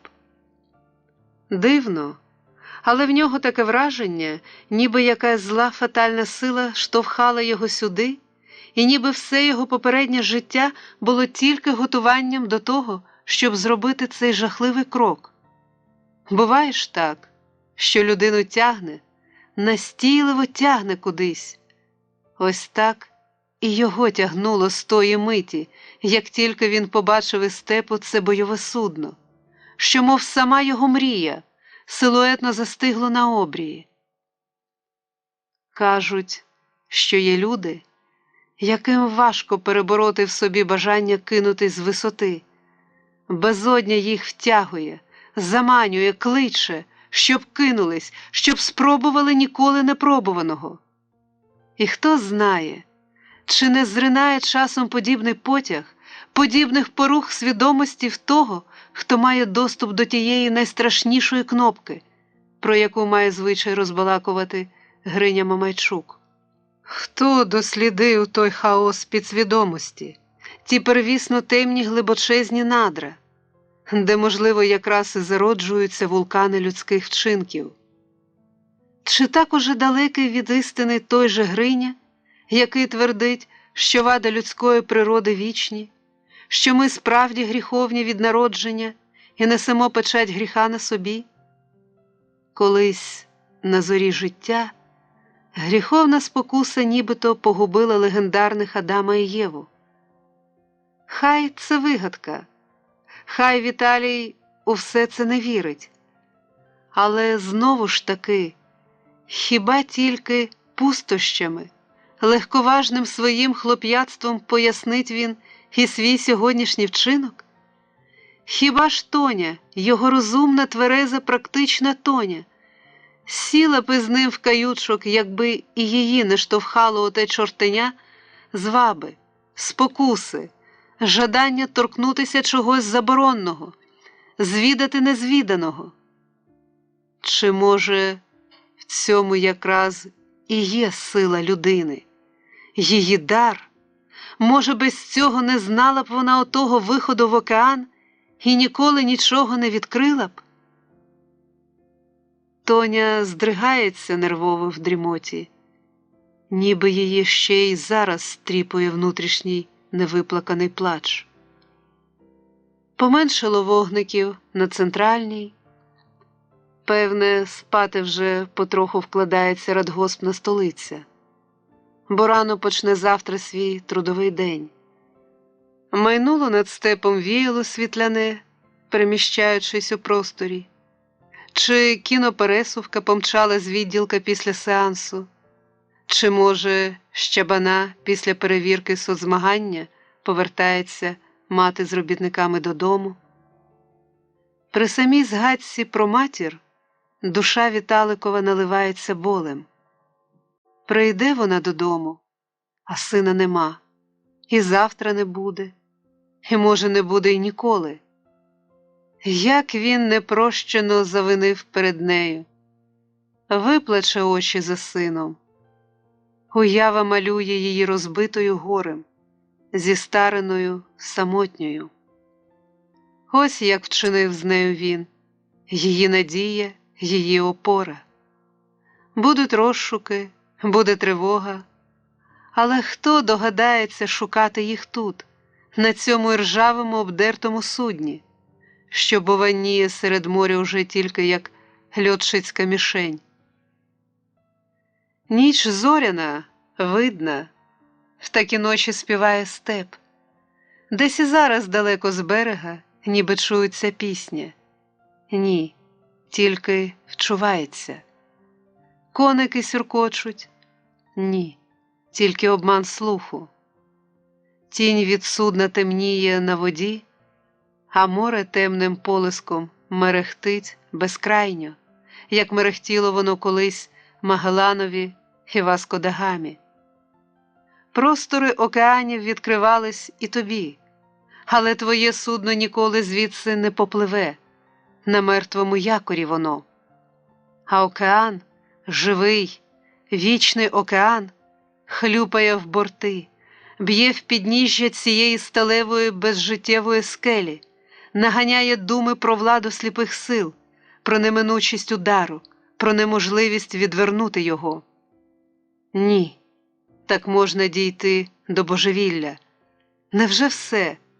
Отак безглуздо? Світлий чистий океан життя стелився перед ними. А тепер? Що тепер? Кінець?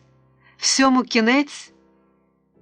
Оце повне життя, молодості, повне краси і любові, дівоче тіло буде повільно зсушене голодом спрагою? Треба шукати виходу. Будь-що знайти вихід. Треба боротись. Боротись – цього вчила його мати, вчили в школі. Це чув він безліч разів. Про це стільки читав. Боротись. Але як? З чим? З безглуздям самого становища, самого випадку? Коли батько боровся на фронті, він знав, що йому треба вбити ворога, з ним боротись. А тут хто твій ворог? Море? Небо? Ота зоряна дорога, що над морем, над степами пролягла.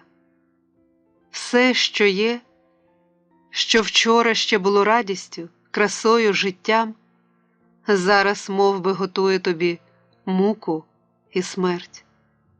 Двигуни. Може, десь там в глибині судна збереглись двигуни? Може, їх якось можна запустити, зрушити ними всю цю махину з місця? Вдень він спуститься й туди, в машинне відділення, все обстежить, обнишпорить. А поки що тільки й б'ються на цьому сталевому гіганті оці їхні двоє невтомних, стукотливих у грудях сердець. Було свого часу і тут, на цьому судні, життя. Ходив на ньому по морю цілий колектив людей, цілий світ пристрастей, думок, мрій носило по хвилях це судно, одягнуте у важку непробійну сталь. Вдень і вночі вистоювали вахту молоді хлопці по своїх місцях, чергували біля гармат бойові обслуги, а вечорами, може, якраз тут, на Бакові, лунала гармошка, задумливі лилися матроські пісні. Багато таких суден тепер списують, ріжуть, вантажать на платформи і відправляють на металургійні заводи, щоб з цього металу народилися трактори, комбайни, різні розумні й красиві машини. Деякі радіодрібнички ще й він, Віталій, встиг добути з суднової радіорубки. І вони йому були дуже до речі, коли збирав свій любительський передавач. Сюди б йому той передавач, що ото на друзки тоді розлетівся, запоганений Яцубою. Пізніше сам Яцуба звернувся до нього вже як представник до СААФу. Запропонував зареєструватись в гуртку радіоаматорів, бо тобою, каже, і в області зацікавились після того, як ми тебе запеленгували. Десь там, по той бік рокованої межі, зостались його запеленговані пустощі, улюблена робота, коли він, уже поправно надівши на радіовузлі навушники, радиста, поринав у гомін ефіру, зосталась і спрагла материна любов, і чиста Сашкова дружба. Одним необдуманим кроком він відділив себе від усього того, саме щастя своє поставив під такий удар. День починався сміхом, летом, поцілунками, все попереду віщувало тільки удачу. Обом заваблювали душу світлі простори, сонце, синє роздолля. А лихо сталося. Мов би, з мужнілим поглядом Віталій оглядає зараз себе, обдумує знову і знову як це скоїлось і як закінчиться. Невже це і все, що він встиг у житті? Невже це похмуре, як привід минувшини, судно стане залізним саркофагом для них? По суті, нічого ще не зроблено в житті, хіба що примус кому полагодив та керогас. А всі оті будовані і незбудовані твої кораблі, вони всі попереду, вони помандрують в майбутнє без тебе. А ти, хлопче, куди ти звідси помандруєш? Помандруєте, помандруєте, ніби нашіптував йому злий якийсь голос. І ти, і твоя Тоня, і ніколи не відродитесь, не повернетесь до ваших степів сонячних, до магістральних каналів, що їх там будують, до виноградників, що там зеленіють. Будуть атомні ери, міжпланетні польоти, дива чудеса з'являтимуться на землі, але то все буде уже без вас, без вас. Про людину кажуть, що вона велетень, Бог-гігант. І хіба ж не так? Володітиме небом, матиме владу над грозами, над стихіями, все небо буде їй підвладне, з блискавицями, з дощами, з нуртуванням хмар. Всі могутні сили природи будуть послушні людській волі, рухові людської руки. А ти ось тут не можеш зрушити з місця купу залізного брухту? Не можеш викресати іскру вогню? Не владен відвести від своєї Тоні удар? Він чує, як вона дихає, як поворухнулася. Зоряно як. Тоня підвелася, сіла, підібгавши ноги. Я довго спала. Мабуть, уже пізно. А руки як щемлять від того скла. Чого ти мовчиш? Після того, що сталося, Тоню, ти повинна б мене зненавидіти. Що ти вигадуєш? Тоня взяла його руку. За що? Це я дурна, що тебе не втримала, сама піддалась. Тобі холодно? Відчувши, що хлопець дрижить у своїй майці, вона притулилась до нього, пригорнула, щоб зігріти. Тулись до мене, тулись. Я вже думав плота зв'язати якого-небудь. Контіки, глухо сказав Віталій, але ж ніякого дерева тут, сама сталь. Якби хоч вода була, мовила Тоня згодом. А то й ніч холодна, а пити просто сушить всередині. Це правда, Віталику, що людина довше може витримати без їжі, ніж без води. Ми питимемо морську. Її не можна ж. Наші тато, як розвеселяться, все люблять про того чумака розказувати, що вперше біля моря опинився та хотів воли напоїти. Води багато, розпріг, пустив круторогих напувати, а вони не п'ють. Он ти яке, вигукнув чумак до моря. Тому тебе багато є, що тебе ніхто не п'є. А ми питимем. Один французький лікар довів, що й морську можна. Ну, в них, кажуть, і жабенят можна ковтати, мовила на це Тоня. А пригадуєш, Віталику, яку ми воду в Каховці пили, з кубинцями біля джерела? Віталик тільки зітхнув.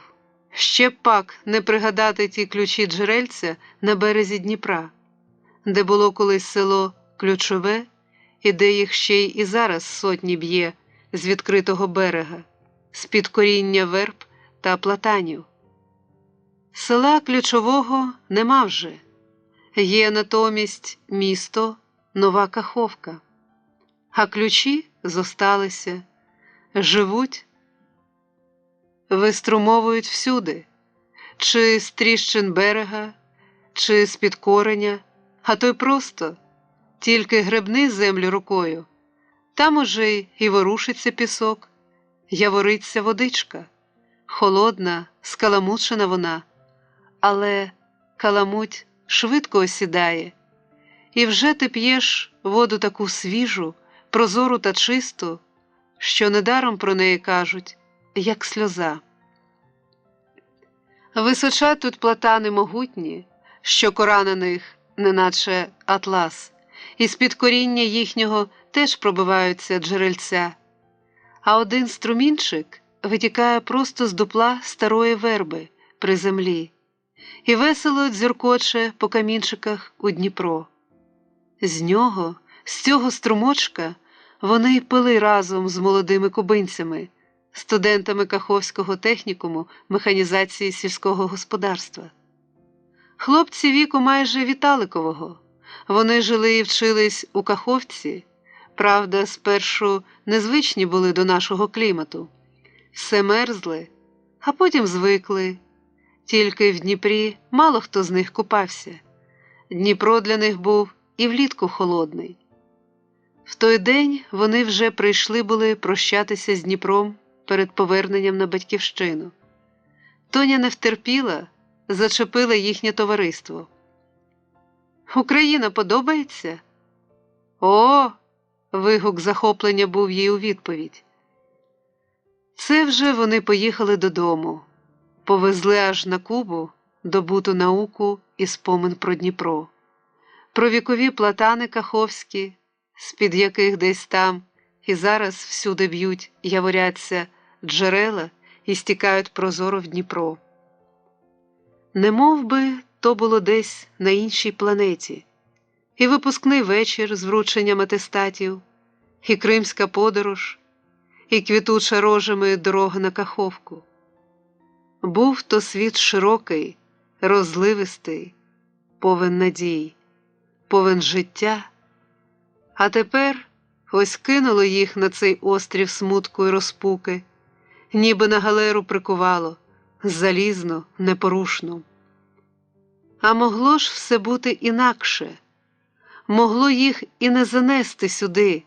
Той саме це судно-брух давно могло бути розпиляне на куски десь у Кримській бухті. Бачили ж вони там під час екскурсії величезний крейсер, що його газорізальники краяли на окремі брили, на великі, а тоді ще на менші, на такі, щоб їх можна було вкинути в домну.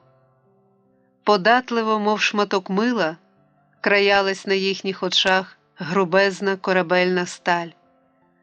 Потужні крани підхоплювали багатотонний, щойно відбатований брухт, перекидали його на берег, там була його вже ціла заваль, а газорізальники в захисних окулярах всюди висіли по бортах та робили своє. Струмені світла від них так і бризкали, і борти переставали бути бортами, і ватерлінія горіла під струменями палаючого кисню.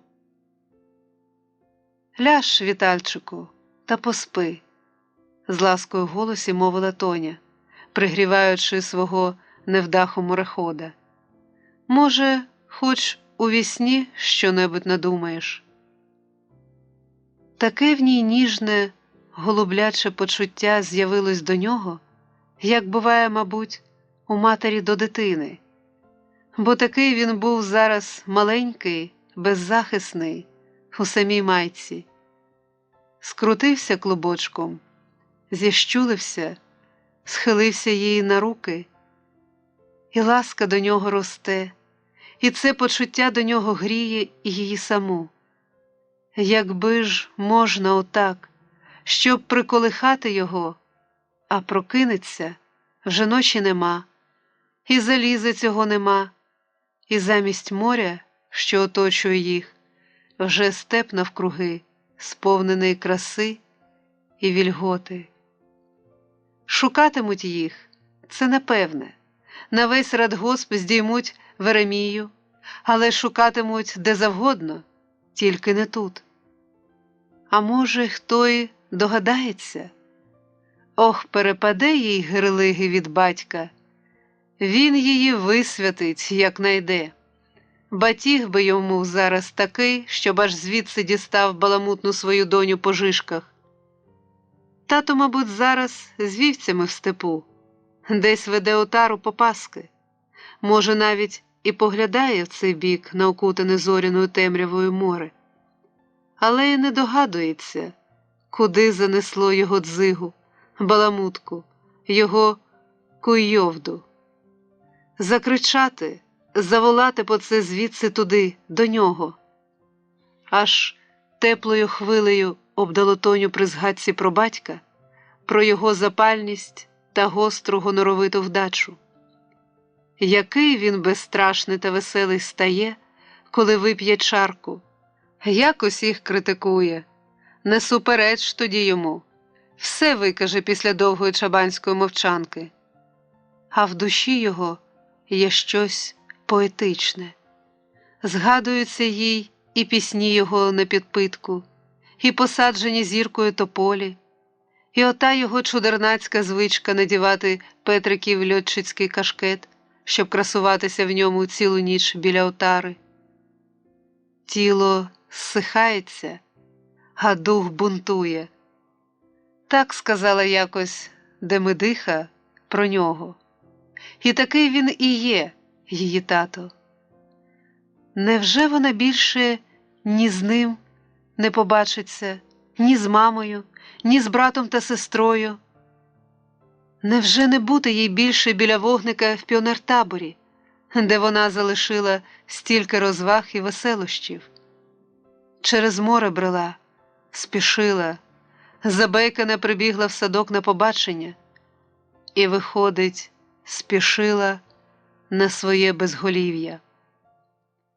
Уявляє, як Лукія Назарівна, ця сувора і справедлива жінка, примчить до них на кошару, накинеться на батька. Де дочка? Це вона мого сина занапастила. А він теж розкричиться у відповідь, бо він не з тих, щоб терпіти, коли посягають на його чи дончину честь. Буде й там горя. Поїхали купатись і втонули. Ось що про них подумають у радгоспі. Згадалось Тоні, як позаторік на свято врожаю поїхали колективно з центральної до моря купатись. На 3-й відділок поїхали, там найкращий пляж. І один молодий комбайнер, далеко запливши, втонув. Шукали його до ночі, так і не знайшли. Через кілька днів труп його вже у відкритому морі прикордонницький катер підібрав. Обличчя нема, очей нема, чайки повикльовували. Тільки по татуюванню на руці і впізнали. Шурко було витатуйовано там. А Віталик спить після втоми та виснаги. Спить в неї на колінах. Хай відпочине, тоді він, може, і справді що-небудь придумає. Вона в нього вірить, і зараз не менше, як тоді, коли сідала в каютчук. Мабуть, з цієї віри в нього, в його здібності і зародилось ще в школі її почуття до Віталика. Для неї, яка з трійок не вилазила, було просто дивовижно, як він швидко все схоплював, який розум у нього чіпкий та бистрий. В трудні хвилини на виручку цілому класові приходила його догадливість, блиск його думки, його тямущість. Вона була певна, що в майбутньому його жде щось незвичайне. Це ж із таких скромнях виростають ті, що стають потім відомими, роблять великі відкриття, а вона ось його не вберегла. Зараз в цій скруті він став ще дорожчий для неї. Ніжність до нього росла, Гаряче почуття вихльопувалось в душі через край. Як вона хотіла б зберегти його для днів завтрашніх, для всього того, що він міг би здійснити, винайти, відкрити. В своїх мріях бачила вона його то в далеких океанах, то в отих зоряних космічних просторах, де Віталик у скафандрі вже прокладає дороги до інших планет. Тоня не може пробачити собі, що так мучила його різними витівками, комизливістю, вдачею своєю джинджуристою. Ревнощі оті, що спалювали хлопця не раз, диму ж без вогню не буває. Сержант з полігона таки двічі проводжав її додому і навіть трішки подобався їй. Смішний, прощаючись, він щоразу весело казав: «Іду служити». І вчитель фізкультури теж їй подобався трішки. І льотчик Сіробаба, особливо його чорні розкішні вуса. Але ж тільки трішки. Зовсім не так вони їй подобались, як Віталик. Мабуть, з часом і він сам це зрозумів, бо говорив про сержанта без злості і насмішкувато. Радив Тоні, щоб вона нарвала своєму колишньому кавалерові стручків із сафори дерева в парку. Тими стручками хай тільки терне, мовляв, по чоботях. То вони аж горітимуть. Ніяка сукнина такого блиску не дасть. Котра зараз година? Чи скоро почне світати?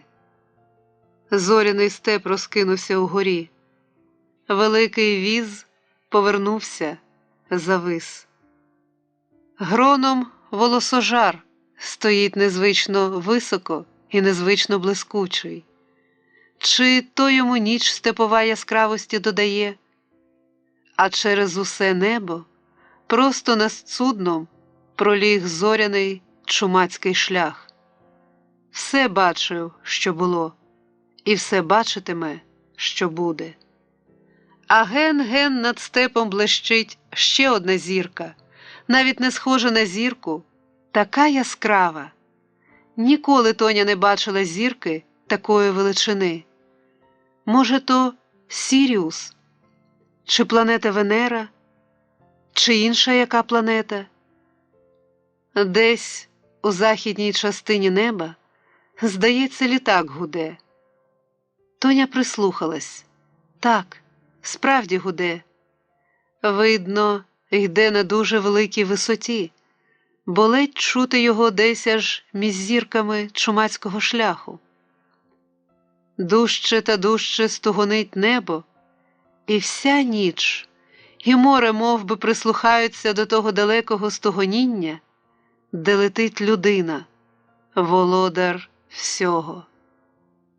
Образ брата Петра та дружна компанія його друзів-льотчиків, з якими він заїздив, спливають на думку Тоні. Може, то якраз вони йдуть кудись по своєму завданню, упевнено, дуже, стугонливо йдуть на великих підзоряних висотах. Розбуджений гуркотом літака, схопився на ноги Віталій і ще, не прочманівши зі сну, шарпнув Тоню. «Ховайсь!» Він штовхнув її в якусь будку, в залізну темряву, звідки тільки видно було круглий зоряний клаптик неба в ілюмінатор. Тоня не розуміла, що його так наполохало спросоння. «Чого ти, Віталику?» Він мовчав. Чути було, як він схвильовано дихає в темряві. Тоня подумала, що це йому стало ніяково за свій переполох. А Віталій не почував ніяковості. Він був зараз сповнений тривоги, бо знав більше, ніж Тоня, припавши до ілюмінатора, напружено дослухався до неба, а в голову стукала й стукала думка. Ми – ціль. Ми – мішень. Нас летять бомбити. Нас бомбитимуть. Небо. Все небо стогонить рівно, владно, величаво. Піднявшись десь із далеких аеродромів, на рівні зірок ідуть могутні машини, гіганти стратегічної авіації. Можливо, на полігон, а можливо, скинуть свій вантаж якраз над затокою, бо і сама ця затока є тільки часткою полігона, його водяною дільницею. А судно це для того й залишено тут, щоб його бомбити, щоб по ньому влучити. Вже бомбили і ще бомбитимуть. Бомбитимуть, доки не розбомблять, доки не буде виконана вся бойова програма. Де ж він? Тоня, притулившись до Віталика, теж визирає в ілюмінатор. Стогоніння гуркіт даленіє, тане у високості. Тихе стає небо. Наелектризовані обоє вони вибираються із своєї схованки і знову бачать над собою вгорі величезний зоряний степ. Вже ледве чутно бринить їм той невидимий літак чи ціла армада літаків, що пішли й пішли, даленіючи в зоряній куряві чумацького шляху. Через деякий час почули гуркіт над полігоном. І ще гуркіт, і ще. Потім все вщухло, виповнилась тишею ніч. Але хлопець уже не міг тепер не дослухатись до неба, до його зоряних глибин. Час від часу вчувалось йому, що небо із заходу починає загрозливо стугоніти. І це так триватиме весь час. Це ми весь час так житимем тут, на цьому іржавому ковчезі? З тривогою думав він, поглядаючи на Тоню, теж присмучену якимись догадками. А Тоні чомусь згадалися в цей час братові слова про те, що важко бомбити море в зоряну ніч. Та ще згадалась розповідь Петрового друга про війну, про те, як гинули льотчики фронтові. Полетять і нема, не вертаються, іначе й досі вони десь там, у зоряних висотах, живуть. Решта ночі минула спокійно. Прищулившись одне до одного, вони мовчки дивились, як над світом поступово виднішає, зірки тануть в попелястому небі. Це був той ранній час, коли в степу так гарно, коли чабани випускають овець із кошар і зорюють, тобто ведуть їх попаски степом ще при світлі зорі. Це найкращий час для чабана – вести отару, доки ще не жарко, по прохолодних випасах і слухати, як в тихім ранковім повітрі подзвонює тронка. Так, лунко-лунко навкруги, за цілі кілометри чути, як десь проторохтить гарба із ферми в степ, і як десь там уже перегукуються люди, накладаючи сіно в гарбу. Там спокій, лад. Ще один трудовий день починається. Чабани, зійшовшись, спокійно будуть перемовлятись про нічну роботу льотчиків, що, мов громовержці, гуркотіли над полігоном. Схід розжеврюється, море світлішає, ось-ось сонце зійде. Серед вічно живих мерехливих хвиль моря тільки судно їхнє з покривленими щоглами стигне в непорушності. В глибині степу, десь аж під небосхилом, ледь темніє цяткою центральна. Ні парку, ні фронтону школи, ні вітродвигуна з його пропелером, ні павутинок телевізійних антен, нічого не розрізниш. Усе там злилось, як у мареві, так далеко. Віталику, скільки, по-твоєму, буде туди? Та стільки ж, як і вчора було. Він усміхається скупо, краєм рота, а глянувши на неї, аж трохи ніяковіє і одразу якось красивішає з лиця. Ще в школі дівчата помічали, що він гарнішає, коли дивиться на Тоню. В задумі вже схилився хлопець на поруччя борту, і йому снуються в голові різні проекти. Згадується капітан Дорошенко, як би він в такій ситуації повівся. Є ж люди, що не занепадають духом, не втрачають самовладання за будь-яких обставин. Шукати, думати, боротись – в цьому тепер ти весь. Полізе шукати двигунів, спробує викресати вогню, добуде для Тоні забортової води. Глянь, Віталику, птиця якась сіла на воду. То галагас. Наблизившись до борту, вони стежать за тим птахом, а він, сівши отдалік між хвилями, вільно і ніби аж з насолодою погойдується на воді. Вода і птах мов би, заспокоювали. Не хотілося думати в ці хвилини про жахіття невідомості, ні про свою безвихідь, ні про те нічне стогоніння, неба, бо зараз навкруги така тиша, такий простір, така краса. Від довгого стояння, від того, що сонце, пригріваючи вже, їх п'янило, здалося їм, що судно пливе. Але то тільки хвилі плили, обтікали, омиваючи його борти, і котились далі, а судно стояло на місці.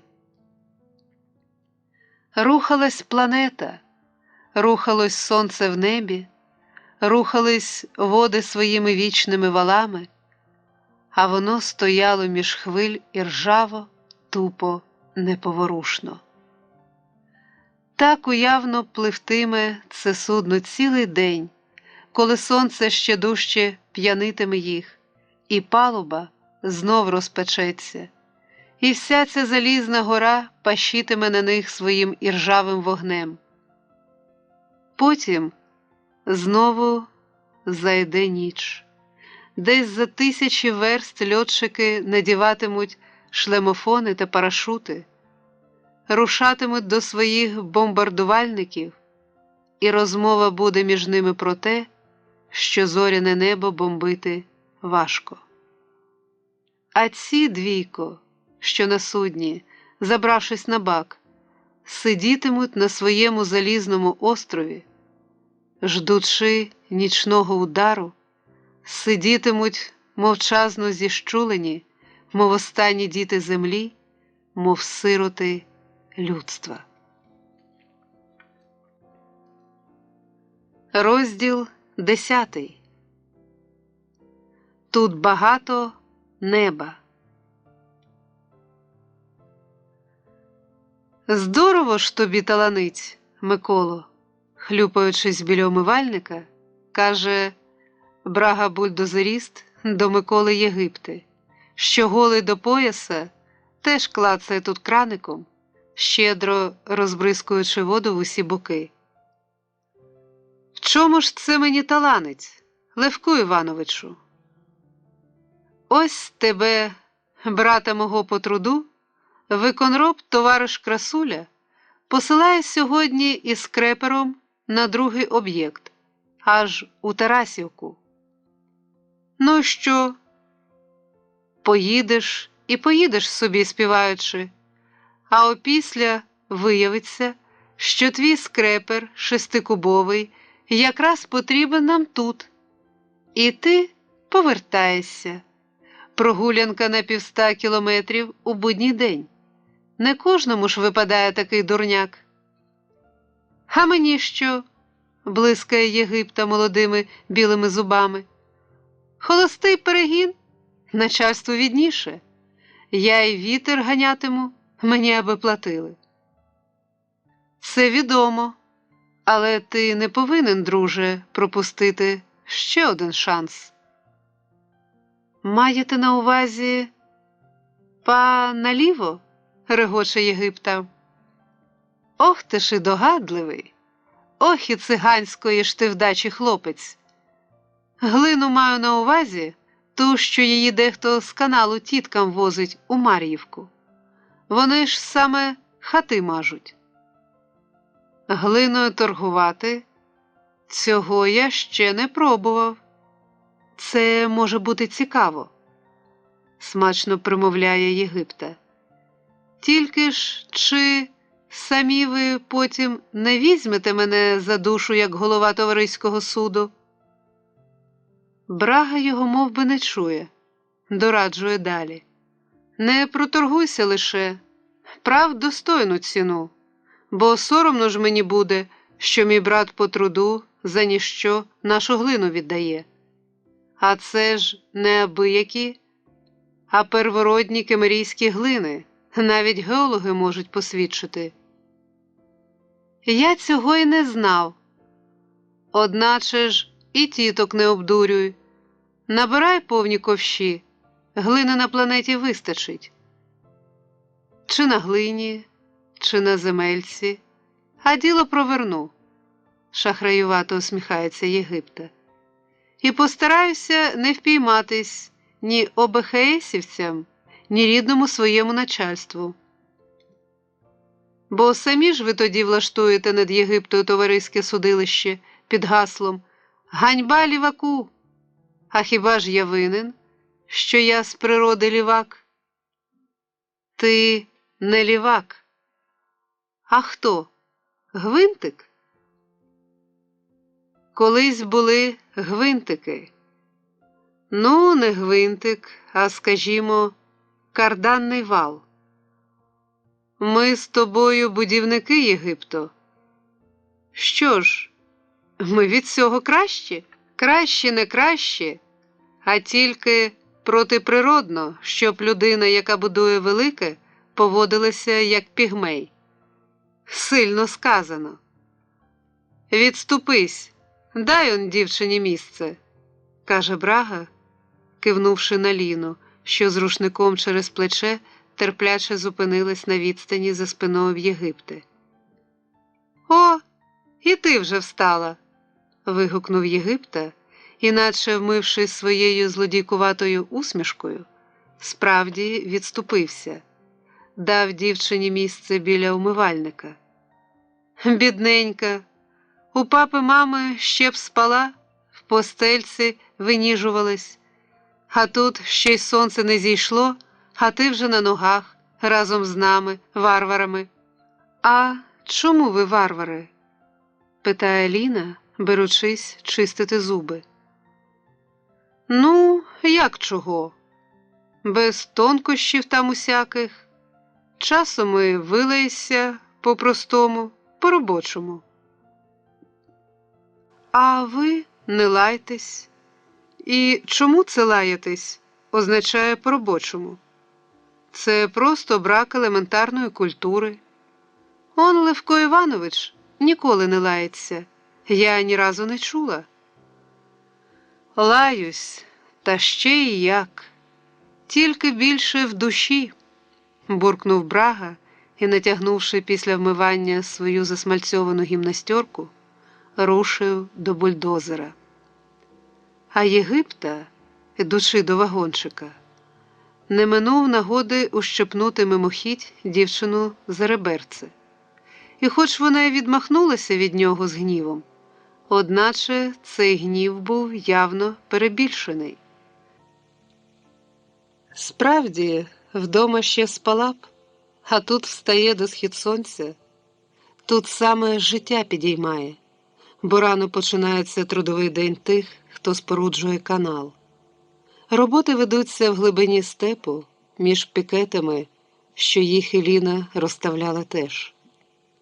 Не можна сказати, щоб так уже подобалось Ліні тут цілоденно ковтати підняту бульдозерами куряву та опалювати на сухих вітрах своє біле личко. Не так уже приємно дівчині, з позирання вискочивши з вагончика, поспішати мерщій до умивальника, де вже до тебе нальопано, піниться мило, а до краника не дотовпися за голими чоловічими спинами. та жилавими темними потилицями. Не така вже насолода, напікшись на сонці, зголоднівши на роботі, застоювати чергу під час обідньої перерви біля виконечка котлопункту. І слівце ж, яке вигадали управлінські книгогризи – котлопункт. Дадуть тобі на алюмінієву тацю миску жирного перебовтаного борщу або горохового супу. Сядеш під навісом за один із грубо тесаних саморобних столів. І доки обідатимеш, над твоїм обідом весь час роїтимуться голодні степові мухи. Багато чого тут нема і звичного комфорту. Можеш тільки мріяти зараз про душ, споруджений вдома батьком на принципі використання сонячної енергії. Нема іще дечого, що мусило б бути.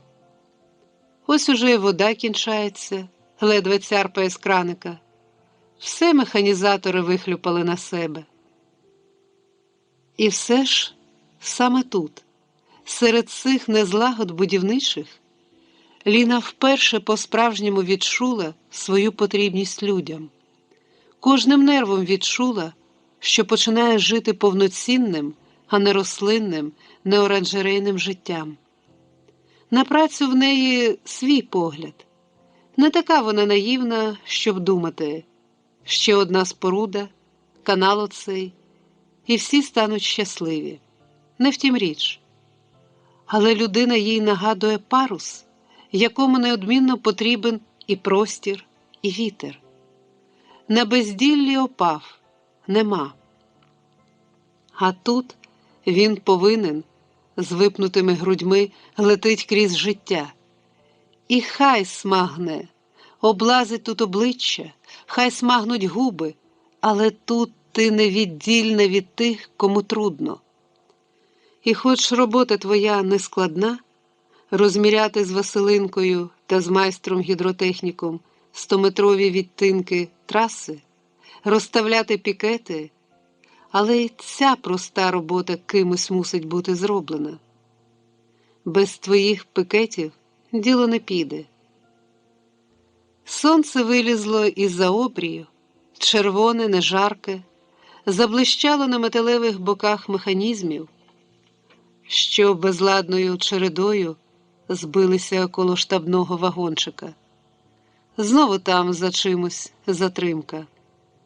Механізатори замість ранкової гімнастики сваряться з виконробом, банітують механіка, навіть Брага Левко Іванович, який рідко лається, зараз не дуже добирає слова, картаючи начальницьку нерозпорядливість. Як завжди в таких випадках, механік вигадав собі діло і зник, помчав у Брилівку, і весь шквал обурення за простій приймає на себе виконроб товариш Красуля. Він тут не ночував, їздив до своєї молодої дружини і тепер, почуваючи провину, що не подбав своєчасно про доставку пального та змащувальних матеріалів, метушиться між людьми і, втягнувши голову в щупляві плечі, винувато огризається, а собі, мабуть, думає: хай вам біс, коли я вже зрину звідси на якусь тихішу будову або майну в місто разом із своєю Ніночкою-лаборанткою, обоє вони вчаться заочно в інституті. Левко Іванович, видно, бачить його наскрізь, і ці думки його розгадує, бо креше просто вічі Красулі. Робиш все охляп, дарма що молодий, служиш як фірмі, а мусиш вкладати душу. Красуля відгиркується. Не настачиш душі? Ну даш, коли маленька.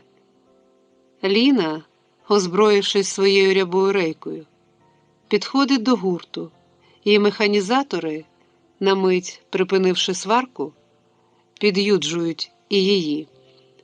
Ану, по плечах його, Ліно, рейкою запростій. Він у Ніночки гостював, а ми скільки людиногодин втрачаємо. Ліні хвилюватись нема чого. В неї ставка, кидає Єгипта, що вже рихтує свого скрепера в дорогу. Ліна промовчала на це, проте почуває, що безлад та нерозпорядливість і в ній підіймає дражливе почуття. Так і хочеться крикнути разом із Брагою виконробові в вічі: «Де ж твоя совість? Чому ж ти не подбав? Як же це виходить, що рядові механізатори оболівають за діло більше, ніж ти?» Єгипта, скинувши кепку, привітно махає нею з кабіни Ліні на прощання. Каже, щоб не забувала, і що він їй із Тарасівки привезе повен ківш абрикос. Чудниця Єгипта. Щось є легковажне розбійницьке в ньому. Безшабашне. Про нього на будові кажуть: «Кинь у море Єгипту, випірне з рибою в зубах». Ківш абрикос привезе. Жартує, звичайно, а взагалі-то він такий, що чого завгодно добуде. Всюди в нього знайомі, приятелі, друзі. З усіма офіціантками по степових чайних він женихається. Хоч відомо, що вже платить якісь аліменти на північнім Дінцеві, де раніше працював. Ні для кого не секрет, що Єгипта не промене найменшої нагоди закалимити, взяти ліве замовлення. І не боїться ні виконроба, ні механіка, які, здається, і самі потурають йому. Єдине, кого Єгипта побоюється, так це товариського суду, що його з волі механізаторів очолює Левко Іванович Брага. Левко Іванович постійно тримає Єгипту на прицілі, і за одну його недавню історію, не зовсім красиву, при всіх попередив: «Хоч ти, Єгипто, і механізатор широкого профілю, на всіх машинах Богом почуваєш себе, але шануйся, ще один лівак і вилетиш аж за космос». Поїхав, погуркотів скрепером Єгипта, і хоч не за космос він віддаляється, а тільки в Тарасівку, де будується мережа господарського каналу. Проте Ліна почуває, що відтепер їй бракуватиме єгиптиних злодійкуватих усмішок, грубуватих жартів і отих маленьких сутичок з ним, коли він дає волю рукам, а їй доводиться від нього відбиватись. Нарешті привезли пальне і змащувальні матеріали. Виконроб повеселішав, і всі механізатори пожвавіли. Брага, заправивши свого робота пальним, вже з просвітленим обличчям випробує, чи добре працюють його залізні м'язи. Гуркотом машин повниться степ, один за одним механізатори рушають до місця робіт. Аліна та Василинка теж квапляться на свої місця, бо й вони не останні спиці в цьому величезному трудовому колесі. Хіба ж не їхні віжки дають простір для роботи механізмів, дають правильне спрямування каналові? Від залізобетонного низенького стовпчика репера, всадженого в землю ще кимось до тебе, береш вісь каналу, ведеш і ведеш вперед, і через кожні 100 метрів виставляєш свою рябеньку віху. Стерня під ногами, чи трава тонконіг, виноградник, чи полиневі та кураєві зарості, а ти крок за кроком, починаючи від реперного стовпчика, відміряєш цю землю, і де проходиш сьогодні ти, завтра вже буде бушовище земляних робіт. Брага, бригадир бульдозеристів, перекриватиме своєю бригадою норми, а ще трохи пізніше в свіжовиритому руслі блакитнітиме Дніпровська вода. На початкових дільницях каналу вода вже наповнила русло, вже підведена до якогось там кілометра, І туди їздять у свята колгоспники із степових районів дивитись на неї, як на диво, на звичайнісіньку, ще скаламучену глиною воду.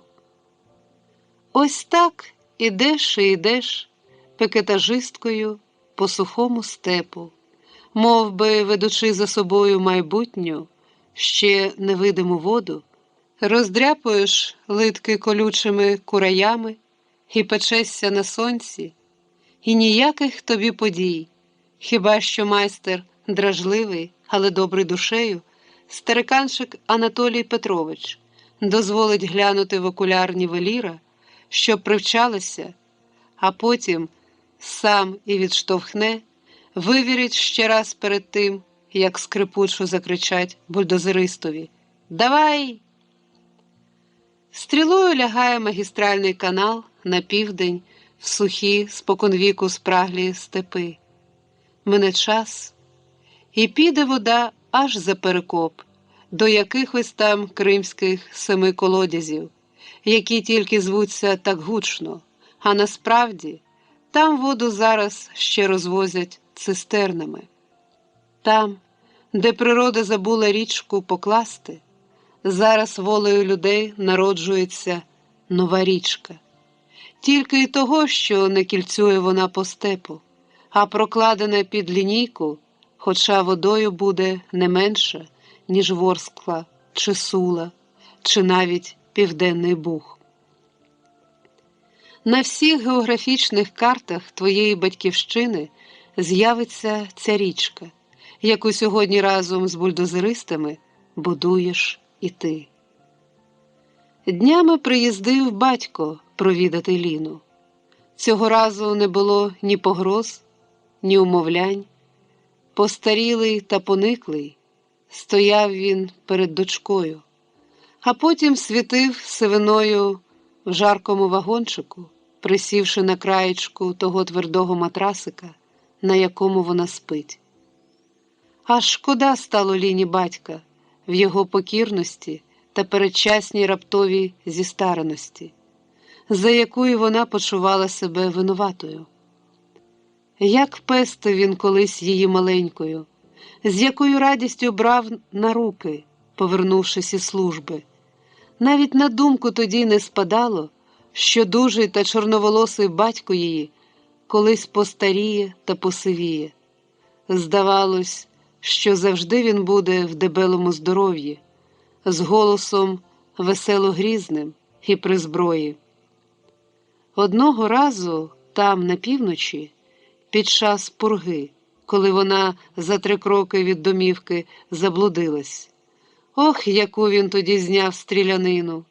Всіх поставив на ноги, скільки ракет було випущено в хурделицю, в снігову заметільну круговерть, хоча Ліна тим часом вже сиділа в теплому приміщенні в однієї знайомої тітки. А іншим разом, коли Ліна бавилася з дітьми біля упряжки їздових собак, що лежали під бараком, одна дівчинка з ненароку злякалася і закричала, а батькові здалося, що то Ліна кричить, що собаки дітей загризають, бо, кажуть, і такі випадки бували. І він, вискочивши на ганок з пістолетом у руці, з опалу всіх собак на місці перестріляв. Чомусь такі випадки стали частіше зринати їй в думці після того, як Ліна опинилась тут, на каналі. А вона, мов би, тільки тепер стала помічати батькову самозабутню любов до неї. Так само, як тільки тут, серед пропалених сонцем степів, Ліна, здається, вперше по-справжньому відчувала, що і в тій її крайній півночі була не тільки холоднеча та пурга, від якої душа леденіє, не тільки мохи та потворно покрушені низькорослі берези, а що була там і краса білих літніх ночей, коли хлопці-вояки, позмінявшись з постів, серед ночі натягували сітку і грали у волейбол. Безсонне дівчисько, вона робила для них паперові троянди, дарувала команді переможців букетики своїх білих паперових квітів, і був там серед вояків смаглявий один, чимось трохи на Єгипту схожий, і вона була трішки по-дитячому закохана в нього. Під час відвідин її на каналі батько був тихий та смирний. На її розпити про гладіолуси признався, що тепер він їх сам доглядає. Відкликавши майстра, розпитував його про Ліну, як дочка працює, як живе та з ким дружить. Перед виконробом та кухарками замовив за неї словечко. Ліні аж незручно було за цю його непотрібну протекцію. Побесідував батько і з Левком Івановичем Брагою, відчувши, що бригадир користується тут загальною повагою колективу. Що йому говорив батько, Ліна не чула. Чула вона уже тільки відповідь Браги, тверду, заспокійливу. За дочку, товаришу майор, не турбуйтесь. І сама здорова, і в здоровий колектив попала. Покривдити не дамо. Дружині Левка Івановича, яка кухарює на котлопункті, батько Лінин сподобався своєю розсудливістю та серйозним поглядом на життя. Коли він поїхав, вона Ліні навіть нотацію по-дружньому прочитала. «Ти, дівчино, на батька не дуже хвиськай. Кажуть, ти ледве не відсуралась його. Був уже один час, коли діти батьків зрікались. Який він там у тебе не є, але він тобі таки батько, рідня найрідніша». Ліна тоді аж хвилини сорому пережила перед тіткою Бражухою. Бо невже ж це вона, яку він виплакав, вигодував, випорхнула тепер з дому і за все відплатила йому тільки затятою впертістю та зневагою? Отак, закостричитись, затятись, відвернутись – для цього багато розуму не треба. В чомусь він відстав, це вірно, чогось не розуміє, в чомусь ти з ним не згодна. То як, дочка, допоможи йому?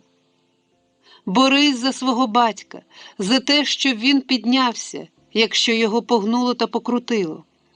Вірно, багато є в ньому неприйнятного для тебе, та хіба тільки в ньому, а в тобі самій, а в Єгипте, дарма що тільки життя починає, скільки в ньому вже є такого, чого твоя душа ніколи не прийме. Так борись, викорінюй із своєї, із їхніх душ виривай бур'ян, щоб стали вони справжніми людьми. Тільки чи це з мого боку не донкіхотство? Подумала Ліна і посміхнулась сама до себе. Неподалік працює Брага, йде попереду своєї бригади, риє, горне, розбушовує землю. Спитай його про такі речі, скаже, що він має зараз перед собою одну мету – переробити певну кількість ґрунту. Цілими годинами не покидає він важелів, працює вперто, зосереджено, ганяє свого робота взад та вперед, прорубує траншеї, набравши ґрунт на повний ніж, то виштовхує його на укос, то на підвищеній швидкості пікірує, повертаючись знов на попереднє місце. Мов би, прикутий до свого залізного робота, повторює одну і ту ж операцію безліч разів, звично, методично. Здається, він і сам чуманіє від гаркотняви та скриготняви гарячого заліза, яке він осідлав. А вже, добре напрацювавшись, зупинить бульдозера на валу, вийде з нього в самій майці, цупких запелюжених штанях із якоїсь чортової шкіри, і тоді лише враз ніби оживе, сміхнеться до дівчат. «Ну, коли ти вже, Ліно, тікатимеш звідси? Неясно мені, чого ти й досі тут?» Василинка усміхливо розтягує губи на братове звичне доскіпування. Аліна відповідає бригадирові в тон: «А ви ж не тікаєте?» «Що я? 6 класів та 7-й коридор за плечима? З цим, голубка, далеко не забіжиш. Ще б ми стільки перечитали, як ти», – докинула Василинка і пояснила подрузі. «Взимку цілі ночі просиджує над книжками. Навіть Плутарха читає». «То більше про цього ідіота книжки та про подібні йому створіння», – каже Брага у бік свого бульдозера і аж ногою штурляє його в гусеницю. «Таке ледащо, а ніяк не можу його покинути». «Ідіот, незграба, робот, ледащо дурне». Такими та іншими прозвиськами в цьому дусі тільки нагороджує Брага свій бульдозер. Хоча треба бути просто глухим, щоб при цих словах в голосі його не ловити глибшу, затаєну дружню інтонацію. Добувши засмальцьовану пом'яту пачку сигарет «Верховина», Левко Іванович ці вживає за те, що міцні, закурює і знову веде своєї. «Робот нещасний. Це він мене в цю канальську історію втягнув. Він та його попередники. З малих літ, ще як перший фордзон в'їхав у село, отоді я пропав, дівчата. Якби не той перший трактор, давно вже був би десь завгаром або кладовщиком. А відтоді і пішло. Трактори, тягачі, канавокопачі. Через канавокопача, можна сказати, жінку-партизанку взяв, відому вам відважну і рішучу особу. Взяли з нею розгін у житті такий, що ніяк зупинитись не можем. Кочуємо та кочуємо. Хлопці, козаки мої, в 4-й вже школі бурсакують». Згадуючи про синів, голос Браги м'якшає, ласкавішає одразу. «Поліщуки, вони в мене, росли, де болота материні та ліси, хоч батько й степовик. Коли забрав їх сюди, думав, чи звикнуть до степу. А привіз: «О, кажуть, тату, гарно й тут». «А чим же гарно? Ожини ж та горіхів нема, зате тут багато неба, смішняки». «Дядьку бригадире», – гукає Кузьма Осадчий, зупинивши своїм бульдозером неподалік і вилазячи з кабіни. «Чогось кашляє мій. Грип азіатський, чи що там у нього?» Левко Іванович рушає до Кузьминого бегемота. «Загадковий тип», – розводить руками хлопець. «Наче ж ганяю, витискаю з нього все, а зроблено менше, ніж у вас».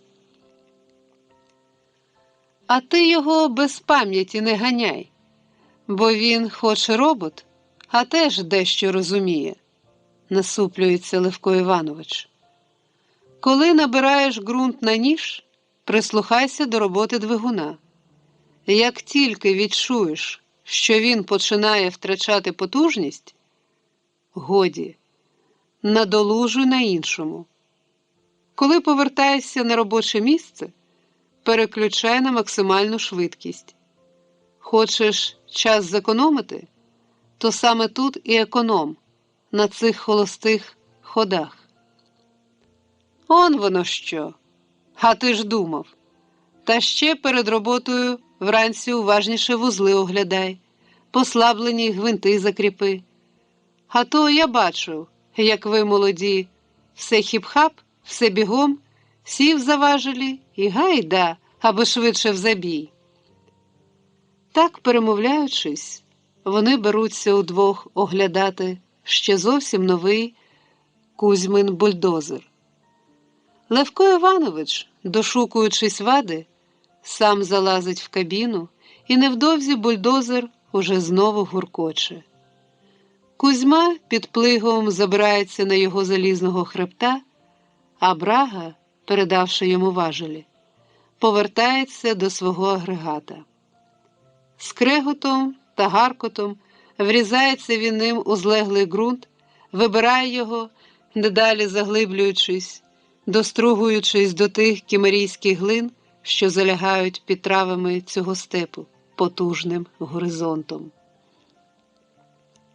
З Левком Івановичем дівчата зустрінуться тепер уже під час обіду, коли в юрмиську інших бульдозеристів, озброївшись алюмінієвою таріллю, він стоятиме в черзі до віконечка кухні, чи то пак котлопункту. Минув час, коли не було тут цього котлопункту, і жилося механізаторам в сухом'ятку, або доводилось ватагами роз'їздитися по селах шукати обіду. Тепер прогрес. Пахне засмажкою, а над віконечком видачі на шматкові ватмана красується написана тущу ще й крилата мораль для роботяг. Ніщо нам не коштує так дешево, і ніщо не цінується нами так дорого, як вічливість. «Це ти здорово загнула», – захоплено сказав до Ліни Єгипта, коли вперше прочитав цей вивішений нею напис. «Це не я. Це Сервантес сказав, автор Дон Кіхота», – пояснила вона Єгипті, а він аж розреготався. «Ти й сама у нас, як Дон Кіхот». Що він мав на увазі? Що довга вона та худа, як лицар печального образу? Чи вважає, що самостійне життя своє вона починає боротьбою з вітряками? Та як там не є, а заклик до вічливості, написаний її рукою, висить на цьому бойкому місці, і з нічев'я його читають, хоча, правду кажучи, саме тут, під цим написом, біля видачі, найчастіше і виникають сварки. Сьогодні тут, правда, більш-менш спокійно, бо нема Єгипти. Нікому заводитись, навіть Левко Іванович відзначив факт його відсутності. Бач, нема Єгипти, і як тихо, аж скучно. Ніхто не лізе без черги, а він собі спродав глину та пригощається десь у молодиці, укладає пухкенькі вареники з вишнями. З віконечка, зачувши голос свого чоловіка, озивається Бражиха, що стоїть на видачі. «О, вже чую, мій партизан заявився». Брага веселішає. «Що там сьогодні, жіночко? Борщ з молодою курятинкою? Нарешті?» «Сьогодні якраз твій улюблений суп гороховий». «А, википів би він вам. То все на макаронах сиділи, а це зарядили горох та горох. Ні, годі з мене такого життя. До 7 колодязів доб'ю, а там баста. Нема дурних. Далі хай сини риють, а нам давай пенсію. Фінський особнячок на березі моря збудую, під вікнами синява морська, виноградником займусь, баклажанами, огірочками. На дозвіллі читатиму тобі, жіночко, на веранді курортну газету за бронзовий загар».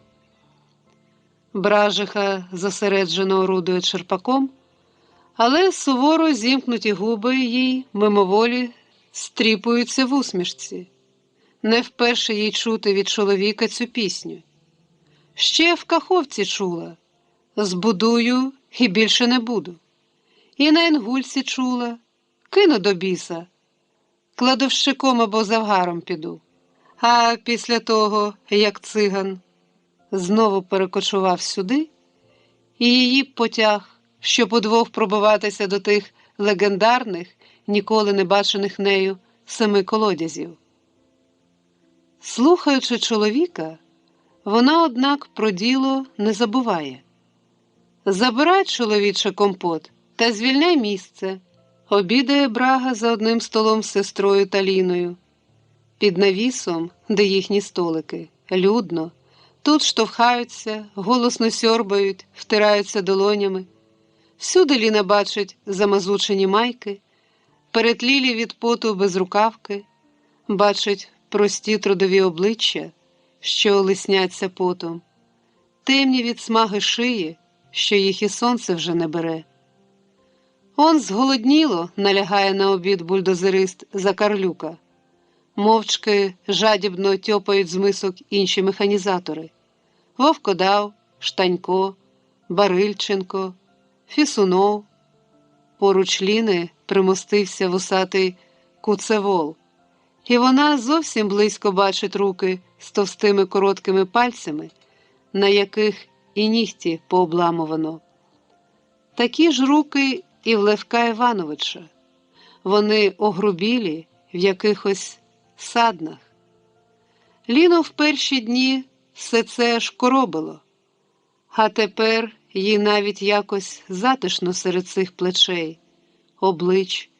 Приємно класти свої тонкі притомлені руки поруч їхніх, огрубілих у праці, натруджених на важелях рук.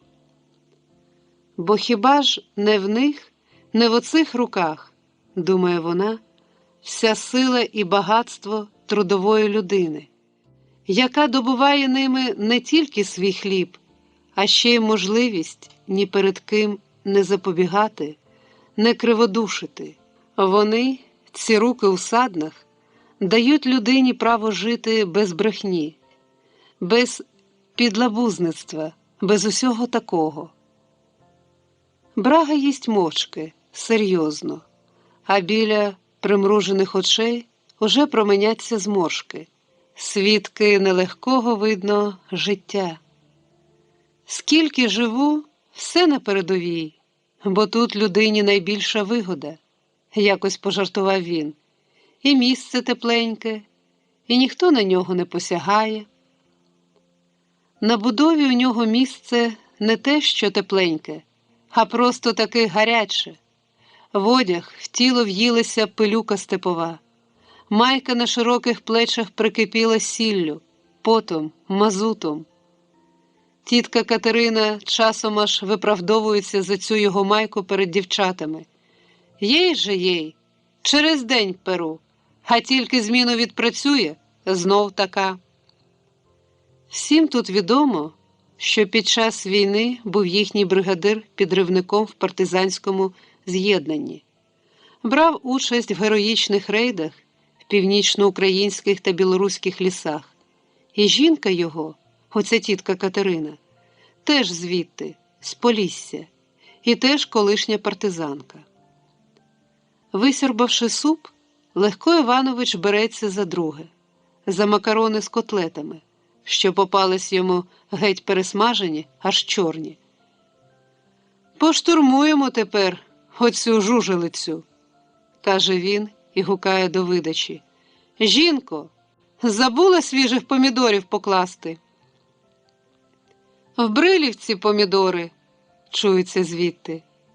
«Тоді огірочків. Огірочки в степу. Начпостач не назбирав». Помідори десь переспівають, огірочки жовкнуть, а ви? Їж, чоловіче, і не вередуй. Брага скрушно хитає головою. Точнісінько, як в отій притчі. Дитина хліба просить, а мати води випий. Не хочу води, а трясця твоїй матері, ти ще й перебиратимеш. Дайте книгу скарг, і я подяку вам запишу. Не до нас, до начальника робпостачу. Всі претензії, відсікає йому друга кухарка. Скільки не критикують того начальника робпостачу, а з нього, мов з гуски вода, каже Василинка, як завжди, з безмежним епічним спокоєм. Ліну щоразу вражає в ній оцей спокій, врівноваженість. Василинка і робить все без метушні, і мову веде неквапливо, і обідає без поспіху. Вона мов би, якось Ілінину нервовість вгамовує своєю поважністю, заспокоює рівною тихою усмішкою, і здоров'ям, і поглядом на світ. Ось воно, наше з тобою життя, Куцевол, беручись за компот, каже Брага до товариша, котрий на це тільки ворухнув своїми іржаво-дротяними вусами. Ось куди загнала нас з тобою гонитва за довгим карбованцем. Не набалакуйте на себе, Левку Івановичу, сміхнулася Ліна, якій не вперше вже чути про цей довгий карбованець. Не віриш? Чуєте? Вона думає, що чистої води романтика нас сюди привела. Герої ось вони, Степова гвардія. Так вона думає про нас. Аж жили тріщать обраги, а він рветься вперед, щоб швидше розламати своїм розтелепою турецький вал та дати воду степам. Ще раз взяти штурмом Перекоп. Батько брав той, а син цей. А герої твої, дівчино, в цей час думають про те, що завтра получка, та що після неї добре було б вкопані в чайну шуганути. Скажи, Барильченко, недовгий карбованець хіба нас привів сюди? Звертається Брага до огрядного бульдозериста, що обідає за сусіднім столиком. Я не чув. А ти, Кузьмо? Кузьма Осадчий заперечливо крутить головою, розпливається над мискою в усмішці. Ви мене, дядько бригадире, на цьому не купите. І тьопає свій горох далі. В нього чудовий апетит і не гірший настрій. Не покидає цей настрій Кузьму з того самого дня, як хлопець, цілковито звільнившись з-під батькової опіки, батька його перевели бригадиром на господарський канал, самостійно сів на бульдозер, з батькової шиї на залізну переліз, як висловився про це Єгипта. Щоправда, з новим бульдозером Кузьма освоївся ще не зовсім, владарює над ним з горем пополам, але ж таки владарює і норму, хоч з великою натугою, а дає. А гляньте, чийого то бульдозера хтось погнав, гукає із крайнього столу Супрун, водій тягача. Кузьмо, твого. І хоч Кузьму на цьому ловлять не вперше, але він знов під загальний регіт шарпається, мимоволі озирається в той бік, де на валу блищить ножем незворушно на місці його новий сталевий гігант. А ось і чорногузи хилять обідати, перегодя каже Куцевол, киваючи на групу археологів, що з'являються із-за кургана і прямують до котлопункту. Попереду видибує довгоногий їхній начальник, а за ним чвалає гуртик його співробітників. Троє жінок з парасольками від сонця та ще студент у войлочній конусовидній панамі. Цей іде справді, як чорногуз. В самих трусах, без майки, наче тут йому пляж. Цілими днями копаються ці люди на кургані, перебирають кісточки якихось далеких предків, квапляться, бо мусять встигнути своєю роботою, поки не підійшли бульдозери. Жінки, як і студент, одягом себе не обтяжують, роздягнутими працюють там, такими й сюди йдуть. Видно, їм подобається уявляти себе дикими. Бач, які Адами та Єви, кидає невдоволено вовкодав. В місті такого страмовиська собі не дозволили б. А тут кого їм соромитись? Людей нема, самі бульдозеристи кругом. Хай собі ходять, кому яке діло, вступається за археологів Василинка, хоч сама вона, як і Ліна, собі такого не дозволила б.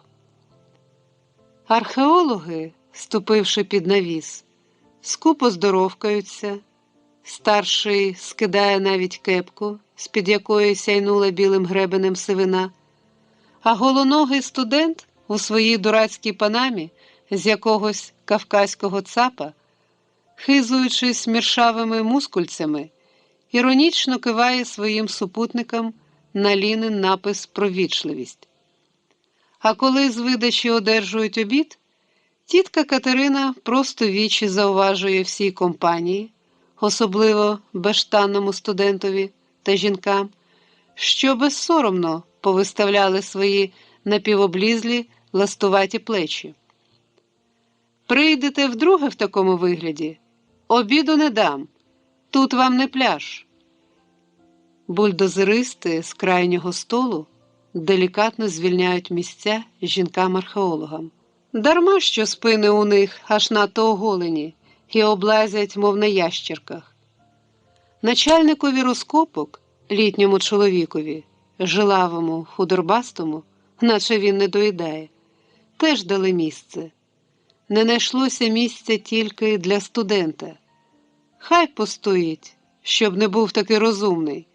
Прийшов між люди без штаньком та ще й покивує на їхній напис над віконцем. «Що ж ви там сьогодні розкопали?» – запитує Брага старшого археолога, якого вважають чомусь професором, хоч він, може, зовсім і не професор. «Та нічого особливого», – без ентузіазму відповідає той. І сухе, впалощоке обличчя його землистими налитими мішками під очима набирає пісного виразу. «А ми все ждемо», – не відстає Брага, – «ждемо, що ви щонебудь відкриєте, розгадаєте якусь тайну. Може, золота бочку викопаєте?» – весело кидає через стіл Барильченко. «Їм більше глиняні черепочки попадаються», – авторитетно підкидає Супрун. «Мечі, списи та різні жіночі витребеньки. Які племена тут жили до нас? Ось що хотілося би з'ясувати», – роздумливо мовить Брага. «Племена таврів чи хто?» «І кемерійці жили», – уточнює професор, – «сучасники Гомера». Брагу це ж обрадувало. «Чуєш, Кузьмо, тепер знатимем. Ми – кімерійці». І він знову вдався до професора. «А як у них з бюрократами та з хабарниками? Чи були? Чи є які-небудь сліди цього у розкопках?» «Це слідів не лишає», – блиснувши в бік Браги окулярами, засміялася одна з жінок-археологів. Сміх, як і голос, у неї був грудний, глибокий, і вона навмисне сміялася так, щоб чути було, який він глибокий. «Дотліває, значить, дотла», – допитувався Левко Іванович про своє. «А що ж нетлінне? Як по-вашому? Що залишає слід?» Видно, йому був дуже потрібен отой самий слід. «Найперше робота отака, як ваша, лишає слід», – мовив розважно професор. «Мотай на вуз, Кузьмо», – підморгнув до хлопця Левко Іванович. «А то пересипаєш земельку з місця на місце, даєш куби згідно встановленої норми, і невдогад тобі, що воно виходить он що. Тільки б не попався який-небудь недбайло з запасом байдужості в 100 тисяч кінських сил. Такий, оком не моргнувши, зведе на нівець твою роботу. Було ж нам на інгулецькій системі. Пустили ми воду в один радгосп, а в них в зрошувальній мережі кураю повно. Натягло того добра в пропускні труби, позабивало їх, і вода бурхнула через дамби. Де гарантія, що при наших порядках і тут такого не буде. Але тут таки мусить бути чистота в усьому. Ні кураю, ні бюрократизму. Ось наше з тобою гасло. Куцеволе, еге ж? В тих кімерійців не було, мабуть, такої безладі, докидає Куцевол, щоб пального по 2 години ждати. Не було в них і такого, підняв голову Фісунов, щоб бульдозери використовувались як тягачі, а тягач С-80 в той час простоював би десь на базі. А вся ця нерозпорядливість від чого? Люто витріщається Барильченко. Думаєте, від нестачі ума? Від риб'ячого серця? Ось від чого.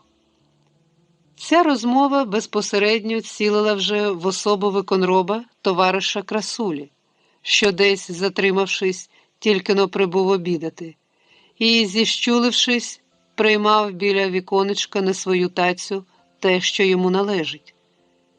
Іншим разом йому, звичайно, дали б місце, а зараз не можуть ще забути вранішнього простою, і тому незрушно сидять усі.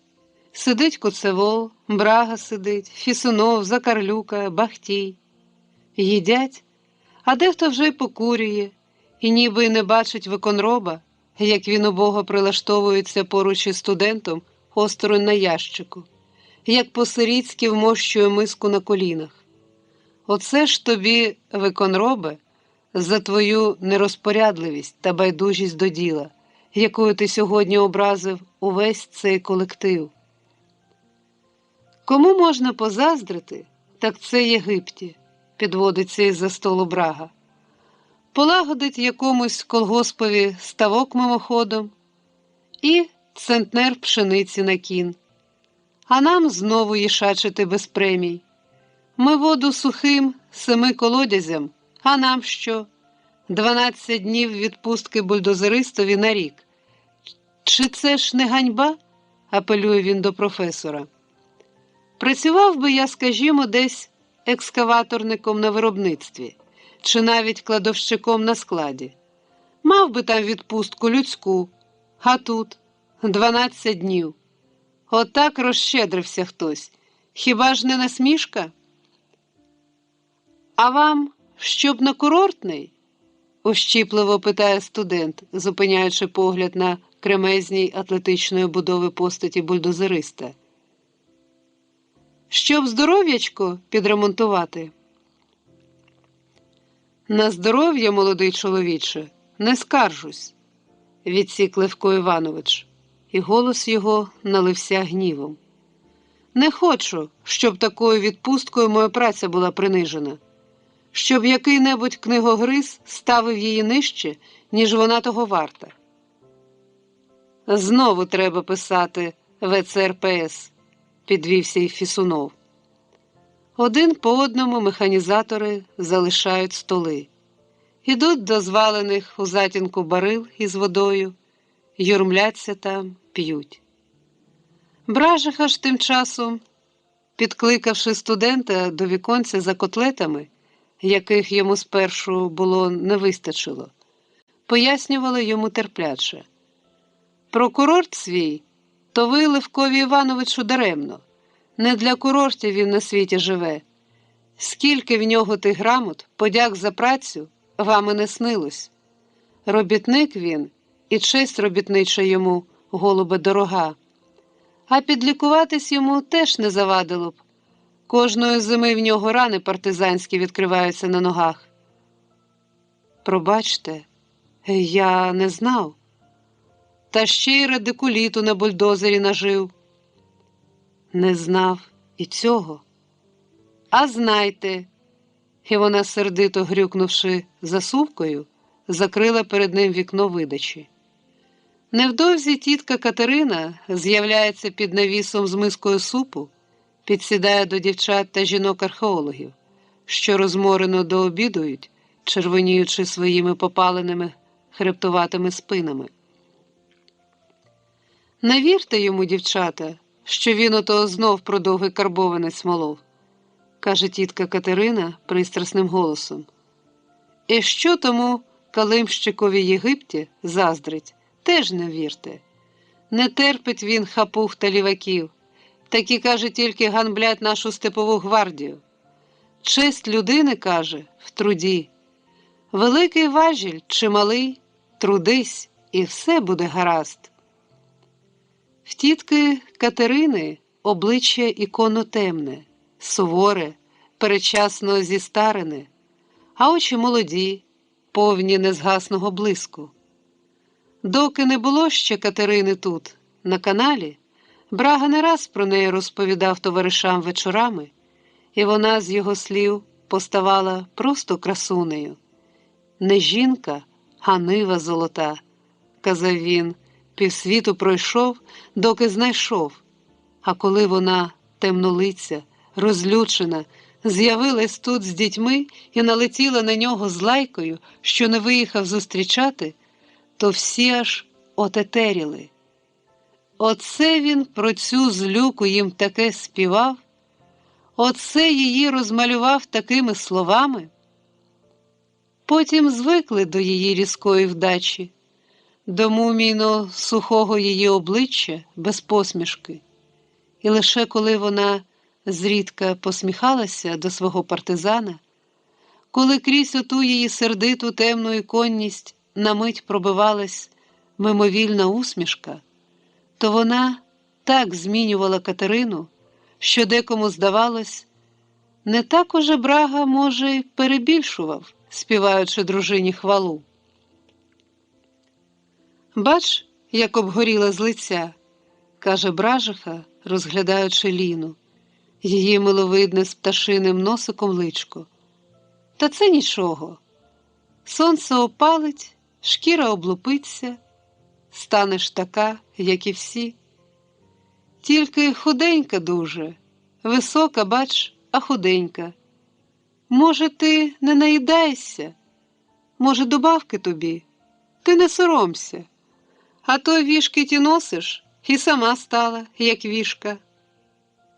«Я така й була», – посміхаючись, шаріється Ліна. «Добрий у вас чоловік», – зненацька каже до Бражиги професор. Ще досі кутуляв собі намурмосено. «Поет труда, багата натура». Бражиха аж заусміхалася від несподіваного комплімента. Та ж недаром наші механізатори головою товариського суду його обрали. Швидко і привітно заговорила вона до професора.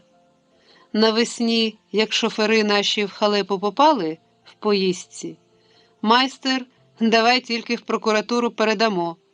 А Левко Іванович йому: ні, постривай. Спершу самі розберемось, може, і своїм судом людей порятуємо. Нас, мовляв, виховала наша влада, і нам слід виховувати, а не мерщій людину за грати. А таки ж по його і вийшло. Та ще, як тепер хлопці працюють. Археологи дякують за обід, встають, збираються йти. Ну, а то ж правда, що ваші люди начебто великий глек із пшеницею викопали.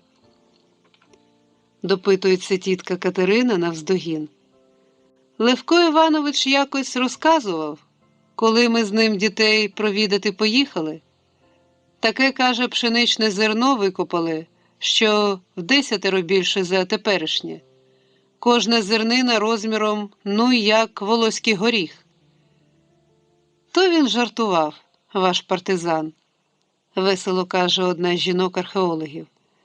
Зерно з волоський горіх – це поки що тільки плід людської фантазії.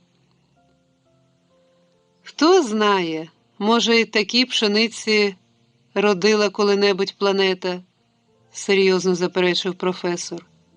І ще, може, колись родитиме, якщо не перетворять землю на суцільний атомний шлак. Пікетажисток тим часом уже кличе майстер. Василинка та Ліна беруть свої рябі палиці і поспішають до місця роботи. А тітка Катерина, зоставшись у затінку під навісом сама, Подобрілими очима дивиться їм услід на їхні освітлені сонцем постаті, на яких вітер так і ганяє легенькі ситцеві платтячка. Бульдозери на валу оживають, один по одному провалюються в забої, де працюватимуть до вечора. Ось уже Левко Іванович своїм огрядним тілом втискується в кабіну, а той парубчак осадчий горлає до нього із свого бульдозера, стоячи на гусениці в повний зріст. «Кімерійці ми, дядько бригадире, кімерійці! Тепер мені ясно, чому так жадає моя кров синяви Егейської та біломармурових Елінських островів. Зараз ото галасує, витанцьовує на гусениці, а настане вечір, причвалає наш Кузьма до вагончика, як побитий, спішений та знічений, зупиниться перед бригадиром, що вже голиться після роботи, готуючись їхати з дружиною в село до синів. Голиться Левко Іванович та мугиче, як пісеньку, слова поета, що вичитав їх десь взимку і підібрав до них і свій власний нехитрий мотив. Лиш правда є вічна, а то все трава. Проведе бритвою, намилить щоку і знову ще голосніш. А то все трава, а то все трава. Левку Івановичу, нарешті зважується перебити його Кузьма. Знову з моїм щось, ледве з забою вибрався.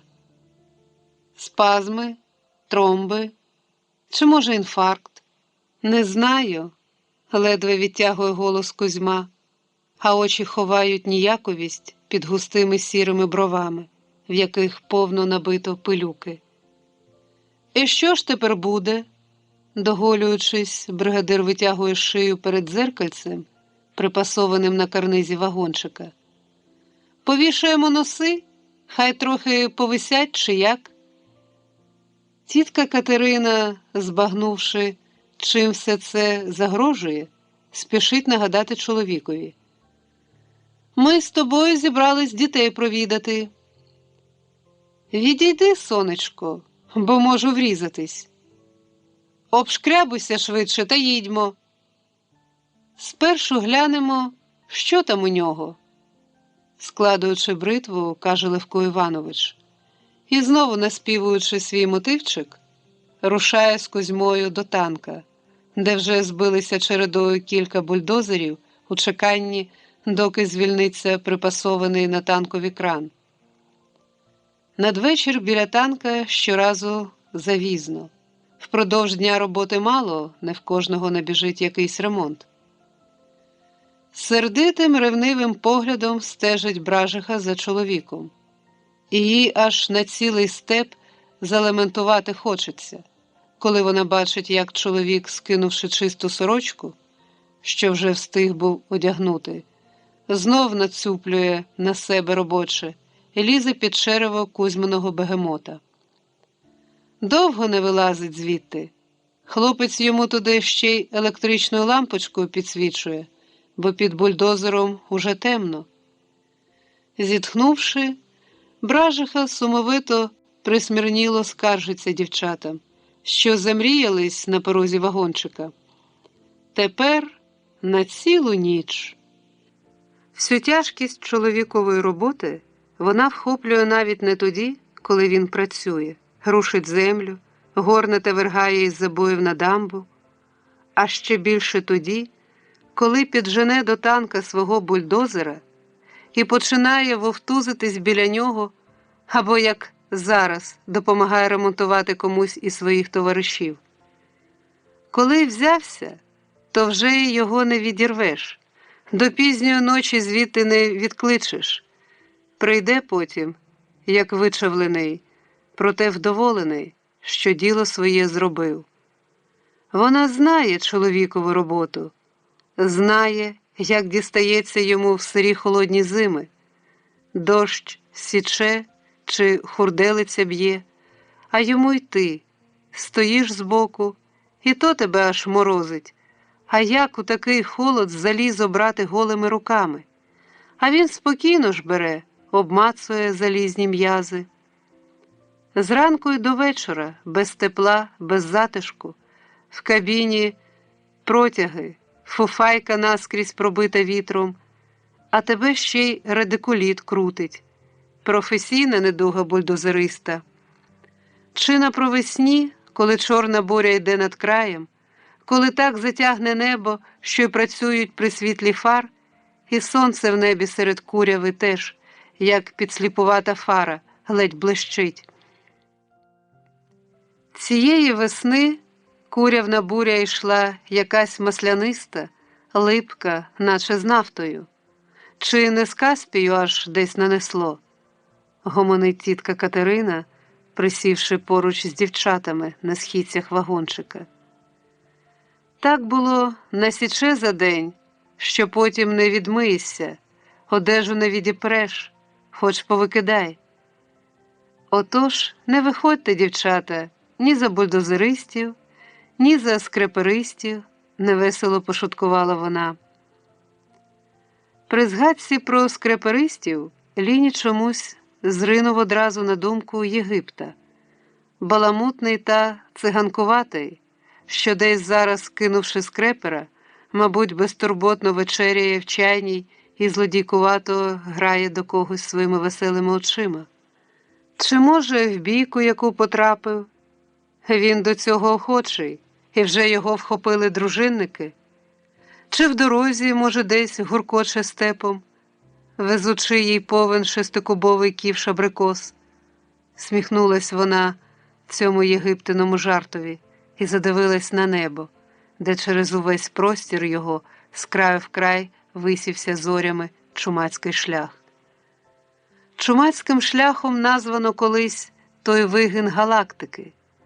Магістральний канал проходить на південь якраз по цій зоряній трасі, по якій молода революція крокувала в обмотках на штурм Перекопу. А в давнину з усієї України йшли тисячі чумацьких мажар, щоб вантажились сіллю на Кримських соляних озерах. Босими ногами проходили тут колись твої пращури, пускалися, мов колумби, в сухий океан степів, і не раз, бувало, їх тут косила чума, очі ще з живих випивало гайвороння. Крізь століття, крізь чуму, крізь пожежі пролягає цей шлях, шлях мужніх трударів, шлях невольників та невольниць, що їх із скрученими руками в аркані полоном гнали до Криму, шлях лицарів запорізьких, що тупотом своєї кінноти будили цей край. Скільки крові та сліз вібрала ця багатостраждальна дорога земна, що зорями та сузір'ями навіки відбилися в темному дзеркалі неба нічного. Далі й далі піде магістральний, рівною трасою ляже через Перекоп, через Турецький вал, через бойовище Правічне, через стріли татарські і ржаві патрони англійські, через тлін загиблих революційних бійців. Минають віки, волею людей змінюється географія степу. Іншими люди стають, і вітри, і трави зостається незмінною тільки оця безмірна широчінь степова та високий чумацький шлях, що над нею зоріє. А втім, відомо вже, що зазнають зміни зорі і сонце, так само, як і люди. Та чи кожен піддається змінам? Чи можна душі кувати, як метал? І чи не пусті вимрійки це, що Єгипту можна зробити інакшим, що він може стати зовсім бездоганним? Все це так складно, думає Ліна, так нелегко добутись до основи основ, збагнути природу людську. Зрошувальний канал принесе степові життя, але крім рослин, чи несе він свіжість і душам людським, душевну відраду. І чи очистить, змиє він отой накип та бруд, якого ще всюди немало. Чистоти життя прагнеш, але це, певне, даром не дається. За це поки що тільки воюй та воюй. Днями Брага щепився з касиром, що привіз виплачувати зарплату.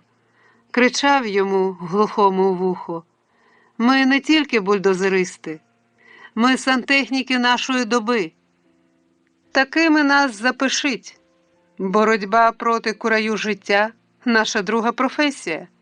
А у вашій відомості цього не зазначено».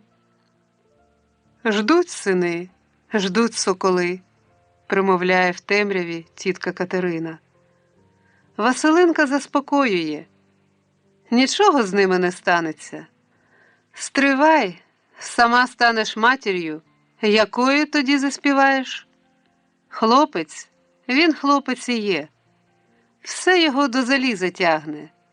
На тім тижні Толя прибігає з городу, в руках іржава коробка. Мамо, що це? А я глянула і похолонула. Міна. Тут же в землі гидоти цієї, де не копни, там і не трапиш. Зоряно, тихо в просторі. Десь далеко на радгоспних полях, рівно, по бджолиному, гуде трактор. Біля танка раз у раз змелькує переносна лампа, там ще вовтузня біля Кузьминого бульдозера. Чути переклик голосів, стокотняву. Ліна дослухається в той бік. Ото вони, люди трудного життя, що солдатами були, що трудягами стали, що руки їх звичні до важелів, до кермів, до шоферських бубликів. Життя в них не тихе, по будовах, по дорогах, по чайних, так і живуть. В будень куби дають, у свято в доміно рубаються. Грубі, як правда, чисті, як небо. Трудяться, не щадять себе, гомонить Бражиха. Якби всі так до свого діла ставились, далеко б уже ми були. А то он чорненьку підтоплює. Води просочуються з нашого каналу, хати людям порозмукали, болото зробилося серед сухого степу. Тож чого? Бо той, хто проєктував, хоч і вчили його, а він, видно, з холодною душею своє діло робив, аби збутись. А тепер вся чорненька клене його. Чи навіть оте Кахморе візьміть. Хоч ми з Левком Івановичем і будували його, а пуття в ньому небагато, я бачу. Велике болото зробили. 140 тисяч гектарів плавневого лісу пустили під ніж. Хіба ж це господарювання? Хіба не можна було дамбами добру половину тих плавнів відгородити? А береги? Обсадити обіцяли, та й досі обсаджують язиками. Люди біля моря живуть, а напитись ніде. Хвиля берег обвалює, землю рушить і рушить, не знаєш, де вона й зупиниться. Прийде переселенка з коромислом до берега, та й півгодини над урвищем клопочеться, поки води там зачерпне. Але ж ми воду для нашого каналу якраз із Каховського моря берем, нагадала Василинка. Та ото хіба що одне йому й виправдання. Досадно, коли людина охляб до свого діла ставиться. Ось що я кажу. Начальник БМУ тижнями у нас не буває. Хіба ж так керують? Каже Бражиха, і в голосі її клекоче невдоволення, яке вона тільки і жде вибухнути просто в вічі начальникові БМУ.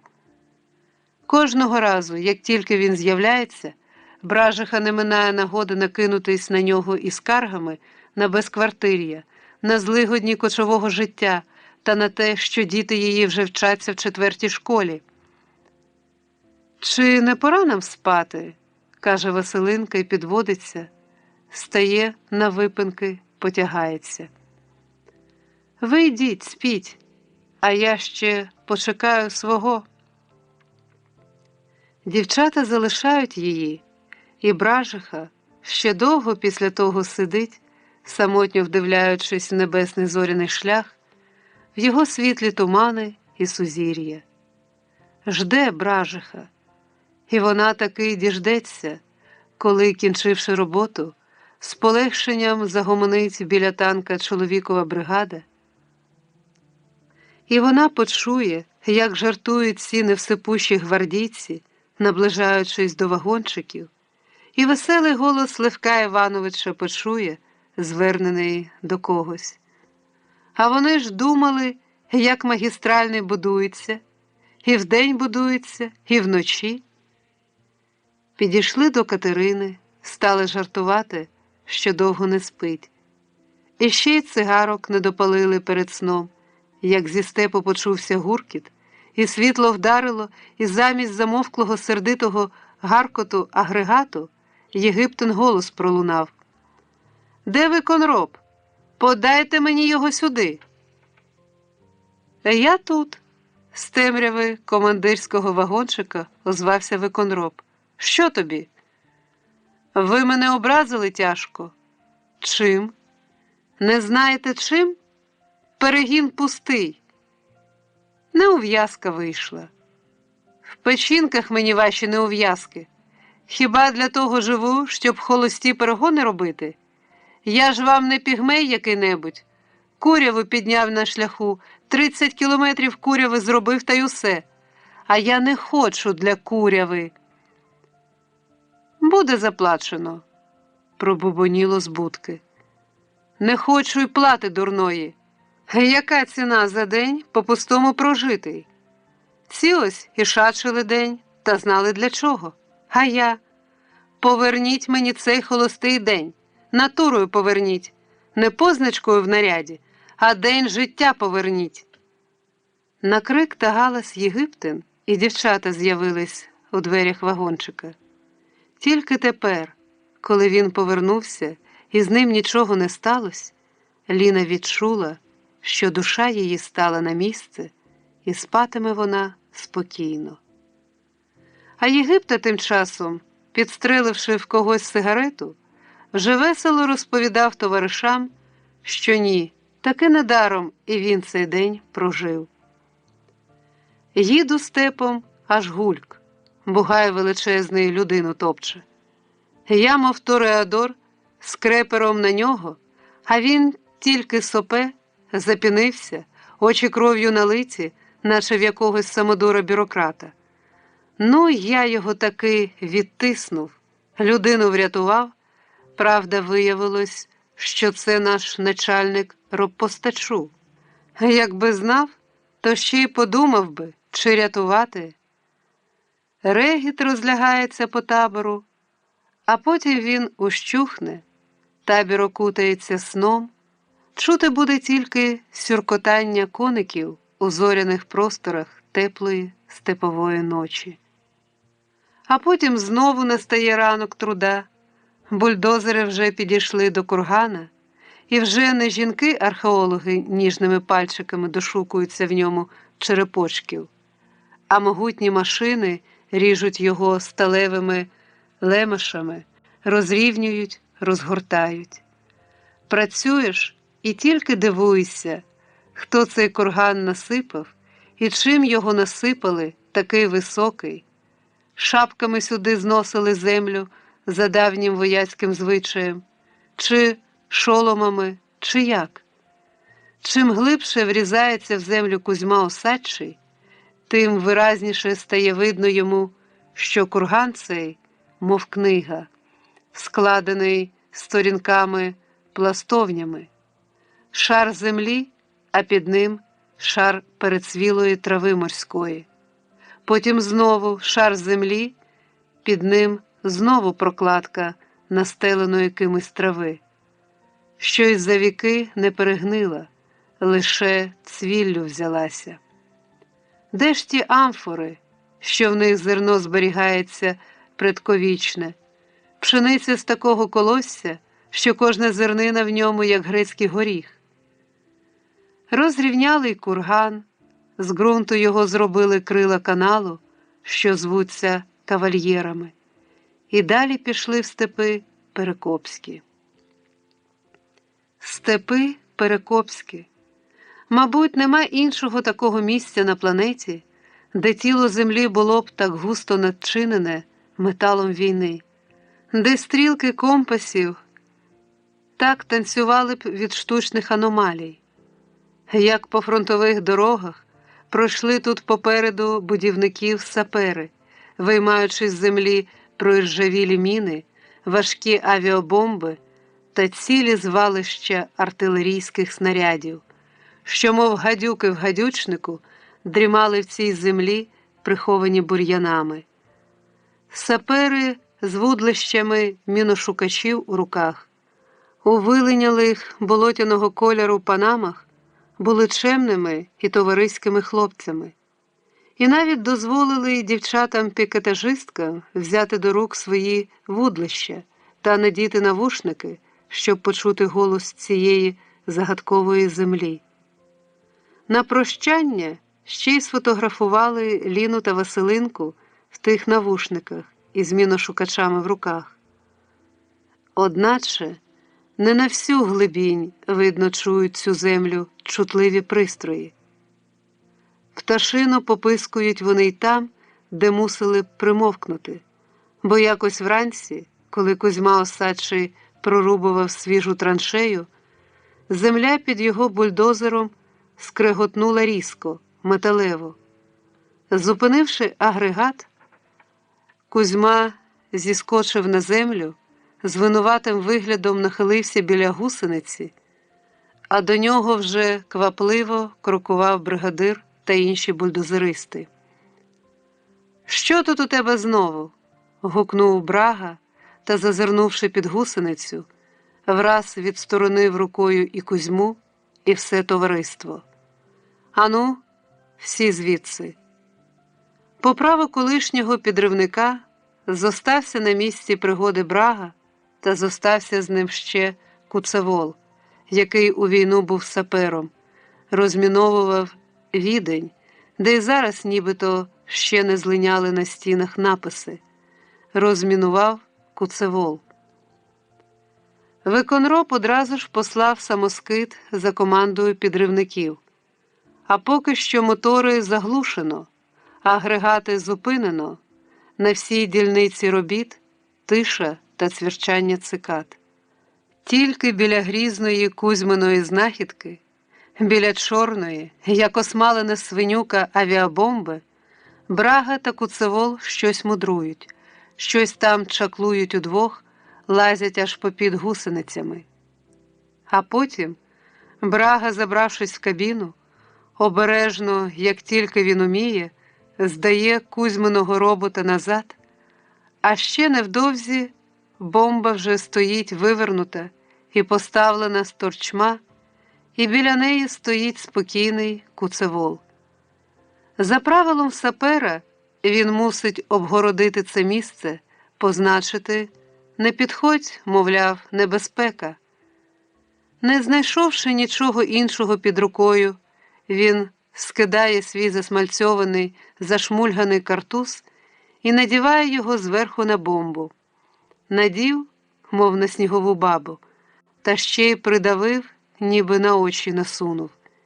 І бомба стала одразу смішною в його картузі, стала схожою на городнє опудало. В такий спосіб, позначивши місце, до якого підходити не можна, Куцевол почвалав до свого бульдозера і, щоб не гайнувати час, погнав його, минувши бомбу, вперед розробляти трасу далі. Роботи почалися знову. Бульдозеристи, працюючи, виглядали з кабін і реготали, дивлячись на те страховисько, що стало нестрашним в зашмульганому Куцеволовому картузі. Лише Кузьма Осадчий ніяк після цього не міг подолати в собі тривоги і, працюючи, весь час дослухався до того, що робилось внизу, і йому часом чувався в землі під гусеницями загрозливий металевий скрегіт. Команда підривників прибула в надобіднішній час. Разом з Брагою та Куцеволом вони витягли бомбу і повезли її в степ, звідки невдовзі пролунав вибух, і хмара знялась, схожа на вихор степової куряви. Дівчата, мов занімілі, стояли своїми рябими рейками в руках, дослухалися, як тане в степах гуркіт вибуху, цей запізнілий відгомін війни. День за днем посуваються вперед будівники магістрального. Сліпучий степ їх оточує, океаном сонця розливається попереду, але із тієї світлої далечі до будівників час від часу долинають глухі удари вибухів, що заставляють і пекетажисток, і Кузьму Осадчого, і всіх бульдозеристів на мить насторожитись.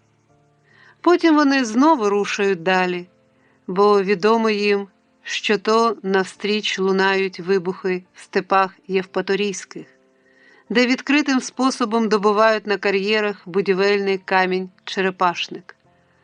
На тисячі гектарів, на багато кілометрів у просторах розкинулись ці степові каменоломні, над якими то тут, то там зринають вибухи, жовтобура хмара встає, тільки не атом на то. Верхній шар ґрунту вибухами розкидають, знімають, а під ним відкривається пласт морського золотистого каменю, залишок доісторичних морів. Його машини ріжуть, як масло. Йде потім цей камінь на будови по степових містах, радгоспах та колгоспах, і тиме він також на деякі споруди каналу, де з часом постарівши, цей камінь жовто-золотистого стане темно-сірим, схожим стане на той давній, нетлінний, що з нього були колись вибудовані Херсонес Севастопольський і горда Елінська Ольвія над Дніпровським лиманом. Розділ 11. Полігон. Історія однієї любові. Поміж степових вечірніх курганів, що імляться, сивіють на видноколі, здіймається один курган особливий, вишнево-червоний. Дедалі менше, тане він, той вишнево-червоний курган. Розтанув, зникне в очах. Зайшло, сховалось за обрієм сонце. Сонце зайшло, а відблиски неба ще живуть на стрілчастих блискучих ракетах, що, скільки зглянеш, височать по всьому степу, немов обеліски. Ні деревця ніде, ні доріг, ні людського житла. Тільки степ та ракети. Одні лежать, інші підвелися і, напівсхилені під певним кутом, завмерли на своїх ракетних пристроях. Ще інші сторчма стоять, націлені в небо, зачаївши силу блискавиць у своїх тугих, налитих тілах. Світ без гоміння і смутку. Світ, що створений мов би на пересторогу людині. Тільки й порушують інколи тишу цих неоглядних просторів вибухи страшенної сили, бо все тут призначене для ударів, для влучань, для попадання в ціль. Безжиттєве, несправжнє, примарне усе тут. І біленькі реактивні винищувачі, що розпластано принишкли серед трав. То вже такі літаки, що з них вийнято душу, і нікуди вони не полетять. І судно, що бованіє на морі, те судно нікуди не попливе. І чорні грузовики польових радіостанцій, що ген-ген темніють розкидані по степу між ракетами, вони так і темнітимуть день за днем на одному місці, бо вони не справжні. І самі ці обеліски ракети – це тільки мішені, це тільки вміло поставлені кимось у цих безлюдних просторах макети бойових ракет. І якось незвично серед цього безгоміння та непорушності раптом побачити силует Газика, що жваво рухається по обрію, маленький, як миша, серед високих блискучих ракет. Незвично бачити, як біля одного з курганів, де Газик припиняє свій біг, з нього виходить людина. Одинока людина в льотчицькому кашкеті і шкіряній блискучій тужурці. Повільною ходою простує людина на курган, зупиняється на його вершині, надовго непорушніє в зажурі і смуткові, як знепорушніли і ці обеліски ракети, що до самих обріїв виповнюють степ своєю гаснучою вечірньою величчю. Що вивело на курган ту людину? Які думи обіймають її, яку бентегу носить вона в своєму серці? Стоїть в задумі, стоїть незрушно у вечірніх присмерках. Якому-небудь чабанові з радгоспних земель здалеку і сама ця силуетна людина на полігоннім кургані могла б здатися лише макетом людини. Маленьким макетом, що застиг поміж інших величезних макетів серед того заборонного суворого світу, ім'я якому полігон. Але то не макет, то стоїть на кургані Уралов, начальник полігона Уралов, життя якого цілком підпорядковано льотчикам, і який тепер тільки з землі перемовляється з літаками, коли вони, подолавши величезні відстані, наближаються до полігона з грізним своїм вантажем. Цей Уралов у недавньому минулому сам був льотчиком-винищувачем. Як більшість людей його фаху, на яких мов би сама стрімкість життя накладає свій відбиток, він був життєлюбом, запальним, компанійським хлопцем. Його вабили все нові і нові швидкості, вабив риск. Літав, стріляв, спортивним азартом ганявся за повітряними цілями, розстрілюючи їх своїми різнофарбованими набоями, щоб лишити слід на макеті.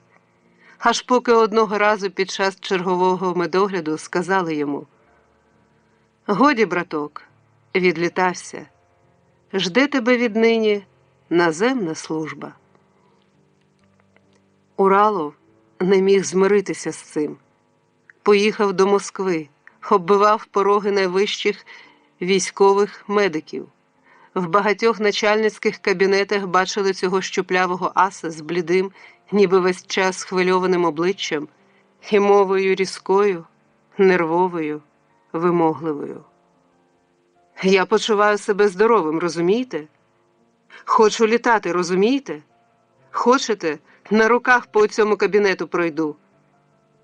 «Не треба нам на руках. Але ж я здоровий. Чому ви не вірите?» І бліднув обличчям ще більше, і на цій блідості ще більше виступали сині, небово-сині краплини очей. Там, у штабних коридорах, випадково зустрів генерала, колишнього свого комдива, що добре знав його, Уралова, по спільній службі в окупаційних військах. Генерал летів кудись на інше далеке призначення. Квапився, проте Уралову зрадів, як синові, розпитав, чого тут, уважно вислухав. «Щось мудрять вони з тобою, Уралов. Ану, ходім». І повів, до кого слід, і дав відповідну характеристику.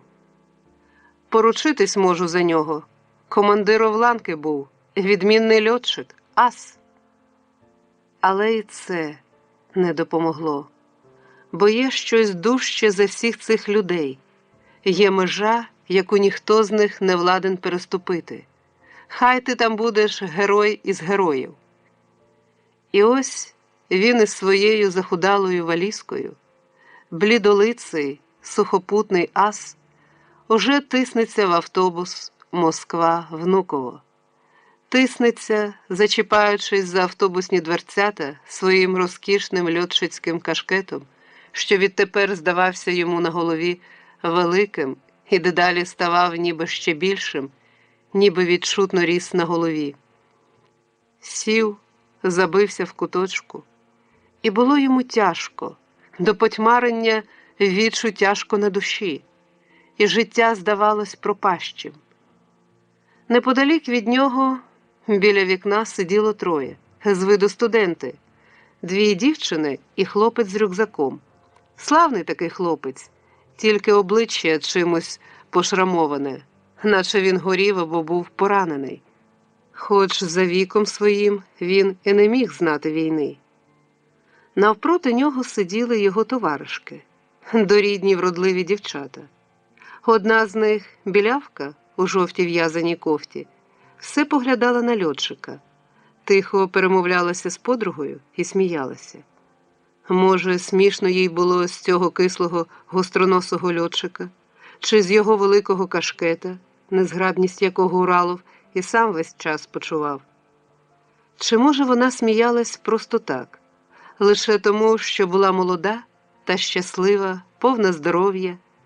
І день був чудесний, сонячний, і за вікном експреса пролітали сліпучо-білі березові гаї.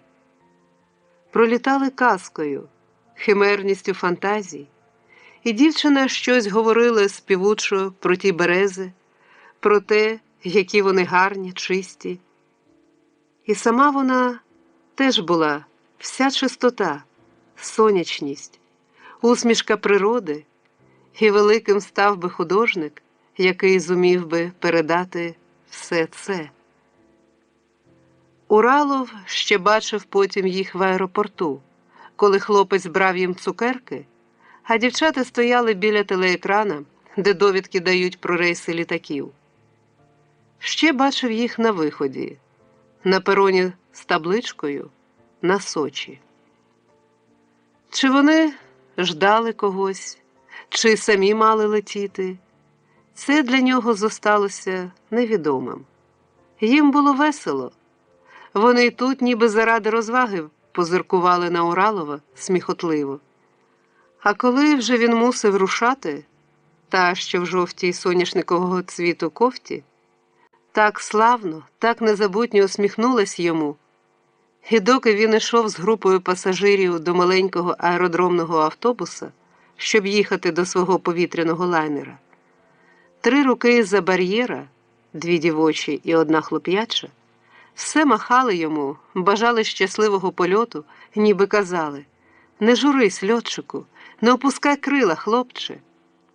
І подумалось тоді, яку велику підтримку можуть подати людині в такому, як у нього, душевному стані, зовсім невідомі тобі люди, 3 добрих сердець, 3 душ, з якими ти, певне, назавжди розминешся в океані людства.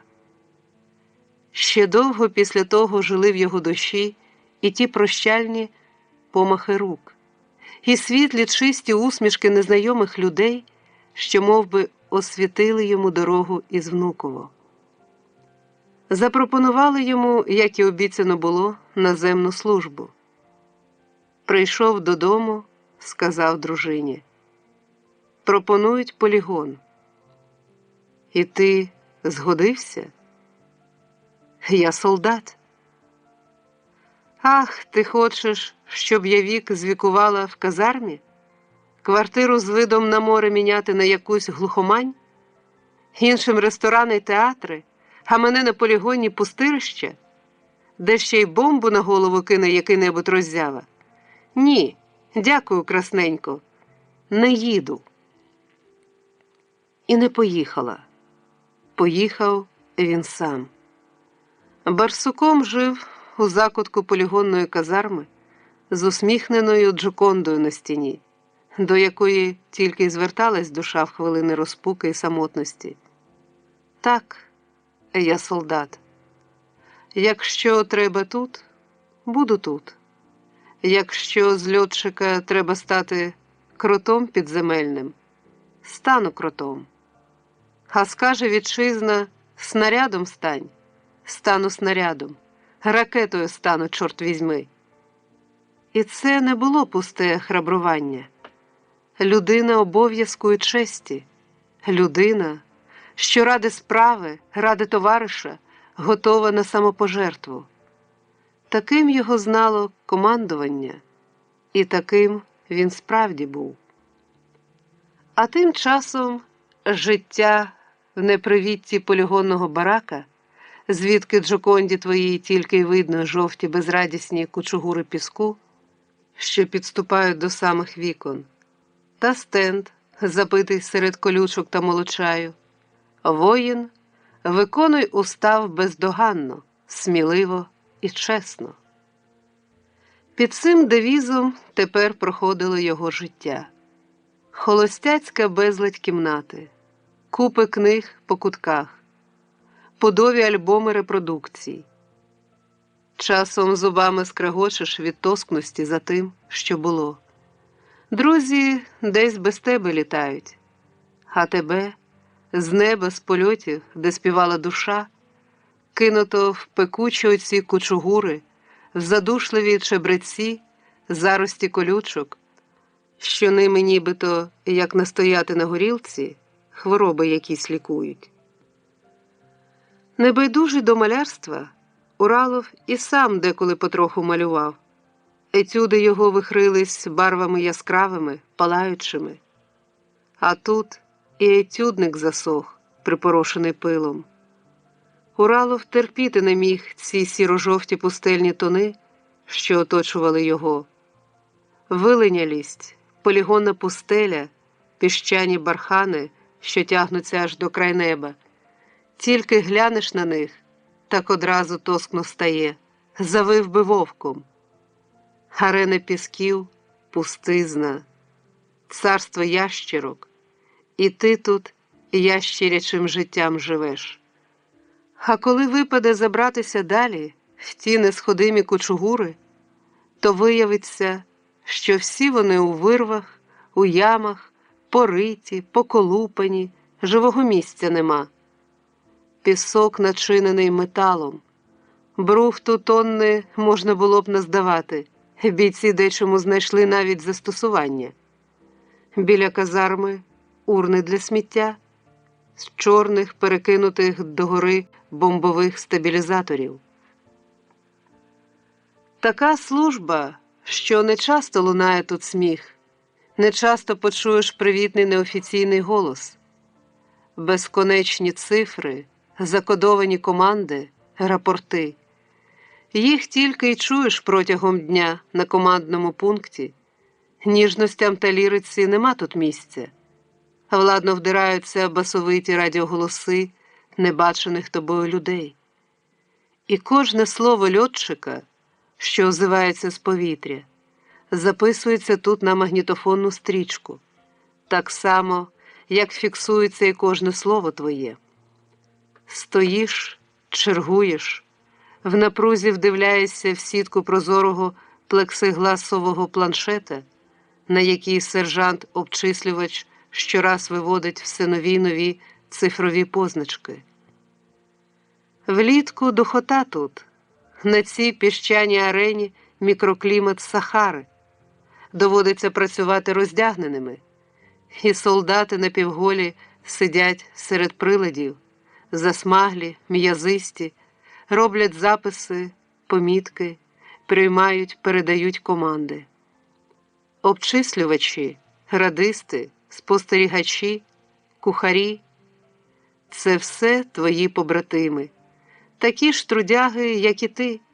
Для них теж увесь гомін планети, її музика і її голоси найчастіше зводяться до кількох карбованих слів. Виходжу на рубіж. Буду працювати на ціль. Зрідка хіба, що хтось прорветься якою-небудь неофіційною вільністю. В мене лампас на борту. А той лампас, буває, відбомбиться на двійку і заведе потім з тобою довгі радіочвари, що він, мовляв, на власні очі бачив своє влучання, і ти мусиш йому доводити, стояти за правду, як кремінь. Неспокійне, тривожне твоє господарство. І за все ти відповідаєш, починаючи від складної роботи КП та станції радіолокатора і кінчаючи яким-небудь білим величезним 200 на 200 метрів хрестом, викладеним десь у кучугурах, який треба вчасно побілувати вапном, бо він швидко линяє, заноситься піском та курявою. Одного разу Уралов був у справах далеко від полігона. Їхав відкритим сліпучим степом, серед блиску стерень, серед стрекоту комбайнів, що корабельно рухалися від неба до неба.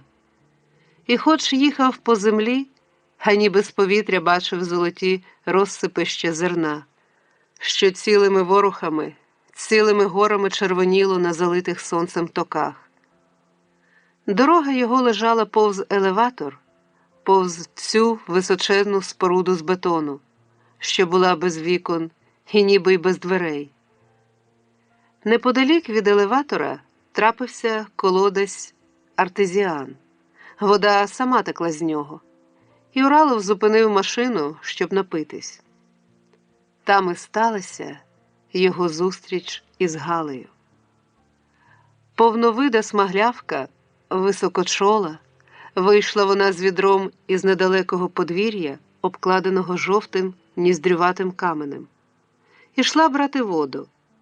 І, наближаючись до колодязя, уже посміхалась до Уралова по-доброму, ніби вже раніше знала його. В неї були брови чорні, як у тих піснях, що не раз він чув у цих краях. В неї були очі ясні, такі принадно живі, яких, мабуть, і в піснях не було. Ті очі так і променилися м'яким довірливим світлом, так і промовляли до Уралова кожним своїм промінцем.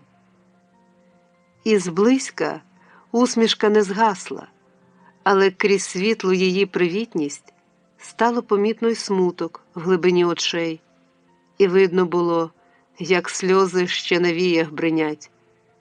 Хто міг таким очам горя завдати? Хто смів покривдити їх?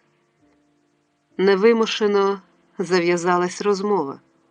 І Галя призналась, що справді недавно плакала, бо в неї вийшла незлагода із свекрухою, яка сьогодні нав'ючила її корзинами та посилала торгувати, а їй соромно було. Сяючи сльозами, хвилюючи своєю відвертістю та довірою, Галя розповідала йому, як ішла вона до станції мимо елеватора, ішла, де чоловік її вагарює, сподівалась, побачить він її зігнуту базарною ношею, пожаліє, захистить, а він ще й навздогін гукнув: «Глядиш там, не проторгуйсь!» І реготав у компанії приятелів, з якими він щовечора тільки й знає забивати козла. Їм реготи, а їй обличчя горіло від сорому, і сльози капали під ноги, і камінь під ногами кипів. Бо ще ж вчора була комсомолкою, вожатою в школі була, а тут її хочуть перекупкою зробити. Так ось що, Галю, сідай зі мною. І хоч у голосі його була в цю мить сердита і ніби аж неприємна різкість, але було щось і таке, що мимоволі заставило Галю зітхнути. Вона навіть глянула не без інтересу на його обтріпаний, закіптюжений газик. «Сідай, сідай», – повторив Уралов вольовим командирським тоном. «Я серйозно». І хоч цього разу вона й не сіла, проте через кілька днів це таки сталося. Серед білого дня забрав її Уралов, і той таки газик, набравши швидкість, помчав їх в роздолля степів золотих. І Галя без жалю дивилась, як пропливає стороною на обрій елеватор цей її сліпий степовий хмарочос. Мчав її Уралов тими просторами, де навіть земля світилася сонячним блиском стерновищ, пролітали селами, де хати потопали у виноградниках, де садки спливали каскадами груш, яблук та абрикос, а розкішні виноградники виметували буйне листате пагіння аж на вулицю. Все, що ти бачиш, це я, це моє, це для тебе, мов би говорила йому Галя, сидячи поруч.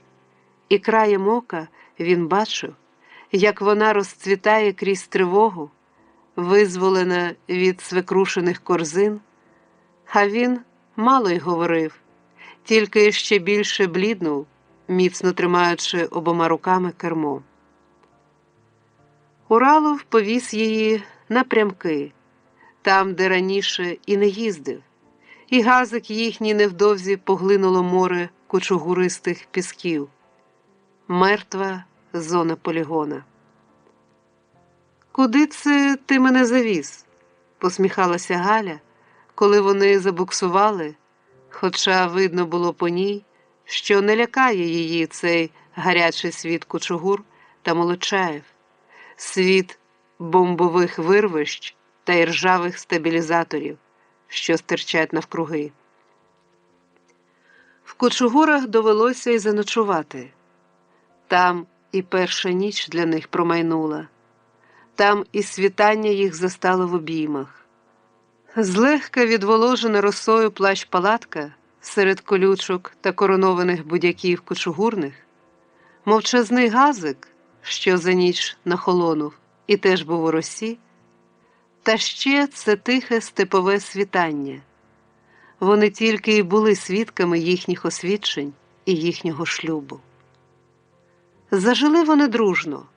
Галя, щоб показати чоловіка батькам, повезла його в рідне степове село, де перед тим, як вийти за свого вагаря, вона деякий час секретарювала в сільраді, і де її спокусив місцевий завклубу. Ні з чим не крилася Галя перед Ураловим, щиросердно розповіла йому все про себе, і він вислухав мовчки, попросив тільки більше ніколи про це не згадувати. Батькам зять сподобався. Мати, правда, зауважила, що ніс дзьобиком, та що суворий дуже, рідко сміється. «Це в мене служба така», – похмуро пожартував Уралов. Жити стали серед вирв, серед вибухів, серед заміття безплідних пісків.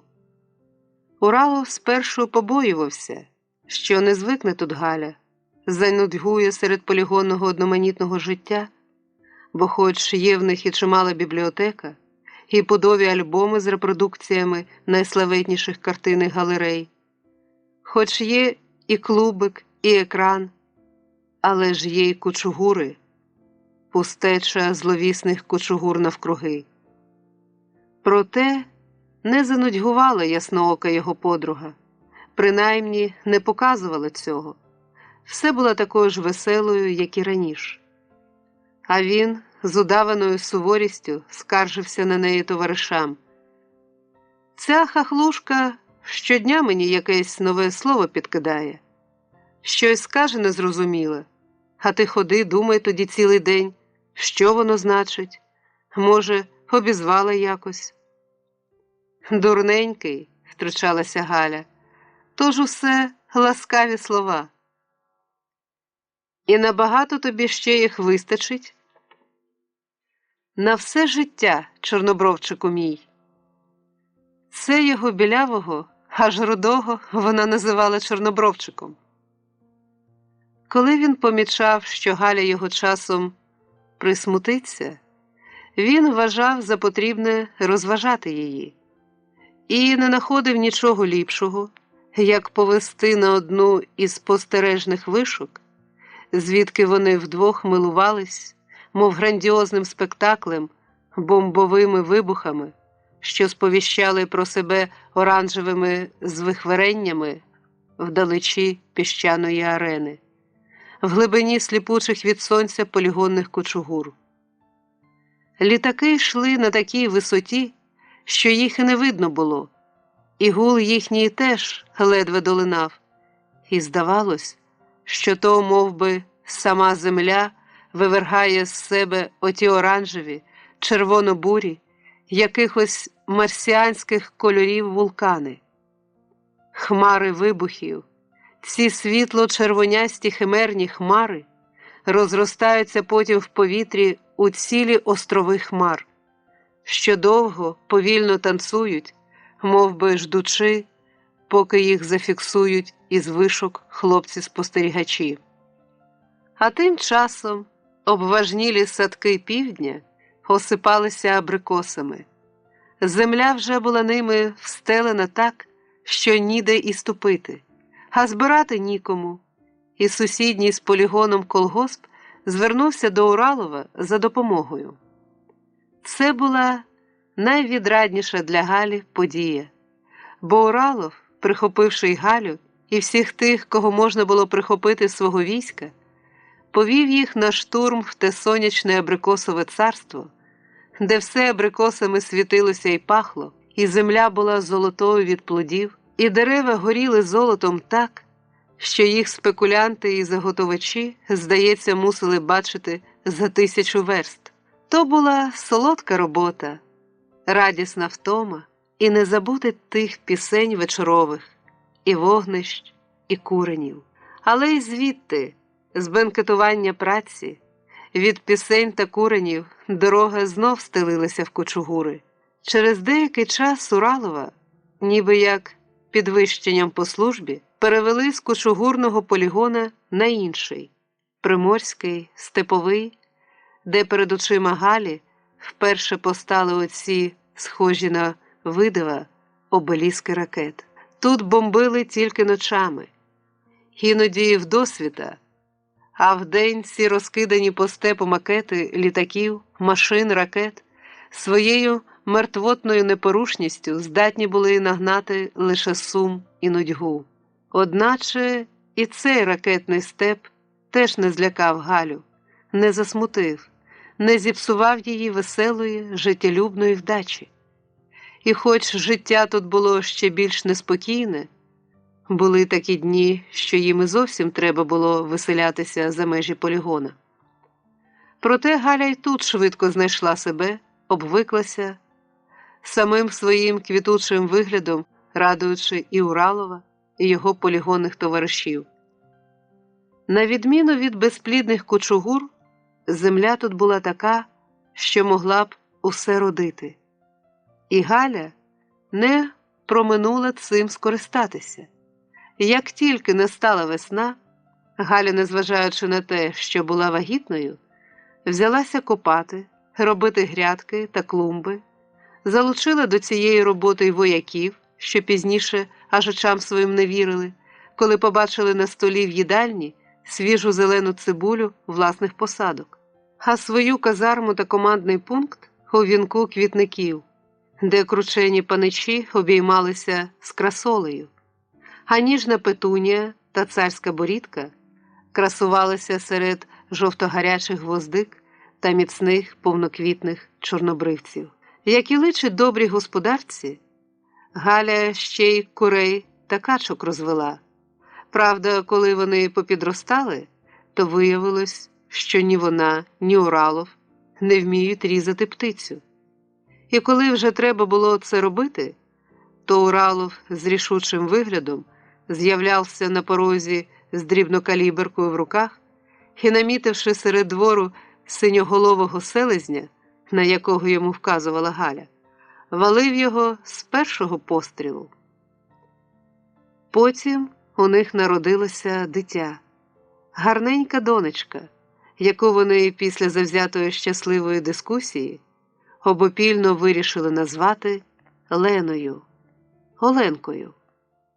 Це було вершиною їхнього щастя, було мов би гідною винагородою обом, і Уралову за всі життєві гіркоти, яких він зазнав, і Галі за її минуле невдале кохання, до якого Уралов тепер і не думав ревнувати, бо знав, що то її природна добрість, безхитрісна, щедролюбна вдача так невдало і довірливо шукала справжнього кохання, аж поки знайшла його тепер із ним, із Ураловим. Ощасливлений народженням доньки, Уралов перестріляв на радощах усіх селезнів, усіх качок та курей задля широко розтіяного раю, свята народження першої на полігоні людини. На свято Уралове закликали всіх, хто тільки був вільний на цей час від чергувань. Нічого в житті не боявся, признався в цей день Уралов товаришам. А тут ох перетремтів. І знаєте, що лякало найбільше? Десь вичитав перед тим, що в Японії 36 тисяч дефектних дітей народилося після Хіросіми. Радіація, патологія, всілякі дурниці полізли в голову. Аж тоді від душі відлягло, коли медсестра сказала, що все гаразд, і на руки мені подала оцю нашу красуню Степовичку. Казав Уралов, розчулено зазираючи в блискучу нікельовану колиску. Там, зморщивши буряково-червоне личко і нічого не підозрюючи про земні діла, солодко спала чистим сном немовляти новонароджена. Ось вона, володарка полігона, казали про неї бійці, а мати голубливо примовляла: «Ясочка наша». І Уралов згоджувався мерщій. Дійсно, ясочка. Хоч і не дотямлював, що це воно таке ясочка. Справді, диво дивне, ось вона тільки народилась і вже стала тут найстаршою. Всіх прихилила до себе ця маленька істота, пуп'янок, крихітний росточок життя. При згадці самого імені Оленки суворі обличчя вояків світлішали, і не було тут такого, на кого б не поширювалась її влада – влада любові. Коли вперше дитя посміхнулося, це стало подією, сенсацією на весь полігон. Всі бігали до Уралова на квартиру глянути на Оленку, козиряли, віддавали їй честь, і в наступні дні теж не переставали бігати на квартиру за її усмішками. Старшини-надстроковики підставляли їй вуса, що піймала за вус. Молоді солдати в захваті були, коли вона чепіриться котромусь за вухо і потягає, полоскоче своїм рученям. Про Уралова вже й казати нічого. Він з народженням дочки став просто невпізнаний, став говіркіший, привітніший, не такий категоричний в усьому, як досі. Ті дончині усмішки, дитячі ніжні доторки до щоки мов би проникали йому в саму душу і впливали на неї чародійно. Він не соромився власноручно пелюшки прати. Більше того, проробляв це з таким виглядом, ніби вчиняв якийсь безмежно важливий ритуал. «Хіба ж не диво, Галю, га?» – схилявся він над колискою, прибігши зі служби. «Ще не говорить, а вже вміє сміятись. Суцільна доброзичливість, до всього на світі всміхається».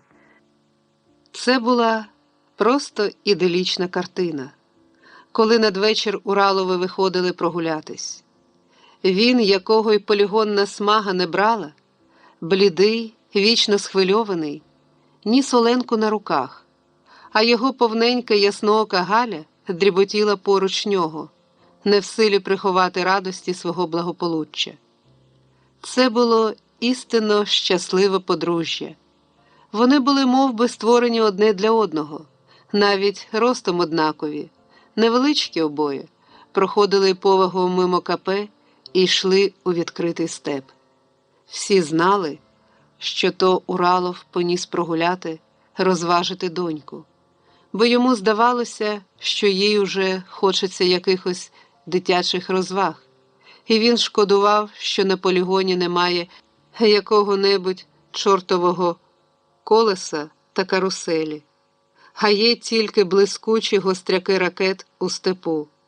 Єдине, що він тільки й міг тут показати своїй улюбленій доньці. Ще, правда, були в степу, крім ракет, спортивний козел, кобила, волейбольний майданчик та стара облуплена кошара, що зосталася на території полігона від тих часів, коли полігона ще не було, а земля вся належала радгоспові. Була поруч з кошарою і хата чабанська. Вона теж облупилась, саманом світить, пустка така, що, здається, і Оленку відлякувала своїм драним виглядом та проваллям вікон. Оглядаючи ці напівзруйновані рештки чабанської ери, Уралов давав волю своїй фантазії, малював перед донькою та дружиною жартівливі картини свого майбутнього, коли Оленка буде вже великою, і замість полігона тут знову володарюватимуть радгоспні чабани. І сам він, Уралов, буде тоді найстаршим пастухом, стоятиме на отій вишці, де тепер КП, і з її висоти керуватиме отарами, наглядатиме за вівцями в стереотрубу. Посміявшись з його вигадок, вони рушали далі, пристоювали біля високої націленої в небо ракети, і їм здавалося, що ясочка їхня вже торопіє на це блискуче диво, на таку велику цяцьку, і вже якісь перші знаки записуються на плівці її свідомості, чистої і непорочної, мов ранкова зоря. Від ракети повагом ішли вони туди, де сивіють стародавні могили. Уралов вважав, що донька найкраще себе почуває, коли він виносить її на степовий курган, де був встановлений локатор. Тут свіжий вітерець дмухав на Оленку, і вона ніби жвавішала і з цікавістю стежила, як локатор, повільно обертаючи своїм обручем, кладе рухливу тінь на трав'янисту глобальну опуклість кургана. Це була поки що маленька Оленчина планета, на якій не було нічого, крім сріблястої нехворощі та локатора, який мав правити їй за розвагу. Все було б добре, якби не було ночей.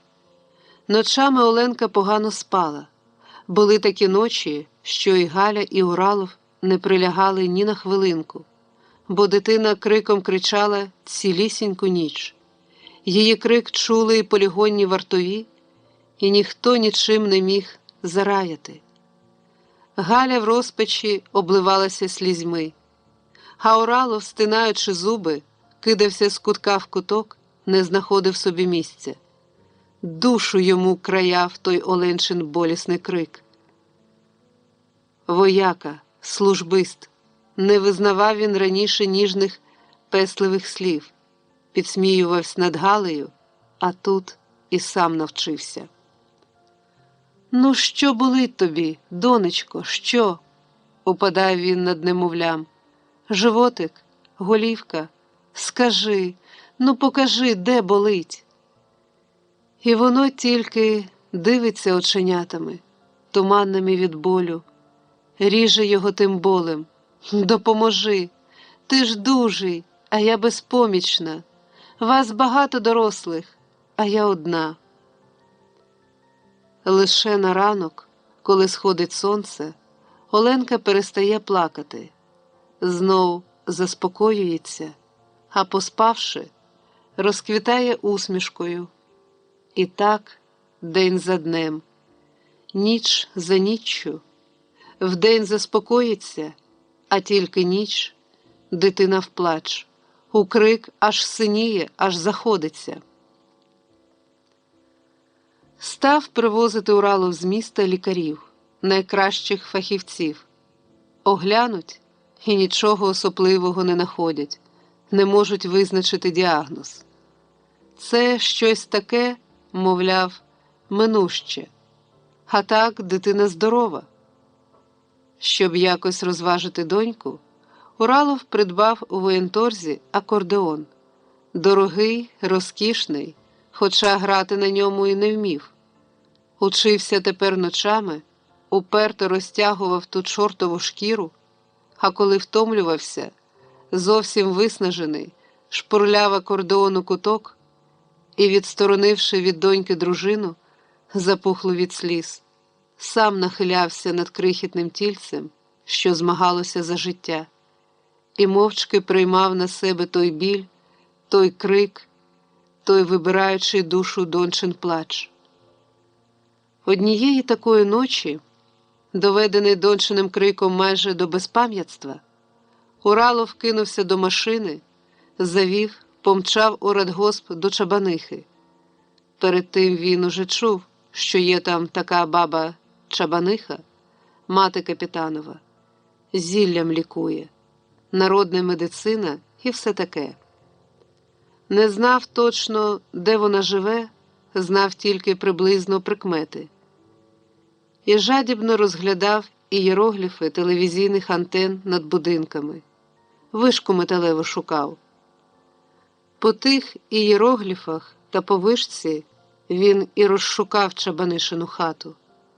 Забарабанив у шибку, і стара з'явилась на порозі, як мара, як живий привід минувшини, розпатлана, вилицювата, губи стиснуті, під насупленими бровами ями очей.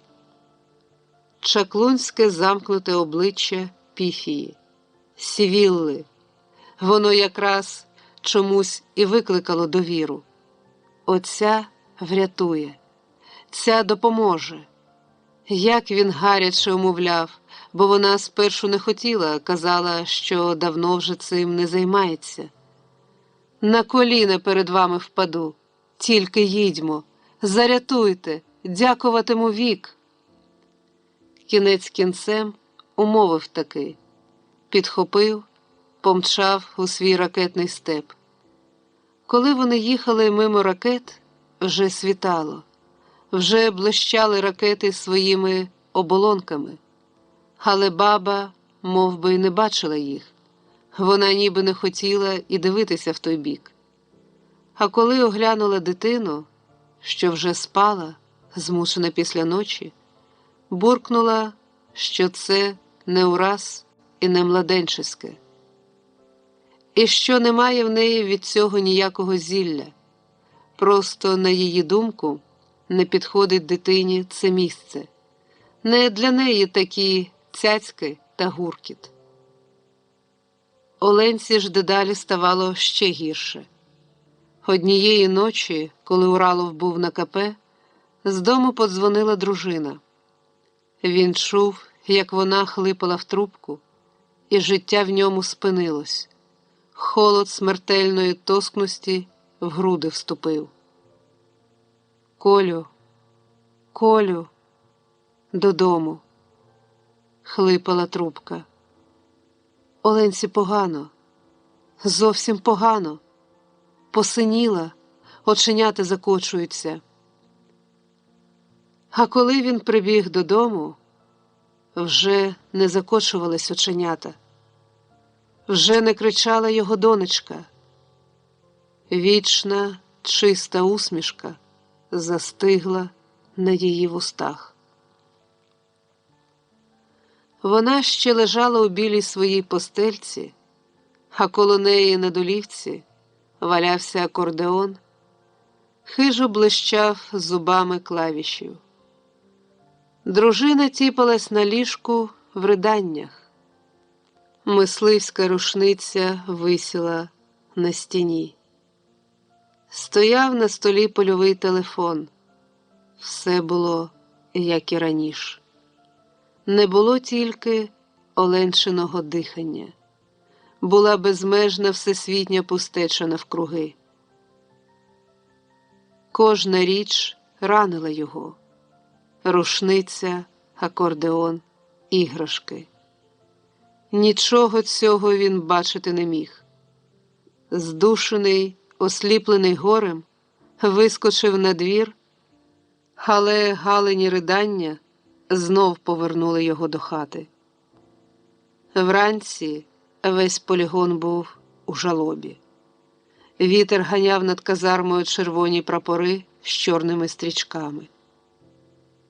Проголомшені трагічним кінцем, друзі, військовослужбовці про щось перемовлялися, стиха радились.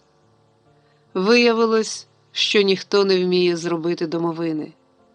Люди, що зналися на електроніці, що мали справу з найточнішими приладами та пристроями, не вміли, виявляється, змайструвати простої маленької домовини для Оленки. Бо не було в цьому ніколи потреби, бо ніхто ж тут раніше не вмирав. Тут, здавалось, зібрались для вічного життя. І кладовища на полігоні не було. Це була в них перша смерть. Все вона розпочинала, Оленка.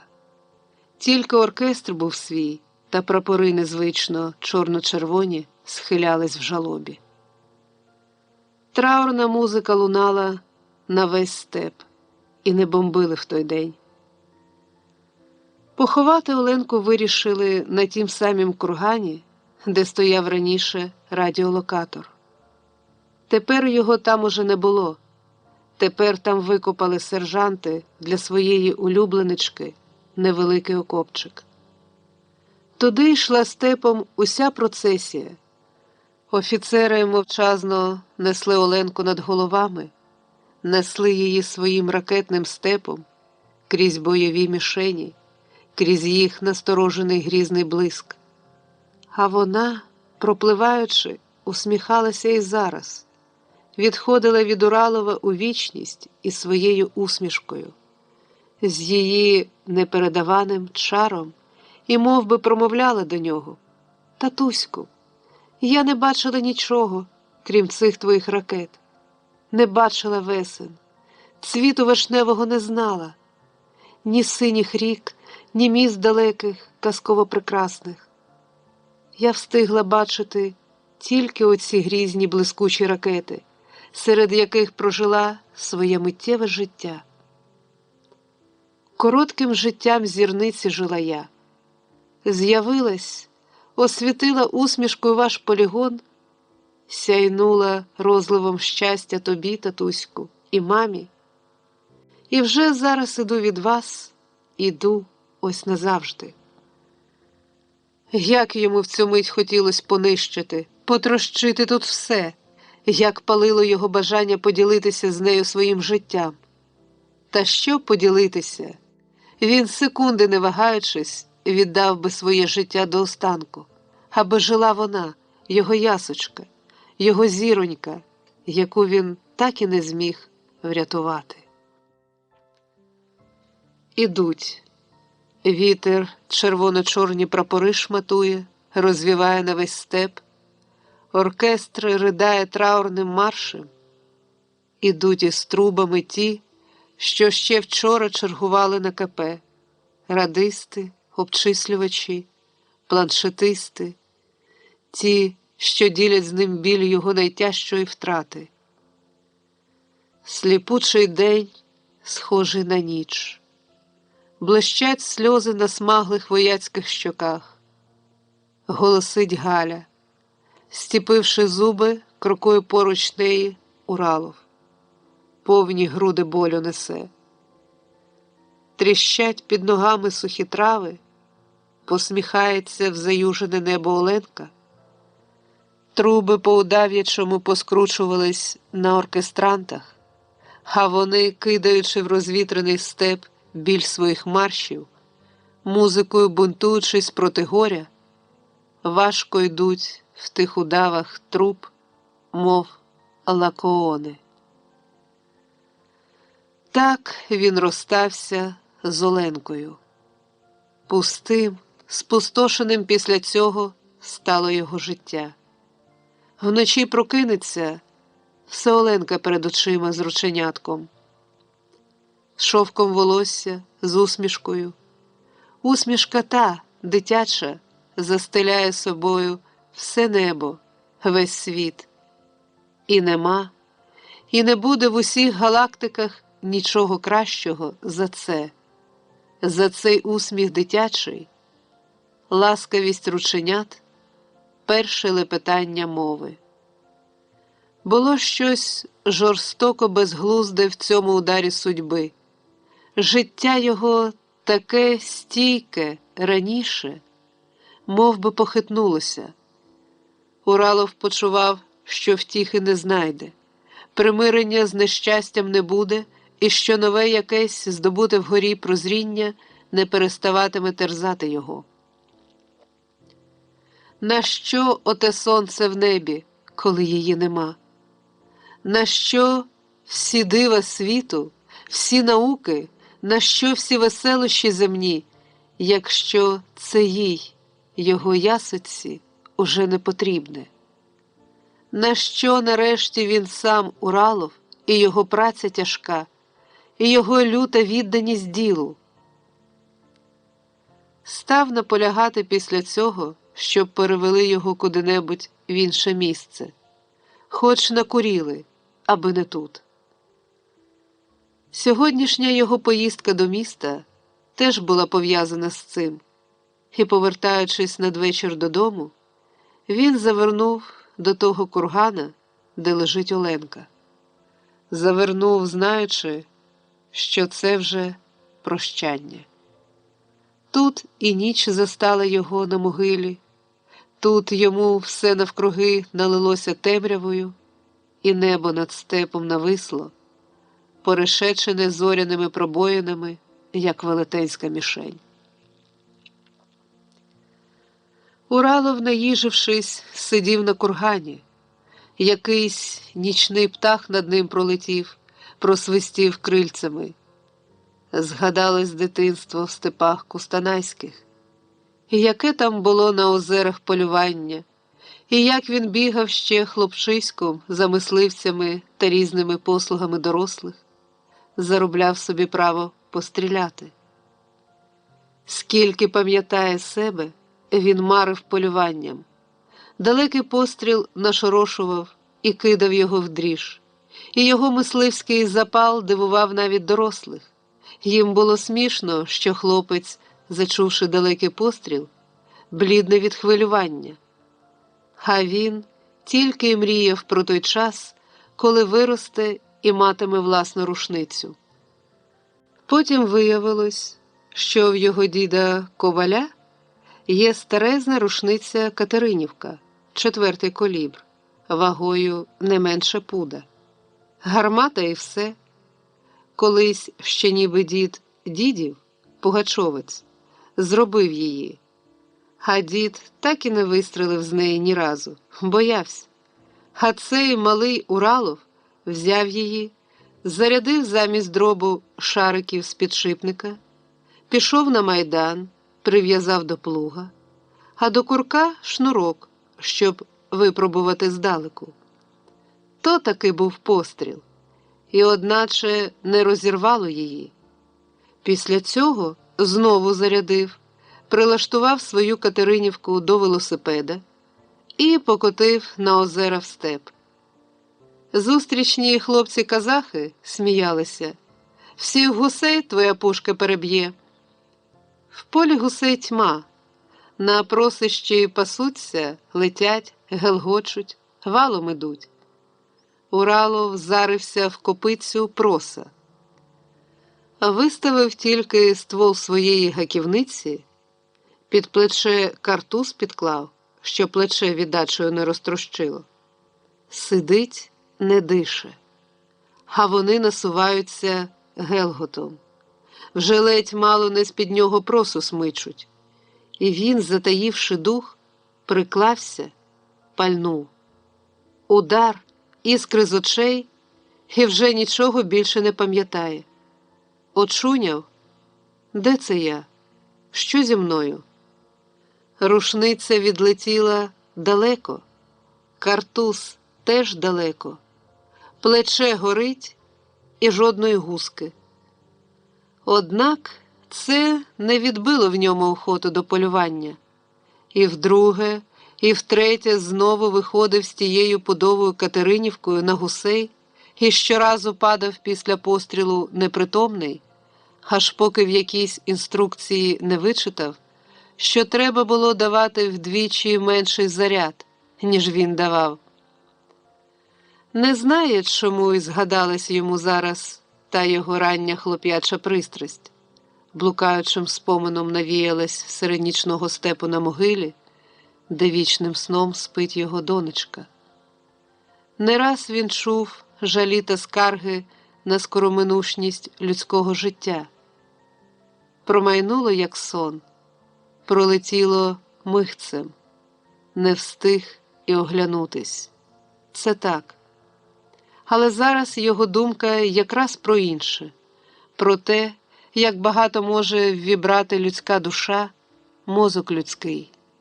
Цілі галактики життя може людина вмістити в собі. Коли були оті озера, гуси, просища? Коли то було? Вперше побачив трамвай, перший самостійний виліт. Як то далеко, далеко, наче за далечу віків, майже в античності. І нічого цього Оленка не знала. Ні тих гусей, ні просищ, ні озер ніколи вже не побачить. І в цьому є велика якась кривда. Свіжа рана життя, вона заступила йому все, що було і що є. Болем своїм ятрить його і ятрить. Фатальність. Якщо це фатальність, то він і її ненавидить. Забрати в нього Оленку, в самому розквіті загубити цей свіжий росяний пуп'янок, що вже всім умів дарувати радість. Ні, нема в цьому глузду. І ніхто не переконає Уралова в тому, що так буває, і що нічого не вдієш, і що така вже судьба. Не повинно бути такої судьби. За що її скарано? За що її страчено, його Оленку? Не було в ній ні злоби, ні ненависті, ні хитрощів, ні підступності, не було помилок і злих намірів. Була тільки ясність найчистішої усмішки. Було тільки те, з чим людина народжується для життя. Гризе його думка, тривога, що, можливо, є частка і його провини в тому, що сталося. Коли привозив Чабаниху, вона говорила щось, здається, застережливе, що місце не підходить дитині і не такі їй потрібні цяцьки. І що тільки під тихими зорями, а не серед гуркоту та вибухів здоровим та щасливим буде зачаття людське. Він не давав тоді значення словам старої. А тепер дедалі частіше довбе мозок думка. Може, справді дитину лякало тут все. Гуркіт тривожив і ці вибухи, що час від часу землю стрясали. Може, вони й справді не для дитячої психіки? Причину дончиної смерті так встановити й не вдалося. Командири і товариші вважали Уралова людиною впертою, вольовою, настійливою, людиною, для якої почуття обов'язку понад усе. А ось тут він не певен, чи все він зробив, щоб Оленку врятувати, чи виконав свій обов'язок перед нею до кінця. Одне тільки знає, що ця тяжка драма не минула для нього безслідно. Ці згаслі Оленчині усмішки для нього ніколи не згаснуть і ніколи не буде вже він таким, як був раніше. Глибокий внутрішній струс мов би, відкрив йому очі ширше на світ, на саму сутність життя, і те, що раніше його могло і не чіпати, зараз не залишає його байдужим. Чи так жив? Чи так ти живеш? Чи так всі ви, люди, живете? Задала йому Оленка таких запитань безліч. Запитала й пішла собі, а йому зоставила вік на роздуми. Десь з глибини темряви чути дзеленчання дзвіночка. Наближається отара. Чабан Горпищенко веде її, не інакше, бо це тільки він зважується заглиблюватись з отарою так далеко в землі полігонні. Та й полігонне начальство до нього не так прискіпливе, адже в старого син льотчик, і сам він людина заслужена і розторопна. Під час останніх важливих навчань, коли тут навіть один із маршалів був, він швидко з Горпищенком здружився. Для них, для обох, для Чабана і для маршала. Певне, було про що погомоніти разом, розклавши вогнище в степу для чабанської каші в кожусі. В ті дні все, що робилося на полігоні, було оповите особливою таємничістю. Право доступу сюди мали тільки люди найнеобхідніші. Решту всіх виселили, і Чабан Горпищенко теж тільки віддалеки міг бачити, як незнайомі автомобілі мчали в напрямі полігона, як свіжі намети в один день там з'явились, і як потім на далекім куті, що виходив у море, виросла висока драбинчата споруда, і в ній, наче в колисці, в сповитку, лежало щось блискуче. Колись там орли та інші дикі птахи гніздились, а тепер люди он для яких пташенят гнізда мостять. «Хочете побачити?» – запитав його маршал при зустрічі. «Дивіться завтра о 12-й». І Чабан дивився. Удар бачив, і зблиск, і як відділялась ракета. Видима, справдішня, вона майже повільно, ніби знехотя виходила з вогняного клубовиння, а потім враз понеслась блискавкою, зникла невловимо, щоб приземлитись десь, може, аж на далеких водах океану, теж рівних і відкритих, як степ. А тут після цього одразу всі роз'їхались. Поїхав і маршал. Позникали намети, берег на куті став знову порожній. «Це хто тут ночує?» – запитує Чабан, наближаючись до Уралова.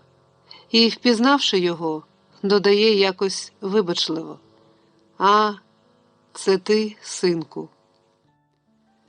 І, шелестячи травою, сідає поруч нього. Сидять обидва мовчки, слухаючись в шурхіт отари, що розпаслася на чистій, незабрудненій нічиїми овечатами траві полігона. З темряви коли-неколи подзвонює дзвоник ніжно-мелодійно. «Для чого тут музика?» – питає Уралов. «А щоб не розгубились. Та й люблять овечки музику. Чи сопілку, чи пісеньку, чи тронку отаку». Як воно зветься? «Тронка». «Ніколи не чув такого слова», – з сумом каже Уралов.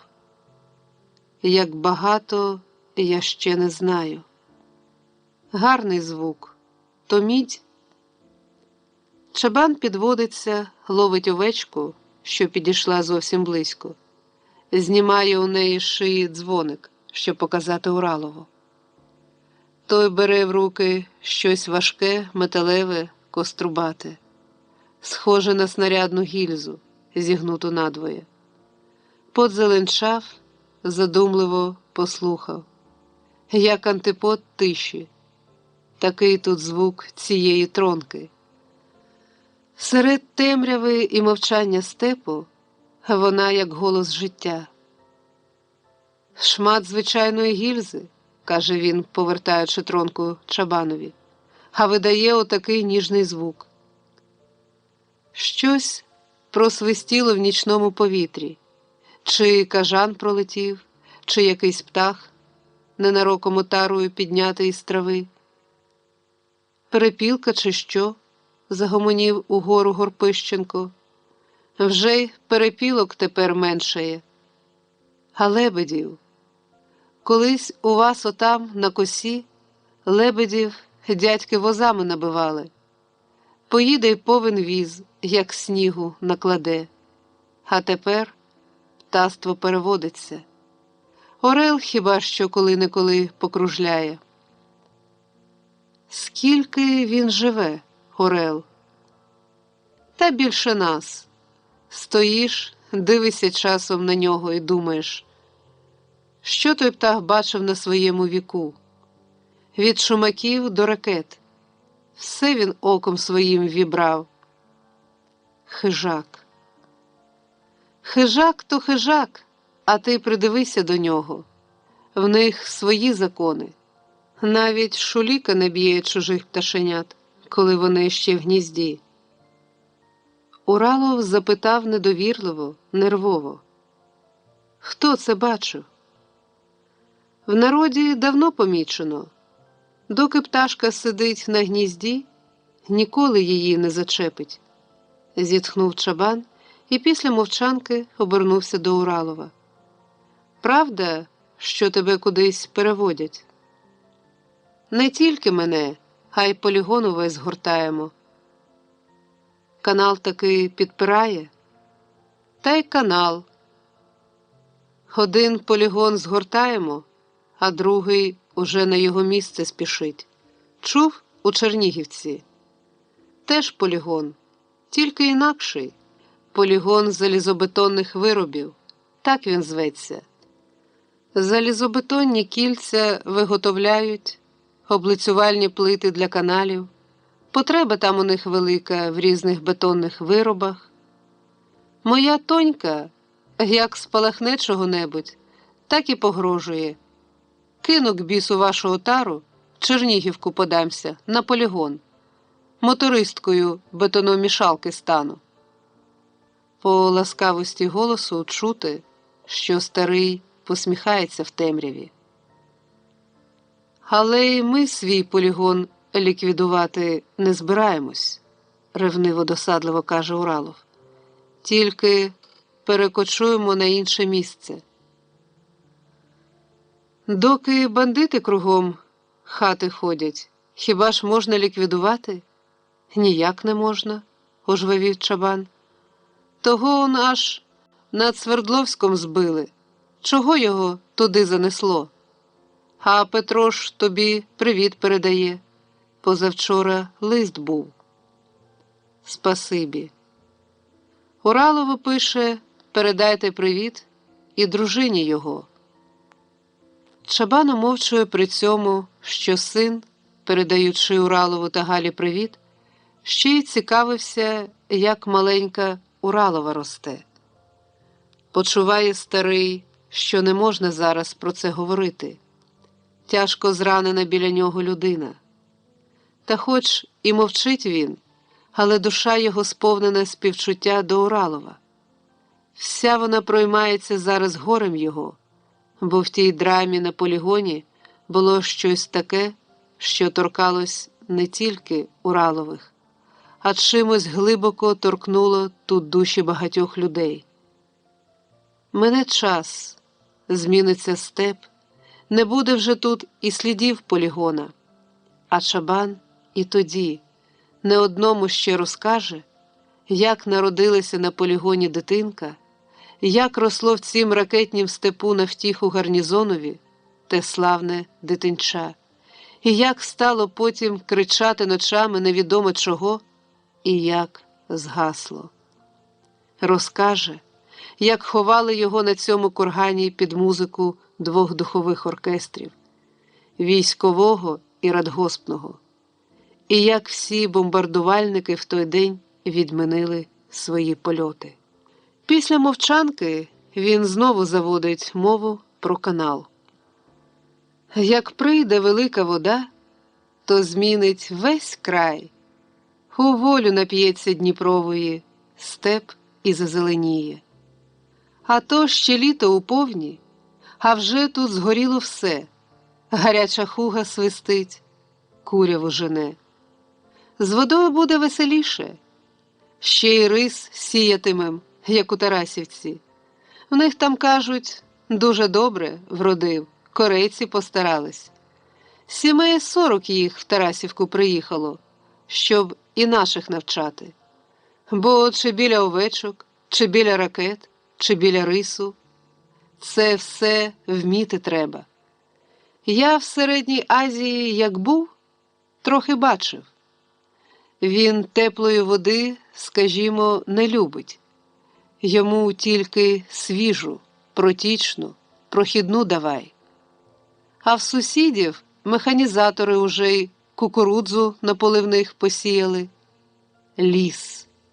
Стоїть, аж ворониться. Буде вода, все буде. Ще й садки тут шумітимуть, хіба ж такі. Приїзди коли-небудь в гості, побачиш. Запам'яталось мені слово вашого маршала, розумне слово, в саму душу запало.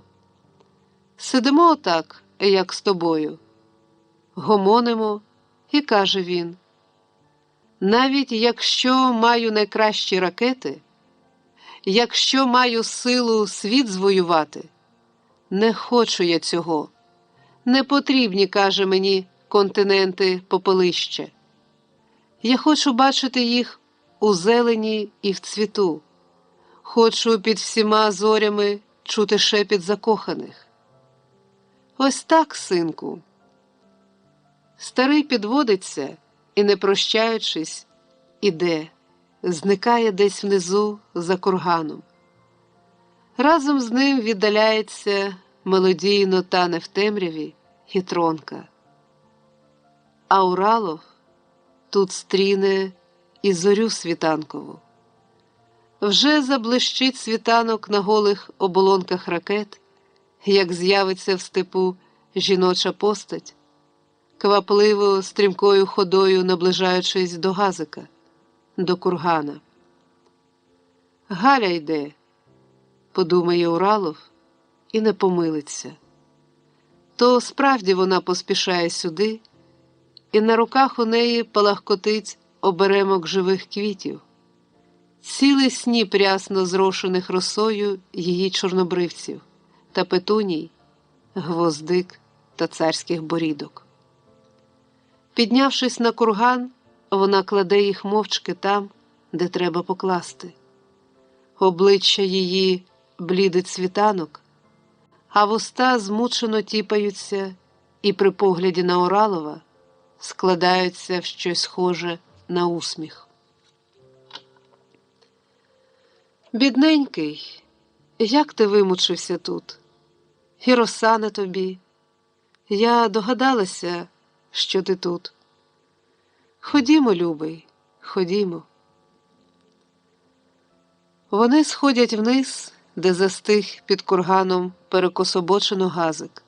Сідають, і Уралов шарпає, жене його з місця, від'їхавши, ще раз зупиняється, і обоє мовчки озираються на курган, увінчений маленьким, охрою пофарбованим обеліском, що в цю мить для них безмежно вищий за всі оці холодні ракетні обеліски, що вилискують навкруги у вранішнім степу.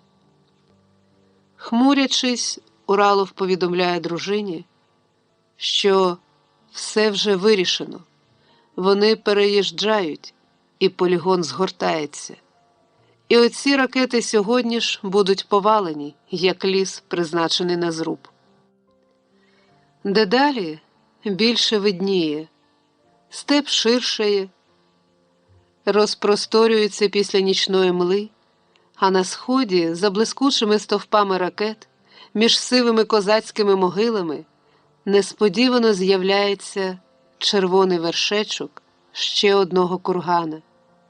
І той курган, свіжий, яскравий, молодий, дедалі більше росте, підіймається над смугою обрію, аж поки стає зовсім круглим, стає не курганом, а сонцем. Розділ 12. Тронка. Минуло ще одно літо людського життя. Відблакитніло море сонячною блакиттю, розібрано в Парижкомі намети піонерських таборів.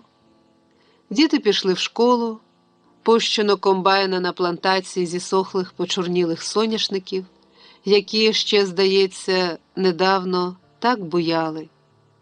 Птахи по надбережжю гуртуються відлітати у вирій, а деякі вже і знімаються, розлітаються, даючи зображення на екранах локаторів. В Асканійському заповіднику знялись навіть лебеді та гуси канадські, що їх вважали акліматизованими. Бухгалтерія тепер цілу зиму буде вираховувати певну суму із зарплати доглядача за понесену втрату. Аж поки навесні гуси та лебеді повернуться знов, як це вже було одного разу. Небосхили заюжені, частіше задувають вітри з півночі, і сива трава на солончаках біжить, як вода. А кущі, кураю та ковили здаються з повітря льотчикові сиробабі овечками, що розбрелися по пасовищу. Тим часом справжні отари, золоте руно степовиків, блукають по всьому Примор'ю, вигулюються перед зимою. Коли в червні під час стрижіння стригалі випускають овець з кошар без руна, то отара стає ніби меншою наполовину. А зараз чабанські отари знову побільшали, бо за літо на них понаростало вовни, і їх уже беруться вдруге купати. Вперше купали на початку літа, щоб взиму пішли чистими, здоровими. На Горпищенковій кошарі купання овець уже почалось, і порядкує тут Тоня, вона за старшу, бо батько з матір'ю в ці дні десь далеко, полетіли на виклик до сина. Одружується Петро. З цієї нагоди він викликав батьків блискавкою телеграмою. На аеродромі мати аж з острахом підходила до реактивного, а батько ще й пожартував до пілота. «Ти ж, сину, надзвукову швидкість давай, щоб менше гуркотіло, бо ми з старою погомоніти хочемо». Знялись і полетіли. Незадовго перед цим Петра перевели в інше місце, і служба його тепер стала якоюсь іншою. Льотчик Сіробаба запевняє, що в той гарнізон, куди переведено Петра, потрапляє не кожен. Сірих та мурих туди не беруть. І що Петра, ти ще, може, Тоню, побачиш в голубому скафандрі. Військове судно «Мішень» стоїть в далекій затоці й досі. Але тепер воно забуте, його, мабуть, там зовсім заснували павуки. Вже більше його і не бомблять, ніхто на нього не звертає уваги. Тільки Тоня, як гляне із степу в той бік, то мимоволі здригнеться. Так по-дурному могли б загинути вони там із Віталиком. Мало не стала для них могилою та залізна пустка, де тільки павуки та обламані щогли, та пухлинами повидувалась від вибухів палуба. Мов би одразу дорослішими стали обоє вони після тої пригоди. Мов би новими очима стали дивитись на себе, на свою любов і на людей, і на життя. Як той, хто раз побував під розстрілом і зостався живий, не забуде цього. Так вони тих ночей на Залізному острові не забудуть. Не забудуть тієї тяжкої самотності, коли так спрагло тяглися обоє звідти до людей, до степу, а небо над ними на своїх підзоряних висотах погрозливо, кінецьсвітньо стогоніло. Мов крізь марення, бачить Тоня себе змучену спрагою, і невтомного навіть в тих умовах Віталика, що, утворивши біля себе цілу майстерню, годинами клопочеться, щось тре, пиляє, намагаючись здобути хоч первісним способом іскру вогню. Марними були всі його зусилля, лише потім, нишпорячи по судну, він знайшов якесь скельце, і виявилось, що воно має властивості лінзочки, якою можна зібрати промені пучком і навести їх на край холоші, і матерія починає тліти. Хлопці з полігона були першими, хто помітив увечері сигнали із судна, вогняні оті крапки і тире, що їх передавав узбережжю Віталик, розмахуючи щогли палаючим клубком. А потім вони попали в промінь потужного берегового прожектора. Катер примчав, і на ньому капітан Дорошенко та знайомі хлопці з полігона своїми жартиками. А тепер уже й полігона нема, і безмежні степові його простори нині вільно відкриті для чабанських отар. І Тоня, заглибившись в ті простори далеко, надибує часом лише на міцні укриття у землі та на сліди клумб біля командного пункту, та ще прочитає на стенді напіврозмиті дощем слова: «Воїн, виконуй устав бездоганно, сміливо і чесно». І ці слова, хоч адресовані і не їй, торкнуть і в її душі якусь раніш неторкану струну. Не вдалося поки що Тоні організувати дівчачу чабанську бригаду. Порозлітались її однокласниці хто куди. Одні працюють по своїх відділках, на фермах чи в полі, Ліна і Кузьма на каналі, Алла Ратушна таки потрапила в інститут, а Ніна Іваниця та Жанна Перепічко влаштувались в місті на текстильному комбінаті. Пишуть, що хоч і трудно, але їм дуже подобається. Такі красиві, барвисті тканини, Тоню, випускаємо. Всіх наших степовичок в найкраще одягнем. Годі їм у ватянках. Робота цих дівчат Тоню найбільше приваблює. Тканини їхні, що ллються барвистими водоспадами із верстатів, їй часто вижаються. І якщо цей чабанський степ справді буде колись розорано, і рис тут посіють, то, може, і сама вона теж опиниться в місті з дівчатами на текстильному. А поки що, мов би навмисне, одягає на себе батькову ватянку, запиняється сукняною хусткою, чоботи гумові натягає і йде порядкувати біля кошари. По-різному минатиме цей день у людей. В однієї біля верстата, в когось на лекції чи біля рояля, а в Тоні він мине за не зовсім звичайною процедурою. Купає щабанами овець. Овеча ванна для купання має вигляд довгого зацементованого рову, що налитий якоюсь бурдою. То підігріта вода з відповідним дезінфікуючим розчином. Загнавши в загорожу частину отари, чабани ловлять вівцю за вівцею і кидають у цей рів. Вівця злякано пливе по ньому, а її зверху Тоня ще й рогачиком придавить, щоб з головою пірнула в ту наколочену теплу бурду, щоб вся короста з овечки зійшла. «Каліки ХХ віку, будете ви мене чистенькі», примовляє в думці Тоня, пускаючи в діло рогачик. Часом перед очима Тоні, замість овечок, постаєте ви, міські жевжики, гледачі мамині синки, що, обкинувшись яскравими шарфиками, б'єте байди по проспектах та смокчете коньяки вечорами по ресторанах, на мамині гроші, а потім вихиляєтесь у рок-н-роллах із своїми партнерками-дармоїдками. Так оце вас, Тоня, стоячи над ровом у своїх гумових, забризканих розчином чоботях, у хустці та в ватянці, якими вона вам свідомо ніби робить виклик.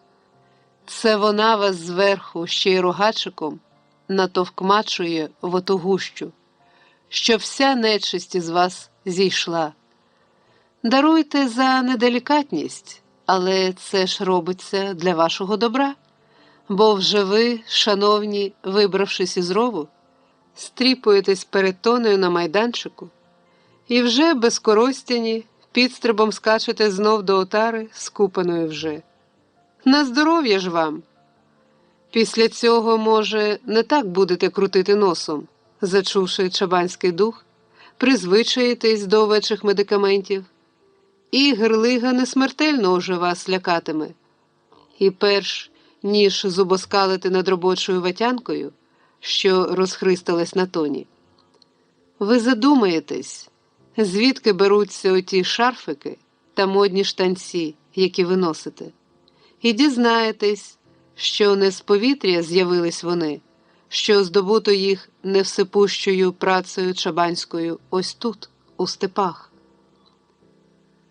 «Товкмач їх, Тоню, товкмач!» – гукне деколи до неї Демид або Корній, заганяючи овець у рів, і дівчині здається, що і чабани зараз думають те, що й вона.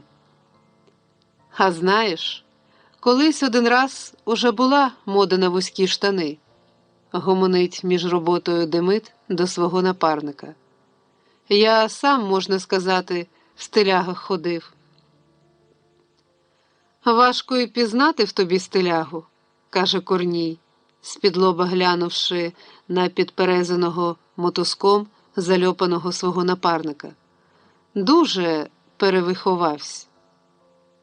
Ще як парубкував, запалився був думкою такі штани добути, щоб на цілий вік їх вистачило. Дай, думаю, пошию штани шкіряні. З линтваря. Добренні вийшли, на завидки всім.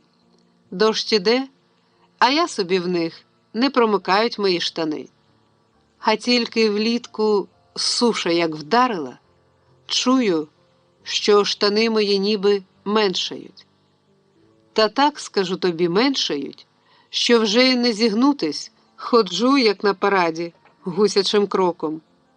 А потім цурка як придавила живіт, просто хоч кричи. Вони ще довго обидва серйозними мінами розмірковують про ті легендарні штани, поки Корній, ніби змагаючись із Демидом, заводить своєї. А в нас, як були в батька малими, кожух був. Скажу тобі, Демиде, такий кожух, що по всій Таврії пошукати. Не згірше твоїх штанів. Сім'я велика, одівачки путньої чортма, кожух тільки виручає. Стрижемо було його щозими, рукавиць з вовни понаплітаємо і варянків наб'ємо. Скільки не стрижеш, а кожух все теплий. На другу зиму на ньому вовна знову, як була. Поведінку того дивного кожуха чабани теж обмірковують. Докладно, серйозно, без тіні усмішки.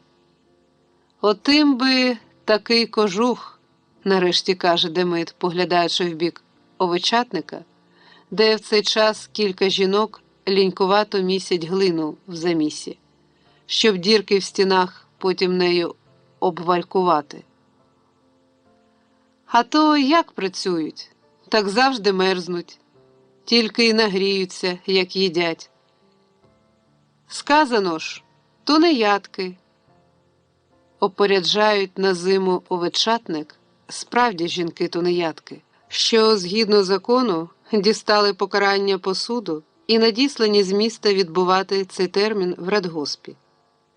Інші радгоспи від них відмовились, не хотів і Пахом Хрисантович, який після хвороби, хоч і з третиною шлунка, але з не меншою енергією приступив до виконання своїх обов'язків. «Не нав'язуйте мені цієї публіки», – уперто відмагався він. «Чому до мене? Чому не в Приморський? Хіба в мене господарство найгірше?» Проте Лукія Назарівна була тої думки, що хтось же, мовляв, повинен перевиховувати і цю публіку. І ось тунеядок, взятих із рук правосуддя, привезли до радгоспу, привезли під конвоєм, а тут розконвоювали. Працюйте на волі. Були серед привезених то спекулянтки, піймані на гарячому, то злісні сектантки, то виловлені на курортних пляжах жінки легкої поведінки. І серед них одна алкоголічка, що вважала себе жінкою заміжньою, тільки плутала чоловіків, сьогодні називала себе дружиною льотчика, а завтра моряка-підводника. Ця остання по імені Варя алкоголічка з 3 мовчазними сектантками при розподілі попала якраз на Горпищенкову кошару. Що й казати, була тут пожива для чабанських жартів. Без внутрішнього посміху не могли чабани дивитись, як ця льотчиця чи підводниця, високо підібравши спідницю, ходить тепер своїми товаришками, як журавлиха, по колу, місить і місить після гарячих пляжних пісків холодну в замісі глину, вальками якою потім затикатиме дірки в стінах кошари, щоб вітер взимку не задимав на овечат. Буває, що Тоня дозволяє їй уже і пасти отару. До цього діла Варя охоча, виряджена в своє найкраще, іде до отари, красується біля неї з міською сумочкою в руці, з нігтями, на яких ще й лак не злиняв, з залишками накручених баранців на голові гнідої чи то пак каштанової масті. Походить, попасе, дістане з сумочки люстерко, підфарбує губи і знову пасе. «Подобається мені ота, що все губи лиже», – каже Корній, коли хоче подратувати дружину. Обличчя у Варі пом'яте, пропите, голос хрипкий. І хоч, може, під час своїх пиятик десь там вона була зовсім інакша, а тут в ній зосталася тільки покірність. З'явилось щось жалюгідне.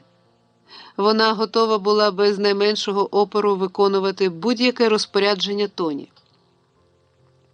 Дівчині ставало часом аж шкода її. До чого може опуститись людина? Думала Тоня про неї, і їй хотілося щиро вірити, що ця тунеядка перестане бути з часом ледащом. Хотілося вірити і в правдивість її слів, коли вона з якоюсь невмілою запобігливістю розповідала Тоні про свого льотчика, а на другий день про підводника, що нібито був її законним чоловіком, і що найбільша її помилка в тому, що вона не потурбувалася своєчасно зареєструвати з ним шлюб.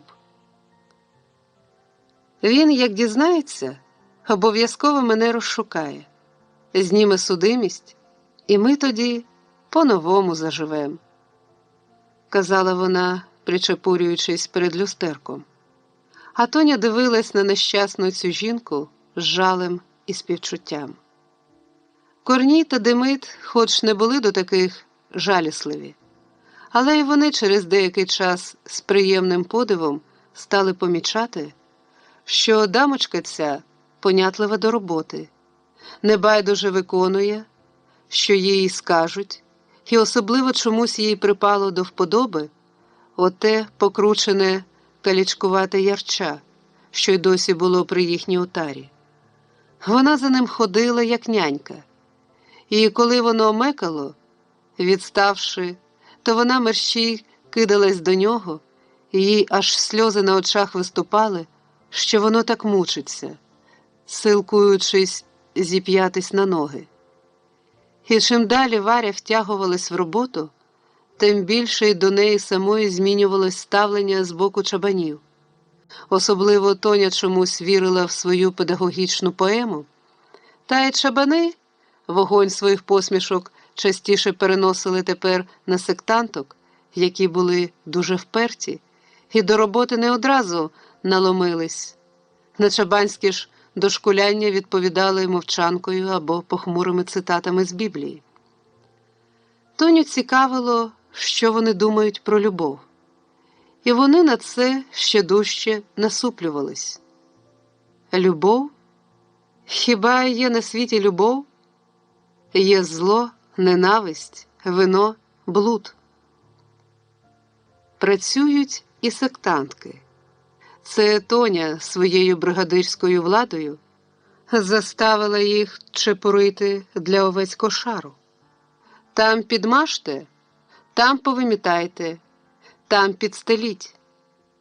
Дивлячись на цілоденну чабанську роботу, вони й самі заохотились, працюють як вільні, троє місяць, а одна вже валькує. Хто глянув би збоку, навіть і не подумав би, що перед ним засуджені люди, які лише відбувають свій строк.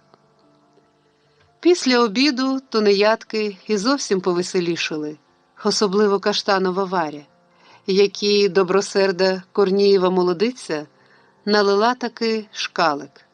Дарма, що свого Корнія вона струнчить весь час, щоб не заглядав у чарку. Тепер уже не сектантки, а Варя хрипким своїм голосом цитувала їм Біблію.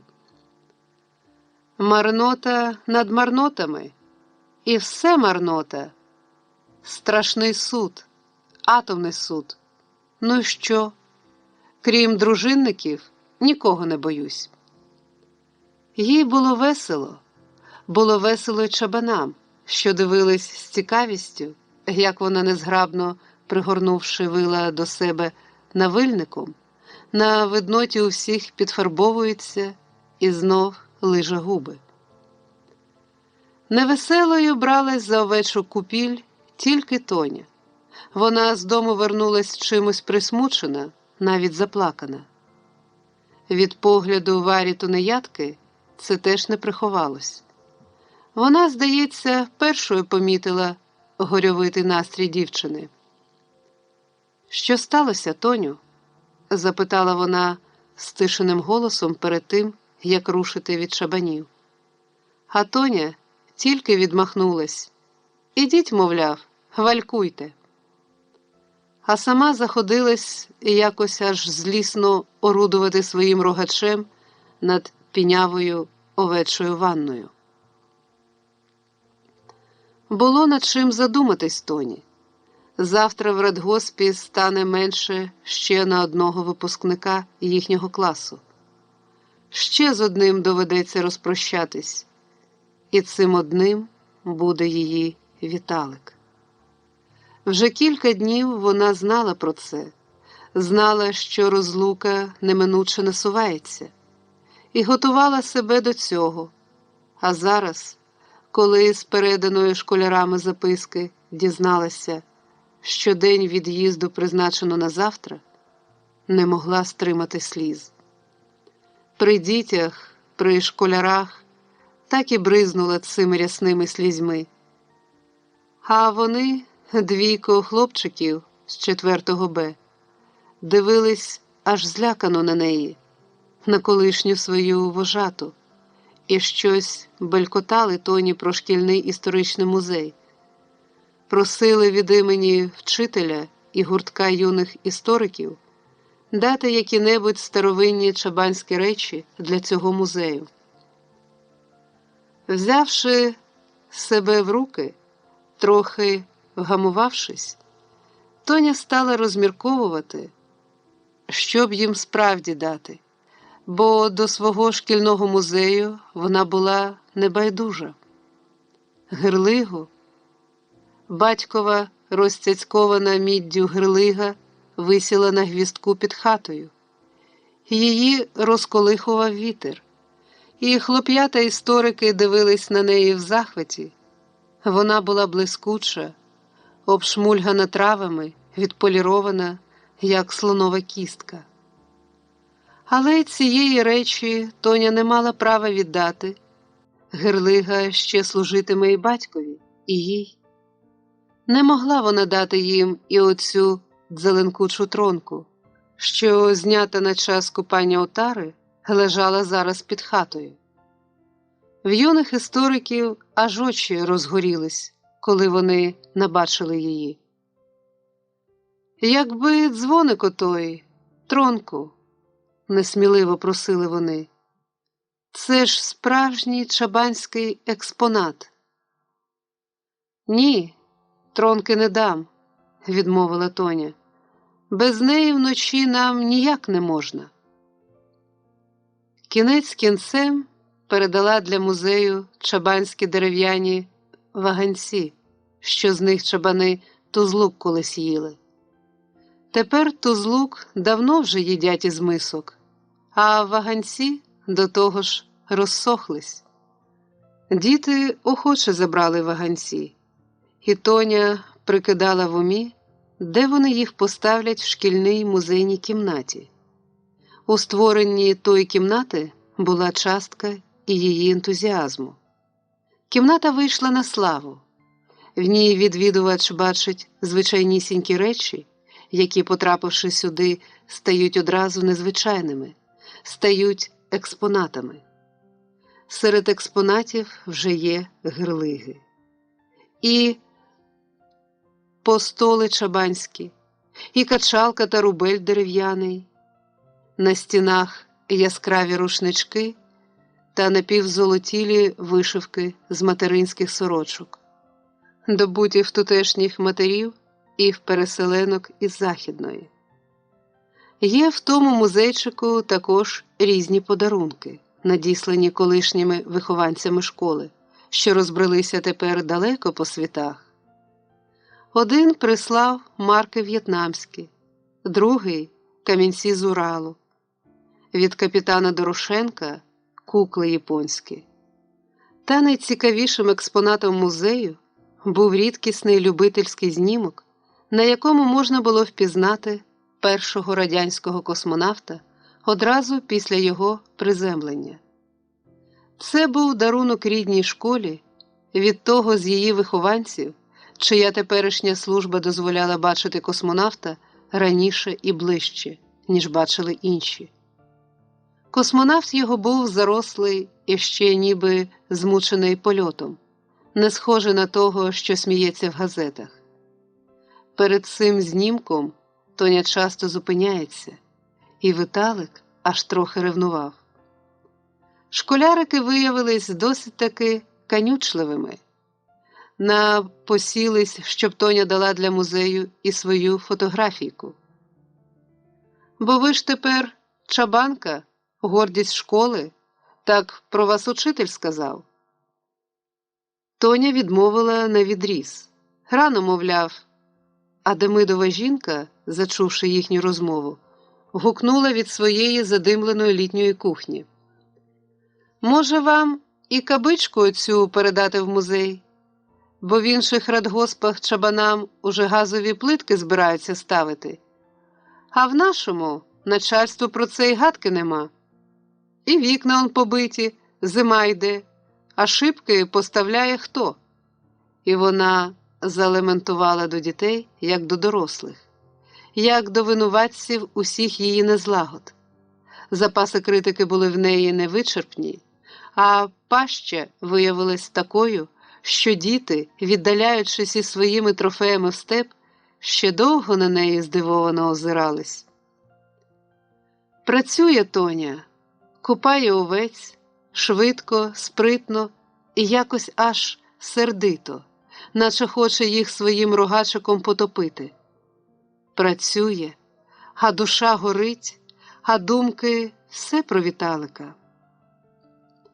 Завтра, вдосвіта, як вона вижене пасти отару, він уже поїде невідомо куди і наскільки. Капітан Дорошенко забирає його з собою. Подейкували про капітана, що він променевої хвороби захопив в океані. А він ось одужав, їде на корабле будівний приймати новозбудоване судно. Екіпаж новий набиратиме, і першим до складу майбутнього екіпажу бере Віталика, корабельним радистом. Віталик був на 7-му небі, коли капітан, одержавши радіограму, запропонував йому це. Примчав він до Тоні в той день, радісно розквітлий і трохи розгублений. «Чи ти як?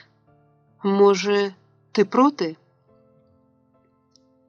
Мабуть, вона могла б його стримати, вдержати тут силою свого почуття, своєї любові. Але Тоня не зробила цього, бо хіба може вона прикувати його до себе, коли перед ним відкривається океан? Сама ж підохотила, сама ж разом з ним раділа, мріяла, а тепер, коли наблизився час розлуки, то й рюмси пустила. Тоню аж зло бере на себе за цю тонкосльозність. Віталик заїде сьогодні прощатись, а вона не прибрана, як була зранку в робочому, так і після перерви вийшла працювати в своїй чабанській одежі. Хай бачить її такою, як вона є, в цій ватянці і в чоботях, забризканих над овечою купіллю. Не бачив він її ще такою, так хай бачить, хай знає, що всю зиму ці чоботи міситимуть тут багнюку, обличчя червонітиме на стужі та на дощах, що руки її грубітимуть та тріскатимуться в роботі, розносячи силос важкий та пригортаючи до грудей ягнят запашних, вогкеньких, коли в кошарі холодно і їх треба зігріти своїм теплом. Буде одна. А якщо ж хто думає, що Тоня, тільки вирядивши Віталика, на другий день побіжить до клубу на танці, і до неї можна буде залицятись, ох, дуже той ризикує вхопити від неї ляща. Так злящить, що луна піде на всю центральну. І святкові блузки та плаття поховає, і черевики на тонкому каблуці підуть на схов. До повернення Віталика ходитиме в гумі, у ватянці, у дранці. Вона покаже вам, каліки ХХ віку, що й зараз люди вміють кохати і з вірністю ждати коханих. Віталій приїхав, примчав мотоциклом уже надвечір, при заході сонця, і, заставши все чабанство ще за роботою, пішов просто до Тоні, сміхаючись їй. Його ніскільки не здивувала її чабанська роба, а рогачик, яким Тоня вправно орудувала, навіть зацікавив хлопця. Він попросив у Тоні той рогачик. «Ану, дай і я попробую». І хоч хлопець одягнутий уже, як для міста, в тужурочці чистенькій і в нових черевиках, проте, ставши край рову і весело орудуючи рогачиком, він став товкмачити овечат, щоб аж пірнали у той підігрітий каламутний розчин. Хлопець, що був тут, біля кошари, стояв над зацементованим ровом, звідки розносився запах креоліну. Ще був він сам часткою цього степу, а вона вже бачила його десь на океанських просторах, серед апаратури в радіорубці, серед розбушованих хвиль, що б'ють аж на верхні палуби. Бризками стріляють в ілюмінатор. В буряні далекі рейси, піде він, а міг би бути невідлучно тут, коло неї. Може сказати, не їдь, ще не пізно? Ні, не скаже вона цього. Краще ждати буде, мов оті збур'ївські жінки, що по півроку ждуть своїх китобоїв. На час купання знято з овечої шиї тронку, і діти чабанські тепер бавляться нею, І Віталик взяв, подзеленчав, розглядав уважну роботу. Мідна снарядна гільза, сплющена, зігнута вдвоє, наче побувала в руках у якогось силача. Смерть таїла в собі, а стала ніжним степовим дзвіночком. Він знов подзеленчав нею. Звук нашого шкільного дзвоника нагадує, еге ж? Тоня, звеселівши, розповіла, як юні історики просили сьогодні цю тронку для шкільного музею, а вона не дала. І вірно, чого їй там пилюкою припадати? Тронка простір любить. Це ж і ти їм щось для музею привезеш? Запитала Тоня Віталика. Я меч риби їм привезу, або золоту макрель. Ні, кита голубого. Ночовки чабанські я їм подарувала, сміхнувшись, сказала Тоня і додала з невластивою їй соромливістю та ніяковінням. Ще й фотографійку мою просили. На що вона їм? Де вони мене там притулять? Як де? А там, де й космонавт. Таке скажеш.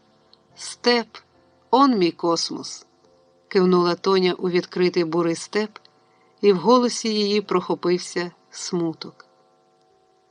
Віталій дивився на неї присмучену, трохи втомлену, в одязі робочому, згадав, якою безтурботною була тоді в степу, коли чайок напували.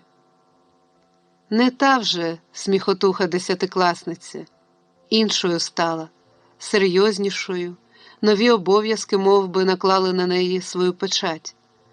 Не школярка, а молода чабанка стоїть перед ним, що залишена старшою тут, тимчасово заміняє батька, а може й не тимчасово. Всіх перекупала? Всіх. А тепер? Тепер овечатник утеплятимем. Заходить пора вітрів, туманів та мряк осінніх, днів коротких та довгих ночей. Ще затемно виходитиме з отарою в степ оця постать дівоча. По очах оцих сумовитих, по щоках оцих ніжних сіктимуть холодні дощі. Тобі океанські дороги стеляться, а їй жити тут, на місці, на цих фермах, в степах, де люди в тяжкій праці рано старіють, зате довго живуть і викохують дітей побагато. Я тобі радіограми посилатиму, часто, звідусіль. Добре, відказує дівчина. Не та зараз Тоня, не вибухає щомиті веселощами, смуток таїться в її горіхово-карих. Але як він любить її й таку, любить навіть ще дужче, дужче, дужче. Ніде ніколи тебе я не забуду.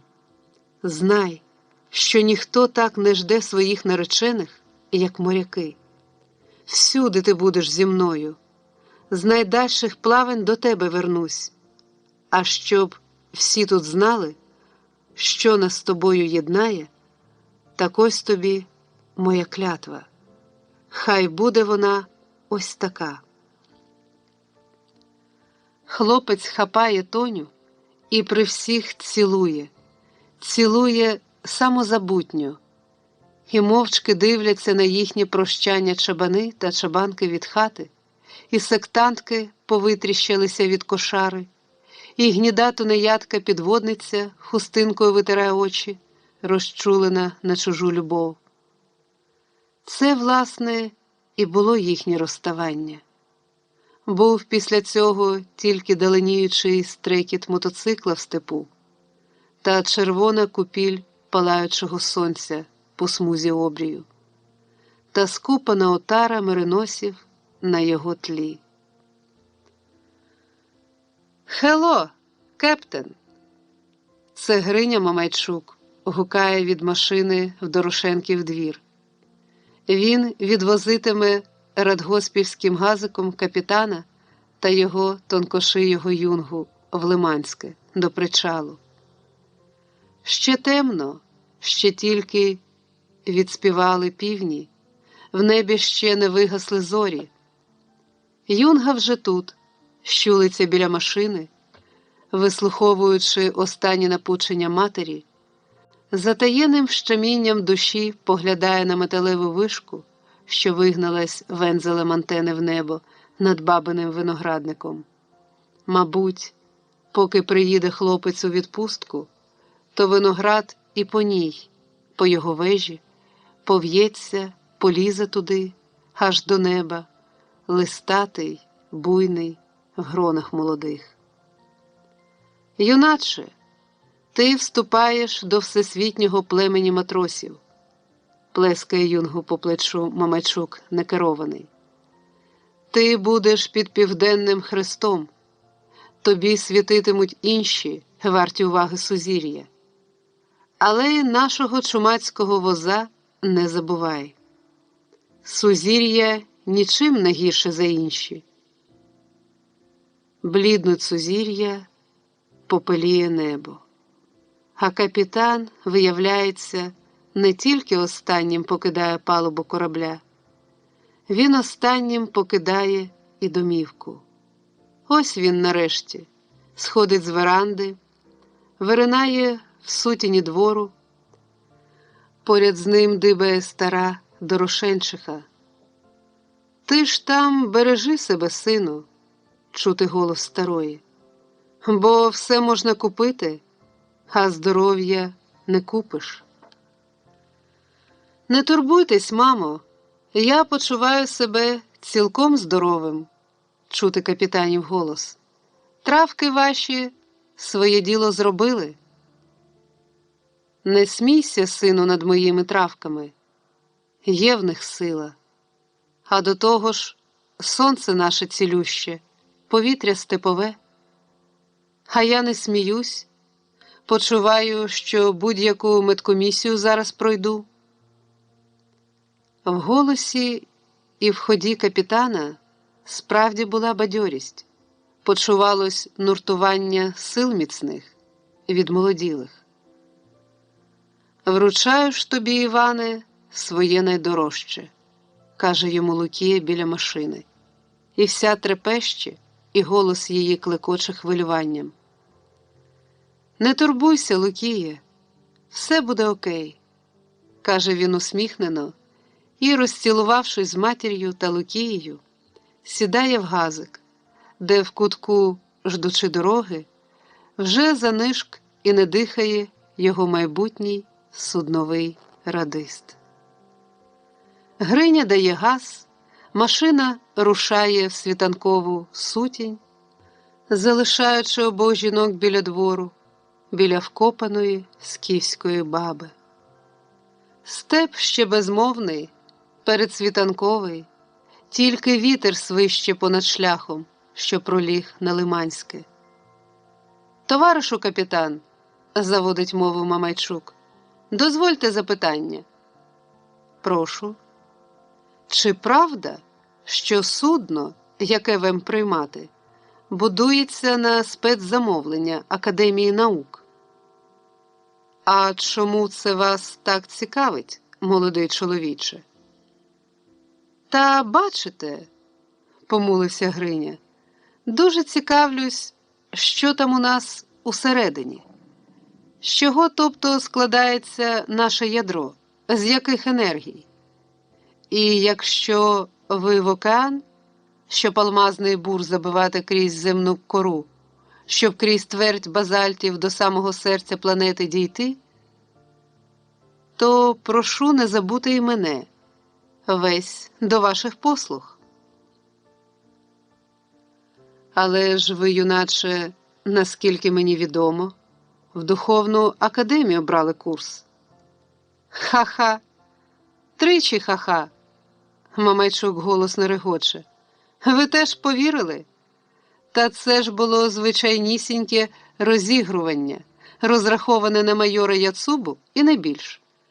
щоб до бороди моєї не чіплявся, щоб розвивав у собі хоч запізніле почуття гумору.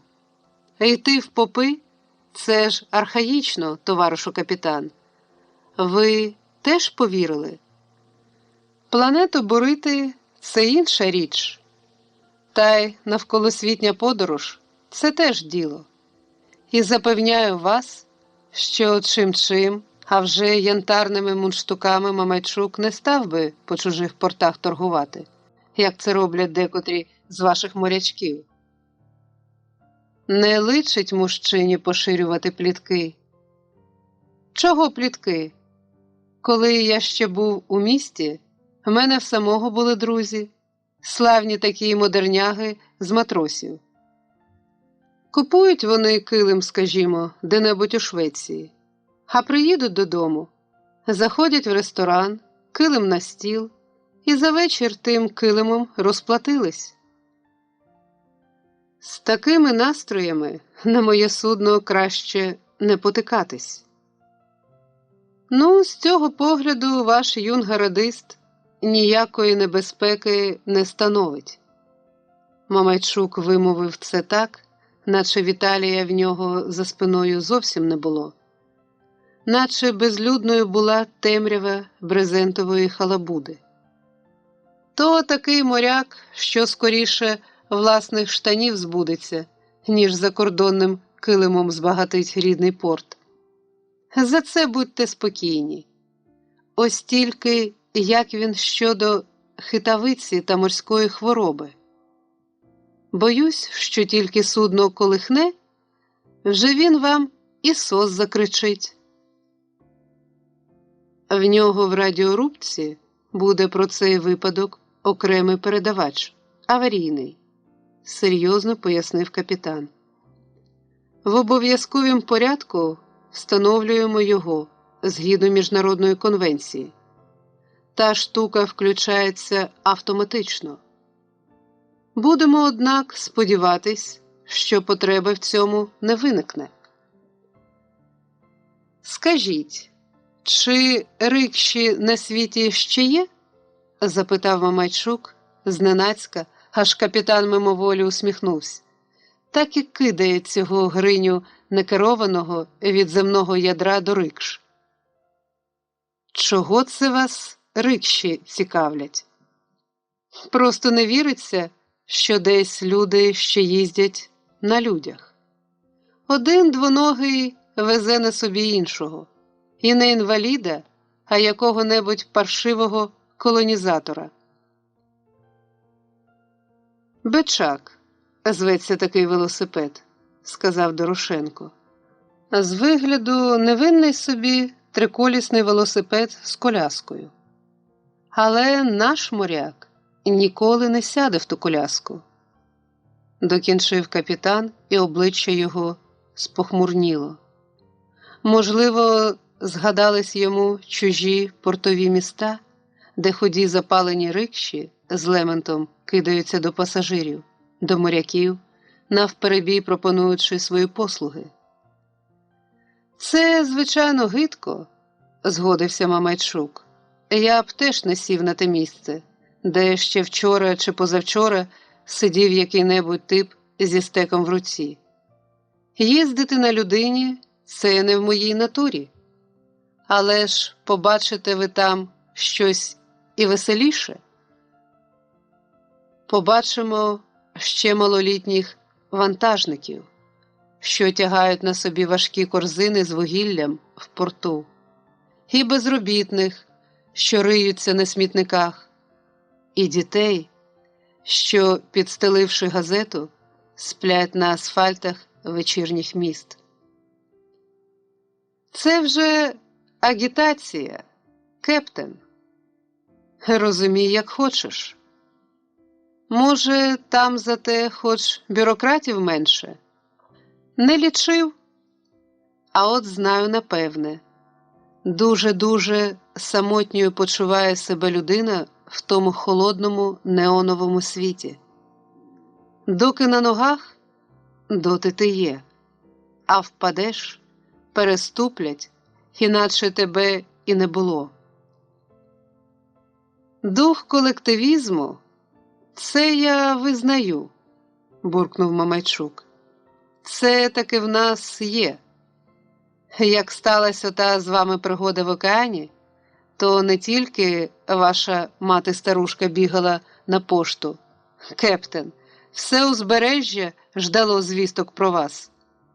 Або, коли цих он двох розшукували, що їм старе списане судно видалось було на Ноїв ковчег. Всі племена таврів піднялись на розшуки, стали як один колектив. А дозволите вжити ароматичного зілля? Недбало кинувши на губу сигарету, Мамайчук так само недбало креснув до неї вогником запальнички.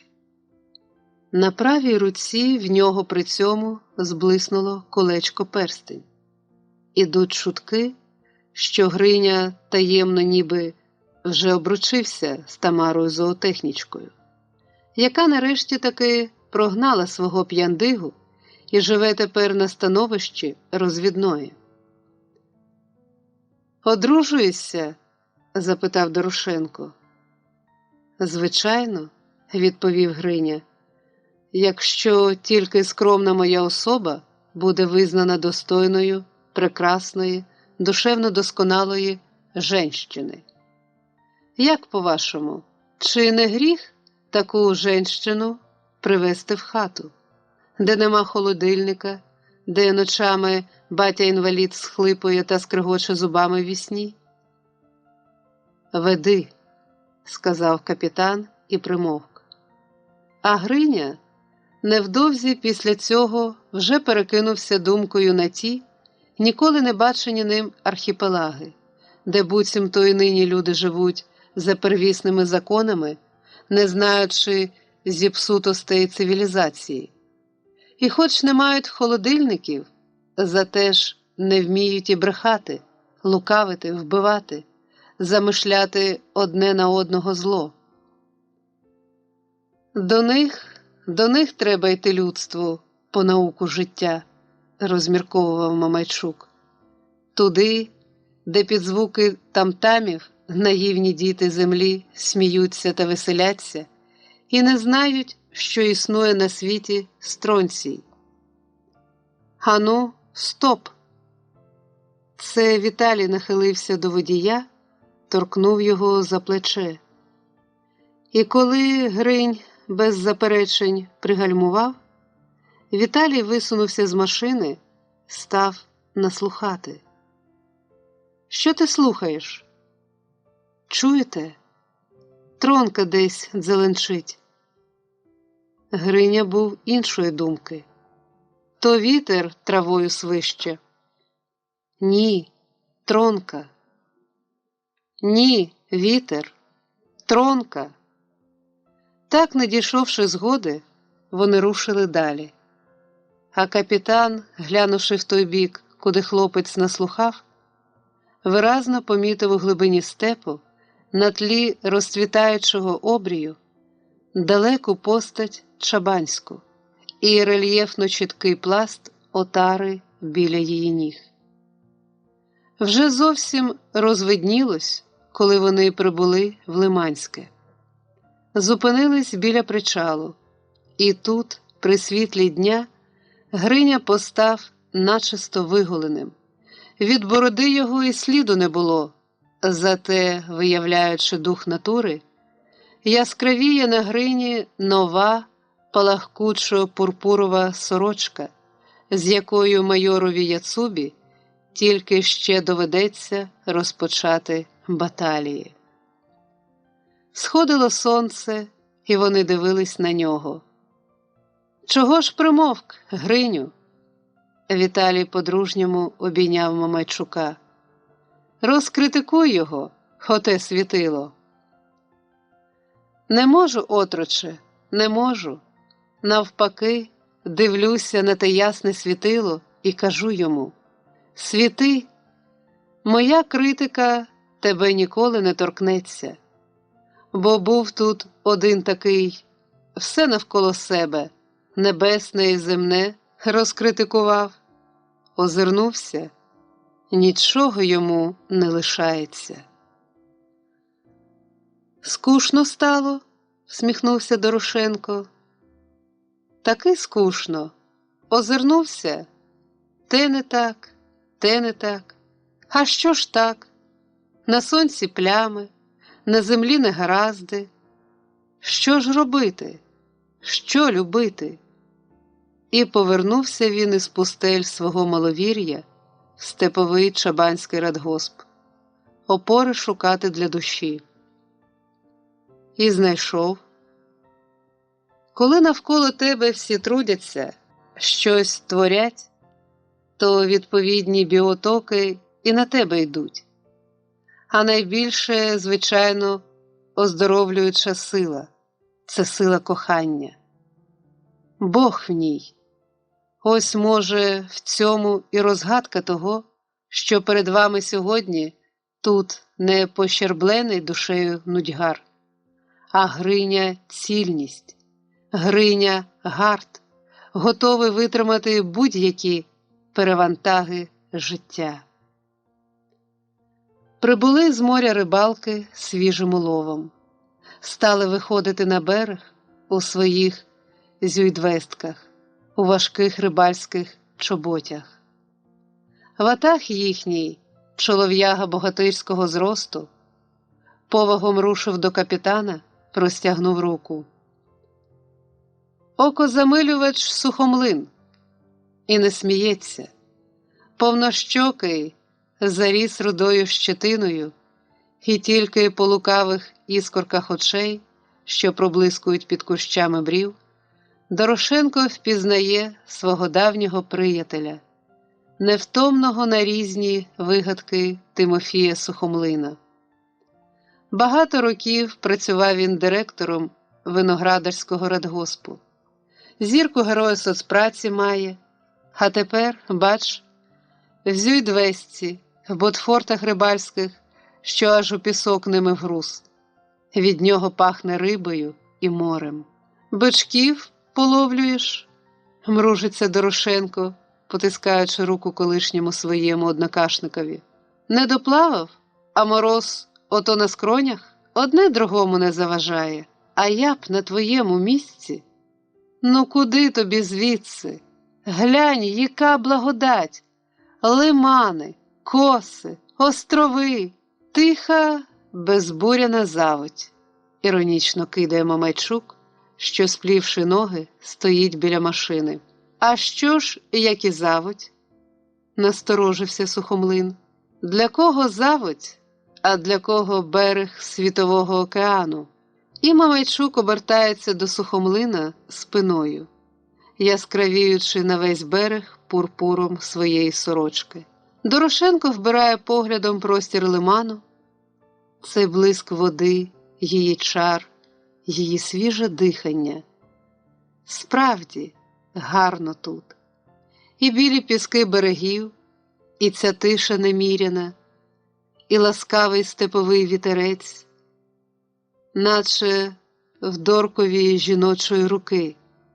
Є щось таке невимовно ніжне для нього в цих бризах, освіжаючих вітерцях, що віють вдень з моря, а вночі з суші, і що мов би єднають у вічнім круговороті і море, і степи. Але з чим порівняти оту заобрійну далеч, що має в собі таку звабу і викликає такий злет душі? Так, це тільки берег великого океану, заповітне місце, звідки чути поклик просторів, неспокійних доріг, що, здається, із смертної постелі підняли б Дорошенка. Ще в океан, ще хоч один рейс, навіть якщо він і буде твоєю лебединою піснею. «Спорудимо юшку», – каже Сухомлин, вибираючи найкращих бичків кнутів, що лисняться уже в корзинах серед битого льоду. Вибрав, відійшов осторонь, заходжується лаштувати вогнище. Рибалки тим часом вивантажують решту риби, розвішують на пакіллях мокрі сітки. Дорошенко підходить до Сухомлина і, присівши, береться разом з ним чистити кнутів. «Ну, розкажи ж, Як це сталося? Запитує, коли вони зостались удвох. Як це ти, в окозамилювачі, пошився? Труджусь, басить Сухомлин. Ловлю рибку для всіх громадян Радянського Союзу. Славні батоги, розглядає Дорошенко бичків свіжого улову. Половив би і я. Так чого ж? Будь ласка, приймемо. Іншим разом піду ось, поплаваю ще. Сухомлин безболісно сприймає запитання. Спокійно чистячи рибину, починає повагом розповідати про те, як на автомобільних скатах погорів, на тих скатах, що незаконно закупив був їх цілий контейнер, десь аж на сибірській новобудові. Потім насмішкувато, мов би глузуючи з себе, розповідає притчу про виноградарську комсомольську молодіжну ланку, що нею він на нарадах козиряв. Хоч та ланка складалася в основному з таких комсомолок, у яких уже й онуки були. Отак я жив, отаким був. Діляцтво живий світ було заступило. Жив у стані такої нагвинченості, що людей не помічав, себе не бачив. Тільки тут оцею людиною себе відчув, Іване. Уявити не можеш, що це таке бути директором та ще Винрадгоспу. Стільки тих дегустаторів на світі. Їдуть звідси, їдуть звідти, ведеш їх у підвали, пригощаєш, а декотрий ще й каністру підмостить, наточи й додому. А тоді на всіх активах ще тебе ж і чехвостять, як Сидорову козу. Але ж і героя таки дали. Який з мене герой? Хіба що за телефонні дзвінки, їх справді не кожен витримав би. На квартирі в мене телефон, це ж так належить директорові. І уявляєш, всі дзвінки, чи з бригад, чи з району, чи з міліції, чи загод скоту, всі через тебе. Серед ночі тарабанять, викликають, круглий рік штурми, аврали, нагінки. З кожної наради повертаєшся в синяках. Вліплять доганянку отак, забудь здоров. І то життя. Діти повиростали, я їх майже і не бачив. Книжки ніколи було почитати. Ось тут, в Рибартілі, як став сторожувати, тільки і начитався волю. Влітку, поки козакував одинцем, стеріг рибальську хату, отам у затоці. Цілий університет пройшов. За скільки років уперше над своїм життям мав змогу подумати. Та невже ж це ми, думаю, степовики, потомки могутніх антів Подніпров'я? Стаємо окозамилювачами. Невже ж це ти, товаришу Сухомлин, совість на медаль проміняв? Як пішло викриття окозамилювачів, повіз я медаль у райком, хотів здати. Сам, кажу, здаю. Не прийняли. Носи, кажуть, на здоров'я, коли дали. Бо не зовсім же вона замогоричена. Ти таки, як віл, трудився. Є окозамилювачі злісні, непримиренні. Вони ще й зараз лютяться. А я по щирості кажу – спасибі. Спасибі тим, хто вивів мене на путь праведну. Та хіба тільки мене? Як ото після градобою колоски на ниві підводяться, так зараз підводяться, відходять душею люди після того, що було. Тільки який зовсім уже зламаний, то так і зостанеться лежати, приплесканий у багнюці. Віриш, душею поздоровшав. Аж сам дивуюсь тепер. Як міг до такої ганьби, до приписок дожитись? До того дійшов був, що всякий непотріб напував, загощав, щоб тільки слави добути. А що та слава? Якось у місті в галереї картину бачив. Дідугану такий, якби й я, тільки босий, голий голісінький, із крильми на спині. Мчить кудись. Довго метикував я, поки догадався, що то ж алегорія. Тож у такий спосіб час намальовано, бо час старий і час летить, мов на крилах. Хрести, ордени, медалі купою на землі. І той крилатий дід безжально топче їх босою своєю ногою, бо слава для нього – ніщо. Топче купу монет, різних там динаріїв, попирає їх ногами, бо й багатство для нього теж нічого не варте. Бережно тулить до грудей лише книгу, на якій написано «Істина». Істина, тільки вона й йому дорога, за все найдорожча. Дорошенко слухав і не впізнавав колишнього Сухомлина. Кілька років тому бачив він його заклопотаним, очманілим, задуреним безліччю справ. Навіть поговорити з ним до ладу не зміг, бо Сухомлин саме тоді ждав якоїсь комісії. Почував себе як на голках. Вибачився і помчав у винні свої погреби сам наводити ажур. Задобрював, комбінував, підмазував. Весь світ його тоді до цього звівся. І ось тепер Дорошенко бачить перед собою людину, мов би відроджену, з оновленою, розкріпаченою душею.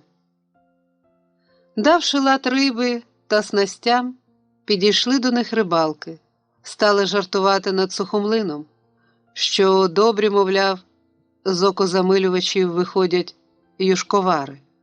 Ватаг не ображався. «А ви, значить, знову в рейс?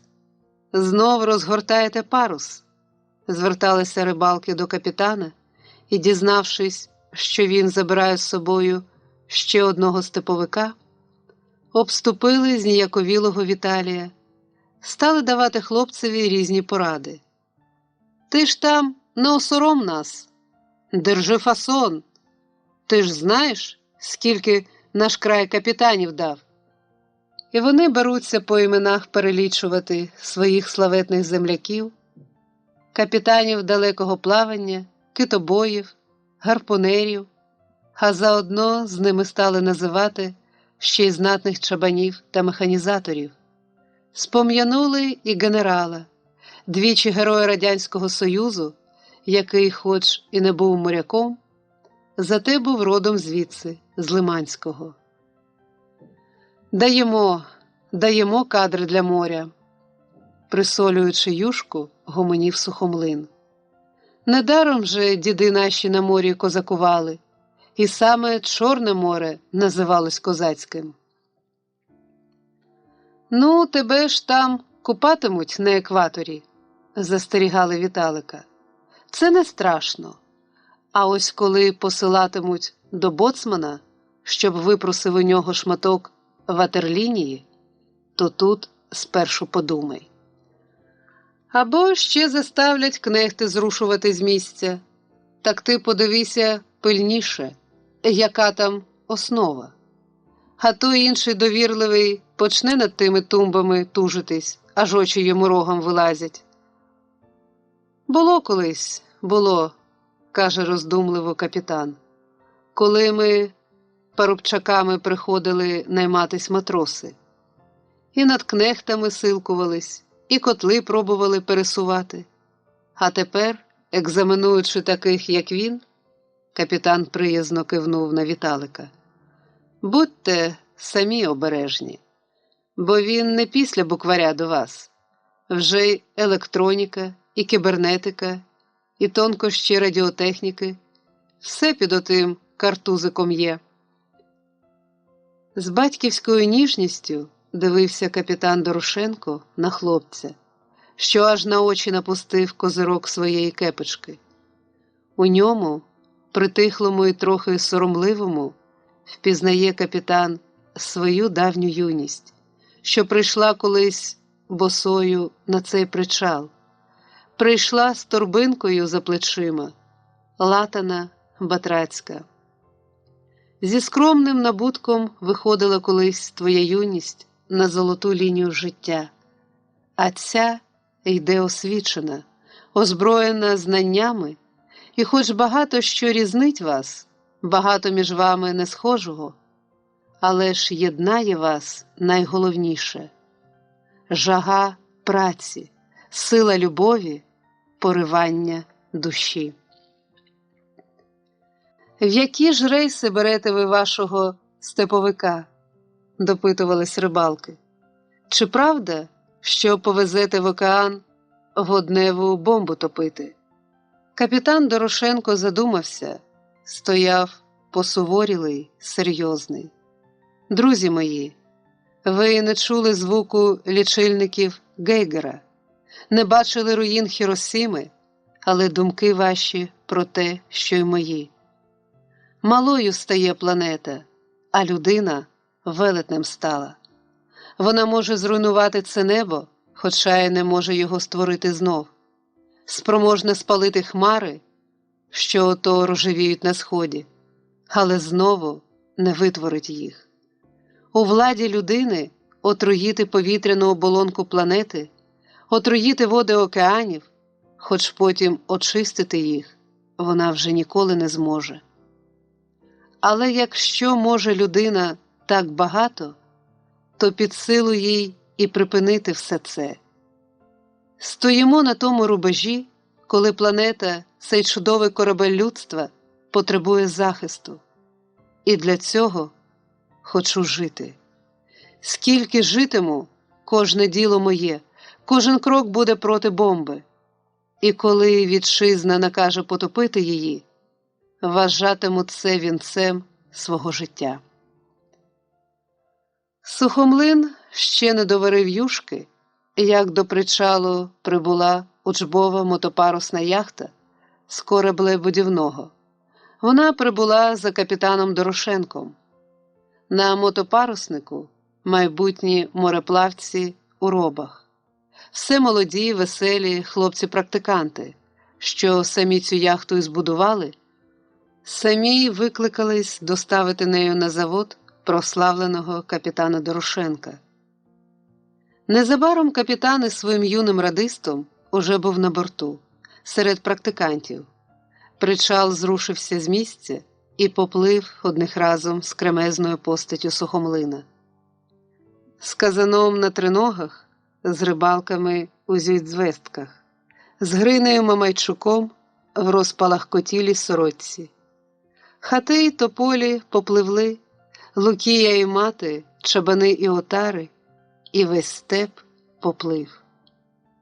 Туго набито паруси, дужий і рівний вітер легко жене яхту по воді. Буде ще після цього простір лиману, і вітер попутний, і біла заметіль чайок над головою, аж поки виникне на обрії, залятий сонцем заводський берег, і перед очима капітана з'явиться судно, що жде його на стапелях. Добре він знає, здавна знає ту степову корабельню, весь величезний берег у високих кранах, а в їхньому чорному лісі жевріють, мов червоні велетенські вогнища, закладені кораблі. Крани, червоно палаючі борти будованих суден і зелень тополь. Вся територія заводу в пірамідальних струнких тополях, усі цехи. Он він, його красень, височіє над тополями, на залізобетонному стапелі, грудьми до сонця, до океану. Ще кипить там зараз робота, величезний колектив кораблебудівників, друзів твоїх, знайомих і незнайомих. Невтомно, день за днем будує це судно, що його вести крізь бурі, крізь шторми та урагани. Тобі. Розміреним будівничим гуркотом зараз повниться та степова корабельна, Вирує там трудове життя, лунає скреготом, ударами, шумом молотів, сичанням газових різаків, б'є сліпучими спалахами і зоропадом електрозварки. Кожен творить щось своє, робить ніби мале якесь діло. Той зварює шви, той перевіряє їх, коли треба рентгеном, той столярує, той фарбує, високо зіп'явшись і ганяючи шариковою щіткою по випуклості борту або пульверизатором насіває фарбу. Жінки клопочуться з ізоляційним матеріалом, з отією самою синтетичною скловатою, захищаючись від її гострої пилюки марливими пов'язками. Ще інший хтось уже оснащує рубку радіоапаратурою, встановлює навігаційні прилади, а в цілому, як вершина, як апофеоз всієї їхньої праці, виростає цей красень корабель. На спускових доріжках невдовзі уже змащуватимуть полоззя салом, не тим салом, що ним любили закушувати чумаки, а спеціальним технічним, що його привозять сюди в бочках і на території заводу перетоплюють. Сала треба величезну кількість на кожен спуск. А коли настає день спуску, він виливається тут у справжнє свято труда.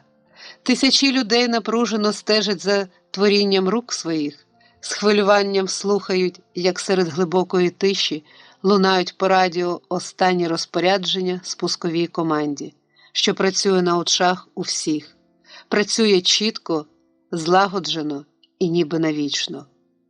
Ключами розгвинчують блоки, вибивають молотами клиння, аж поки все звільнено, і вся споруда корабля, піднята на високому стапелі, утримується вже тільки двома курками. І трос, що зв'язує курки, натягується струною. «Рубай курки!» І здригнеться тоді на стапелях цей молодий океанський велетень, і плавко величаво посунеться по змащених полоззях з території заводу назустріч воді, назустріч океанові.